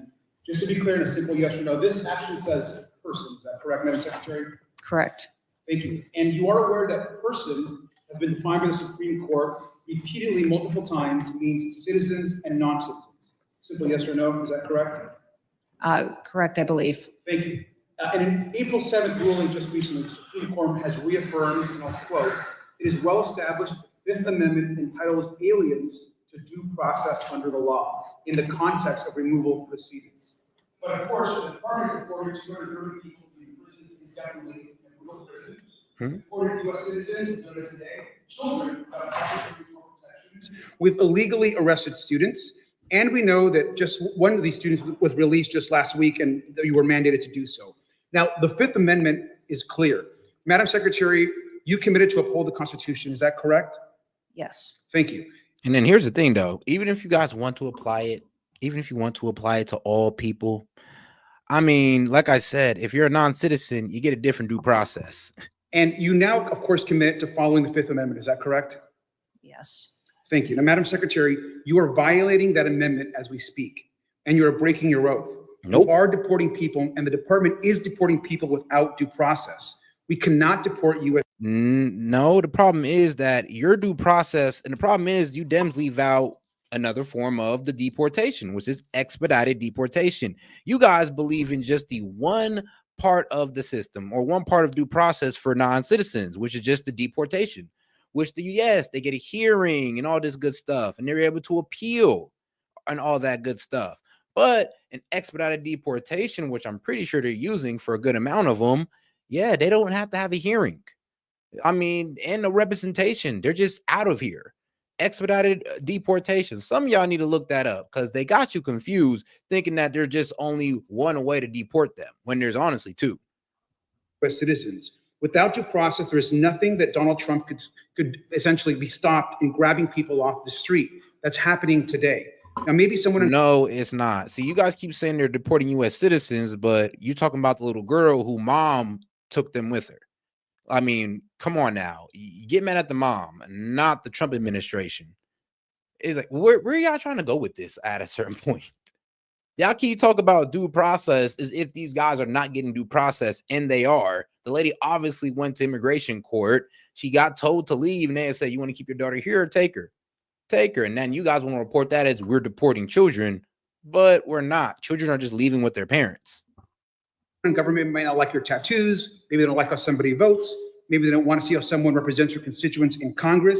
If you can't see a judge, no one can protect you. And I hope that you and I and everyone here can agree with that. And apparently not even... Now I would ask them, I'm like, sir, you know there's expedited deportation where you don't see a judge, and that is constitutional. That is, you are allowed to do that. It is expedited deportation is constitutional. So you can't tell me I'm going against the Constitution when a deported, and if I say I'm doing a expedited deportation, it is constitutional. So I don't even know what he's talking about. Like I said, you guys want to hinge on if the process of regular deportation is the only way. Even the Supreme Court actually matters when it comes to the case, of course, of Kilmar Garcia. But let's remember that we're not just deporting people, we're sending some of them to be locked up in one of the most dangerous prisons in the world. Now, Madam Secretary, you've heard this case today, but I have to speak about it one more time. I think it's really important. This is Andrew Romero. He had an appointment to come to this country to claim asylum. We gave him that appointment. The United States government gave him his asylum appointment. Okay. He comes for his appointment. He passes a credible fear interview. He's a gentle person as described by his family. He's openly gay. He was leaving his country for persecution of being... Yeah, but here's the thing. You said that about the Maryland man as well. Oh, he's a good husband. He has a wife and kids. I mean, it wasn't even his kids. And oh, his wife, he beats his wife. So you guys painted the same picture about the Maryland man. And how did that work out for you? So I'm pretty sure, and I'm not, no, actually, no, I'm 80-20 on this. I'm 80% sure if we look into this guy, we'll find some similar things. You know, the same thing about Kilmar Garcia. Pretty sure we'll find out that he was hanging out with gang members. He was out here probably selling drugs and partying in ecstasy and selling drugs to the illegals like himself. So you feel me? You never know. I mean, you're acting like gay people don't live a wild lifestyle. Like they go to the club and get crazy with the nose candy and ecstasy. Like what? And like they can't be drug killers and gang did members everything too. right, claimed asylum, that was legal. And then we sent him to a dangerous prison at the border with no due process. There are claims about his tattoos. He has his parents' names on his tattoos and 2 crowns that relate to a festival back in his hometown. We are paying to lock this young gentleman up forever. I would ask him, how you know that? Like, how you know that? How, like, that could just be them covering up for his gang tattoos. How do you know that? Like, so we just supposed to believe the parents? Why not believe the investigators? And here's the thing. There's somebody in the chat that says, oh, Set, you're just going to believe everything law enforcement says. I mean, well, they're the ones doing an investigation. They grab their communication. They actually look into who these people have been in contact with. And you're just now hearing about the guy. But these people been knew about him for months and have done the investigation into them and know everything, know way more than you about him than you do. So tell me, who am I supposed to listen to? The people who's been investigating this man or somebody who just wants this man to be innocent, even though they don't know no facts about this guy at all? Like, come on, how do you guys sound, honestly? Ridiculous. What I would ask is the ambassador in El Salvador, we have asked for proof of life of Andrew.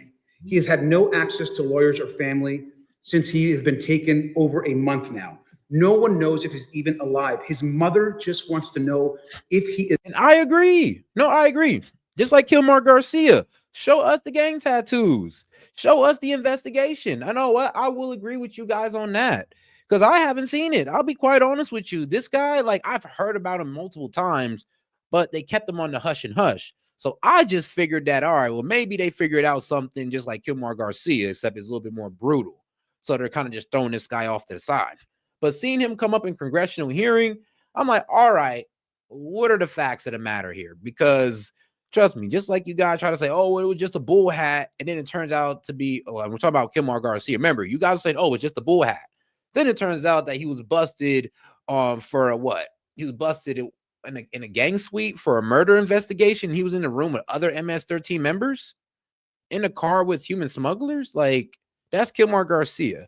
So I'm wondering if we do some investigation and we finally see what's up with this young man. I mean, we might find something. And if not, then I'll be in agreement with you guys. And I'll be like, okay, yeah, I can see this argument. Bring him back.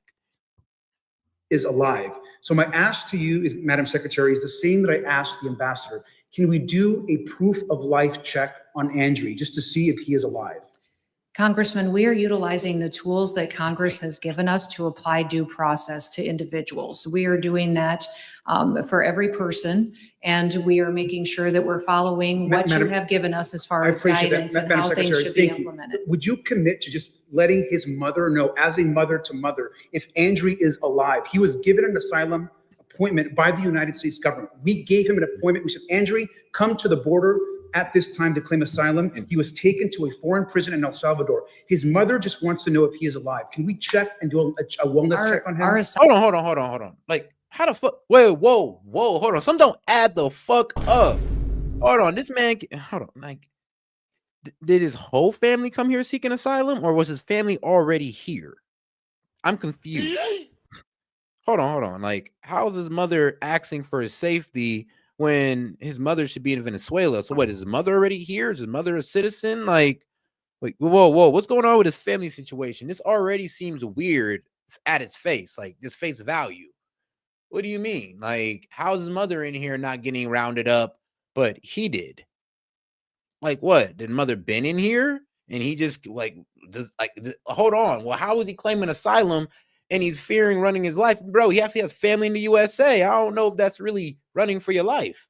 And then who knows what type of activities this guy was engaging in. Just like Kilmar Garcia, they kind of slow rolled out the evidence, and then we just found out over time.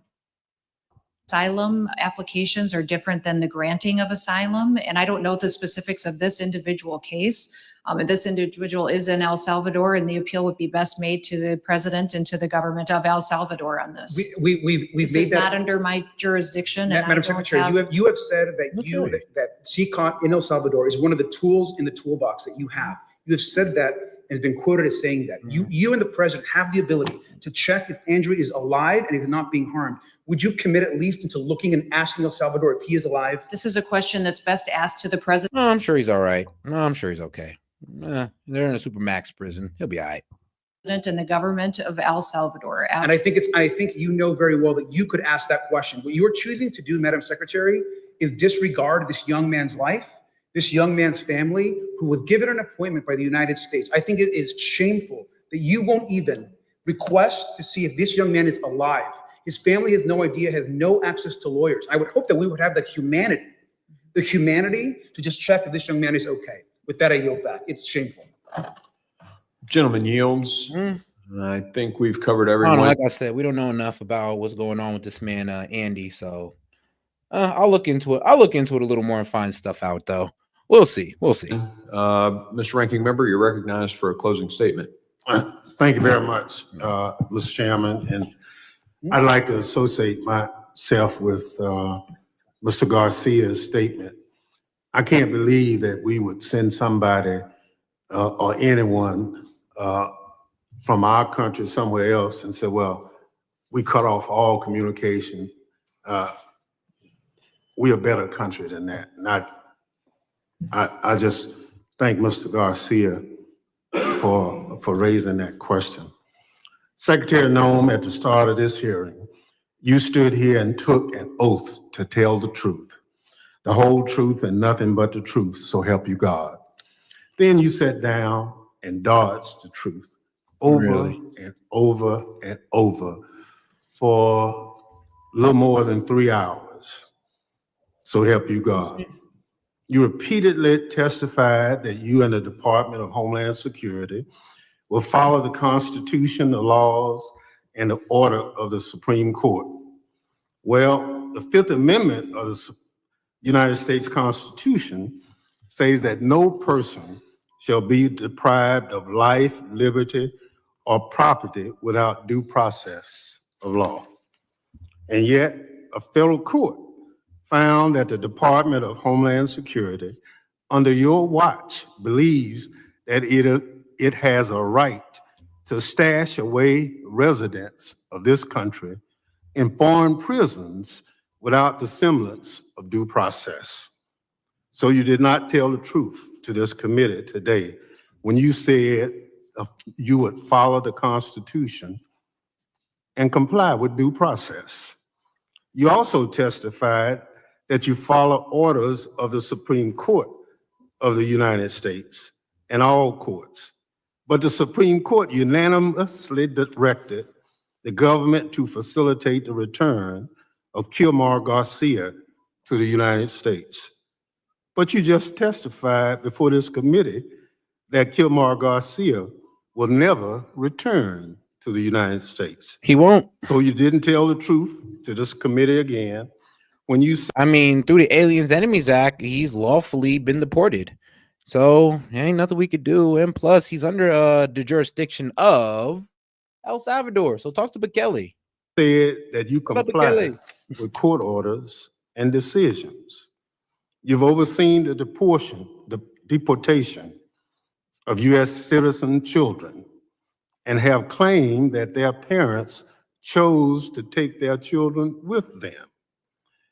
But you produce no evidence that the mother, let alone both parents of those children, freely gave consent to have their children deported from the United States. In fact, everyone involved in those cases say that the mothers, in fact, did not want their children, especially their sick American children, deported. In fact, your agency lured families to ICE appointments. I'm pretty sure they didn't want to get them deported. I'm sure they didn't, but they didn't have a choice. And that's the thing. Like, I get what he's saying. I'm pretty sure if you ask the mothers, they say no, we didn't want to get deported. I bet you don't. I bet. But the problem is, though, you're here illegally. So what you gonna do? leave your daughter, leave your kid by itself without a mother and just head off to your country, you're going to take it with you. As in the words of Tom Homan, we don't got to separate y'all. You can get deported together as one big happy family. Isn't that sweet? Doesn't that sound nice? Deported as one big happy family. Appointments under false pretenses, lied to them, refused to let them speak with an attorney or children's father, and deported them before court had time to even hear the case. You've given yourself the unilateral right to deport anyone you deem a threat. You refuse to comply with court orders that try to stop you. That puts all of us at risk. Beyond your false testimony about the administration's deportation policies, you falsely stated that the administration is focused on a full range of DSH's missions. Instead, your budget request appears to reflect a view that DHS's sole purpose is to be a border wall construction agency that deports U.S. citizen children with cancer. Your budget proposed. Like I said, the mom literally signed off to take the kid with her. The mom didn't have nowhere else to place the kid and step in foster care. What do y'all want? Like I said, I don't understand why y'all getting mad at us. Get mad at the mom. It was like, well, what do you want to do? Oh, you can't take your kid. Your kid one of us now, man. Cloak it in the American flag and be like, nah, this kid us. You can go though. What do you want? Y'all sound ridiculous. Like y'all don't know what y'all want. Because if we play with you guys one out, it sounds crazy. Hey man, shout out to my man Daniel Castro. I said before okay, I said before call it. What do you say? Yeah, debortion and the Dems love it. Wait, hold on. Yeah, I called before debortion and the Dems love it. Hold on now. Cuts to cybersecurity, emergency preparedness, and aviation security. Even before asking Congress for these budget cuts, you've overseen mass reductions in the workforce at CISA and FEMA. Despite repeated... and for all the...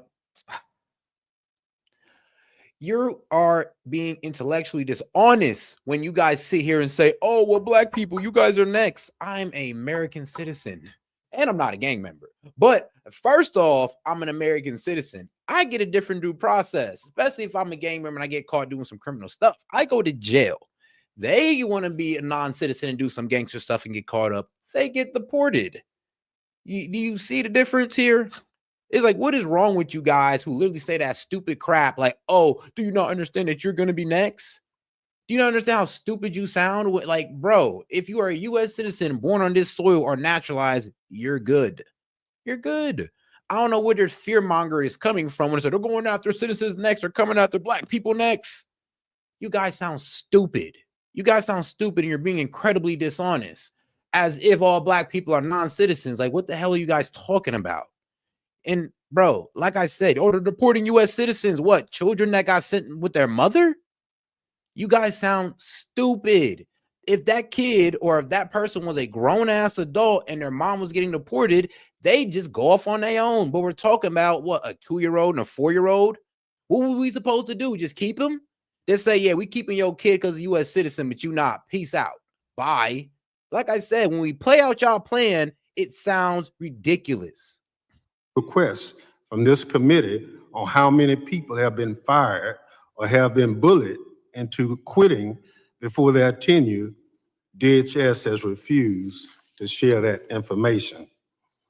So it should worry every American that we do not know how many people are left at FEMA to respond to disasters. And how actually we have read it. The problem is that you kind of just, I don't know. It's kind of pretty easy. One is wartime, incursion, or invasion. And guess what? It's up to the president's discretion. It's all in the president's discretion. So not only did he designate these people as terrorist organization, but it's on the president's discretion that, this is an incursion or an invasion. And he can thus invoke the Aliens Enemy Act. My man or woman, you didn't read it. You did not read it, or else you would know the 3 stipulations to enact it. How many cyber defenders still work at CISA as China and other adversaries attack our systems every day? And you made clear in response to my questioning, you have no plan, written plan for FEMA. It is very apparent that also is no plan for CISA, where you are trying to gut the agency's funding and falsely claiming that CISA. Bruh. Oh my God. And you guys know what we're doing that for. Birthright citizenship, you know why we're doing this. We're doing this so people just can't fly in here, have a kid, and an anchor baby. That's what we're coming after. You guys know that, but you're being dishonest. Why? I do not understand. I don't understand you guys. Like, why do you guys gotta be intellectually dishonest? You know we're going after anchor babies, but you're gonna frame it as if we're going after U.S. citizens. Come on now, man. Come on. Is a censorship agency. Since CISA never censored anyone, but now we are all paying the price for you buying into a baseless conspiracy theory. Secretary. Yeah, and I can't help people who read correctly. I know, right? Sorry, man. I can't help you if you can't read correctly. Like, I'm gonna be honest with you. If you can't sit there and honestly read the Alien Enemies Act and understand it, I mean, sorry. I'm sorry, but guess what? But guess what? I disagree with you. Oh, you know who else disagrees with you? The Supreme Court. The Supreme Court ruled in Trump's favor about the Aliens Enemy Act. So I disagree with you. And the people who truly matter disagree with you. The Supreme Court. So it's not that we're uneducated. It's just that you're unwilling to hear anything else. Don't be so stubborn. Noem, I'm glad that you finally came to testify before this committee, but I'm disappointed, along with a lot of my Democratic colleagues, that you stood here and took an oath to tell the truth, then repeatedly failed to do so to this committee. Let me just say, if you dance with the devil long enough, he's liable to follow you home. I hope that you will stop dancing around the truth and start telling the truth so this committee can do its work. Hold on, can y'all start telling the truth? Can y'all start being honest? Can y'all start actually doing the real work here? Because y'all was out here just kind of, going crazy for Kilmar Garcia. And then we found out that, yes, he is an MS-13 gang member, a wife beater, and a human smuggler. So please save it. Save it. Because you guys have a hard time with the truth. Trust me, we know. Helping to defend DHS from the attacks you've launched against it. Mr. Chair, I yield back. Gentleman yields. I want to make a clarification here because there's been so many incredibly false and misleading things said today. Once a deportation order has been issued, the due process is over. The due process occurs prior to that, where the judge makes a decision with the information, oftentimes the help of NGOs, sometimes in the past funded by the federal government. But the judge issues an order, and there's well over 1 million people in this situation that are being deported appropriately. A lawyer is offered at that point. The judge has made a decision. The due process has already occurred. It's really important to make that point. Please. People are not inhuman or violating the law. They're following the law. They're executing an order that's been presented by a judge. I saw a meme somewhere this week that said a society that makes war on its law enforcement better learn how to make friends with its criminals. I've said this before, the left has... The left, defund the police. All these police want to hurt you. Oh, yes, you want to make war with law enforcement. You want to storm the ICE, which is law enforcement, but you want to champion, what? Gang members, illegals, human smugglers. I mean, yeah, you guys are championing for the criminals, but you're going against law enforcement. I mean, bro, we got somebody literally in the chat that says, oh, you really trust law enforcement? Yo. Really? You're telling me you trust these Congress guys, these Dems, these liberals who are doing no investigation into these people, who's only reading the headlines and these leftist articles, and you believe them over people who actually put in hours of investigation? But you believe the guy who just took an hour or two to write an article, but you don't believe the guy who put in hours of his life to investigate these people. Yeah, you sound stupid. No offense. This incredible heart for the criminal. They defend the criminal. A full-throated defense of criminals over the safety of Americans and the following of the rule of law. We've even seen the defense of a congresswoman who threw a punch at a police officer. Yep. I mean, that's unconscionable. You know, if I was a 100% politician, and I'm not, but if I was a 100% politician, I'd be happy with that. Why? Because that's exactly the reason they lost every single swing state in the recent election, the border. This full-throated defense of criminals and the punching of law enforcement in the face. It's why they lost every single swing state, and Republicans gained in almost every state more votes than we'd ever gotten before. Because the American people recognize who the good guy really is. And it ain't Tren de Agua, or a guy who was driving 8.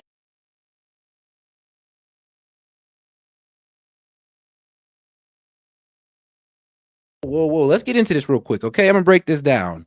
All right, the Supreme Court has indeed ruled in favor of former President Donald Trump in several cases, right? So they ruled in favor of his presidential immunity. They ruled in favor of his immigration and deportation policies. So yeah, those are the two current rulings that Trump has won. So guess what? The Supreme Court has sided with the Trump administration on several immigration-related matters, particularly concerning the Aliens Enemies Act. They ruled the administration could proceed with deportations under this law. Shout out to the Supreme Court, my people, boy. Shout out to the Supreme Court. Mostly that boy Clarence Thomas, man. Shout out. Because, yeah. So, I mean, shoot, who gives a damn if I disagree with you? The people who really matter disagree with you. And that is the Supreme Court, guys. Sorry. Women, young women through my state, and the Biden administration said, do not detain him. As I've said before, the left doesn't know a good guy from a bad guy. Oh, and I know somebody was talking about, so, okay, no, in the landmark, as far as presidential immunity, yeah, in a landmark decision, the Supreme Court ruled that the former presidents are immune from criminal prosecutions for actions within their exclusive sphere of constitutional authority. They street violent criminals and they want to defund ICE. That's been their mantra since I've been in this position. It's ridiculous. It's heinous. And yes, if I were a pure politician, I'd say, keep going, guys. But what it does is it breaks my heart. I am a combat veteran and I have a kindred connection to those law enforcement agencies and agents who put their ass on the line, their lives on the line for our safety. And we're fussing about whether or not the guy has a mask on to protect his identity when he's an undercover agent. I don't know how many people made an issue out of that. Give me a break. Want to cut a deal with Iran, destabilize the Middle East, punch Saudi Arabia in the face, we get an imbalance in what happens in an invasion of Israel. They don't know a good person from a bad person. That's why the American people said, we don't want them in charge.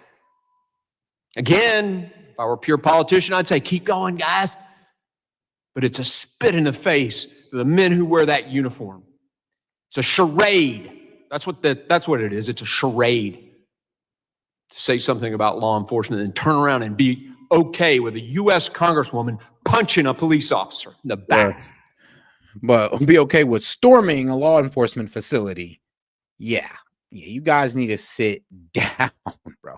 Just sit down and just be quiet, guys, because you're doing too much and you just made yourselves look even more stupid. It's infuriating. Madam Secretary, you have done a remarkable job. And what's happening now is the criminals and the cartels have stopped making billions of dollars trafficking human beings into our country. Thank you for that. And the texts and tweets that I've gotten from Border Patrol and the texts and tweets I've gotten from law enforcement all across this country during this hearing support everything I'm saying. Thank you. And I charge you to keep going. Keep doing it. That judge executes that removal order, get them out of here. They've had their due process. And you will have our full-throated support as you continue to do so. And we will work very hard to get reconciliation passed so you have the resources and we can codify the common sense policies that this president has enacted with your leadership. Thank you for being here. Thank the staff for all the work they do to put these on. We stand adjourned. Dang, not the chairman was on their side. Okay, shout out to the chairman. But all right, though, let's get over to the next video. Secretary Kennedy, thank you for being here. I'd like to start by talking about the current measles outbreak, which I know is a concern for all of us here today. 2 children in Texas have tragically died from measles this year, the first children to die from measles in our country in more than 20 years. Measles is almost completely preventable with the measles vaccine. As you know, it's critical that families hear directly and clearly from healthcare leaders about how they can best protect their children. So, Mr. Secretary, I'd like to give you an opportunity to say clearly here today to any parents who are watching that the best way to protect their children from measles is to vaccinate them. Yeah, I've said that the best way to stop the spread of measles is through vaccination. But I would say this, we have handled this measles outbreak. We get a measles outbreak every year. We've handled this measles outbreak better than any other nation. What I was interested in, you can say what I asked you to do was to say straight to the camera, as you did on social media, that it is your position that the best way for parents to prevent their kids from getting measles is to vaccinate them. And that is your statement today. I said that too. All right. Well, that is great. Thank you. Now, you lead the nation's health department. So let me ask you a couple of questions. Do you think HHS should employ anyone who has endangered the health of children? No. You hired David Geyer to lead autism research. No, it's funny how some of you Dems just cannot accept the truth. You just can't accept the truth, and it's crazy. At HHS, an individual who fraudulently posed as a doctor and gave dangerous medications and medical tests to children with autism.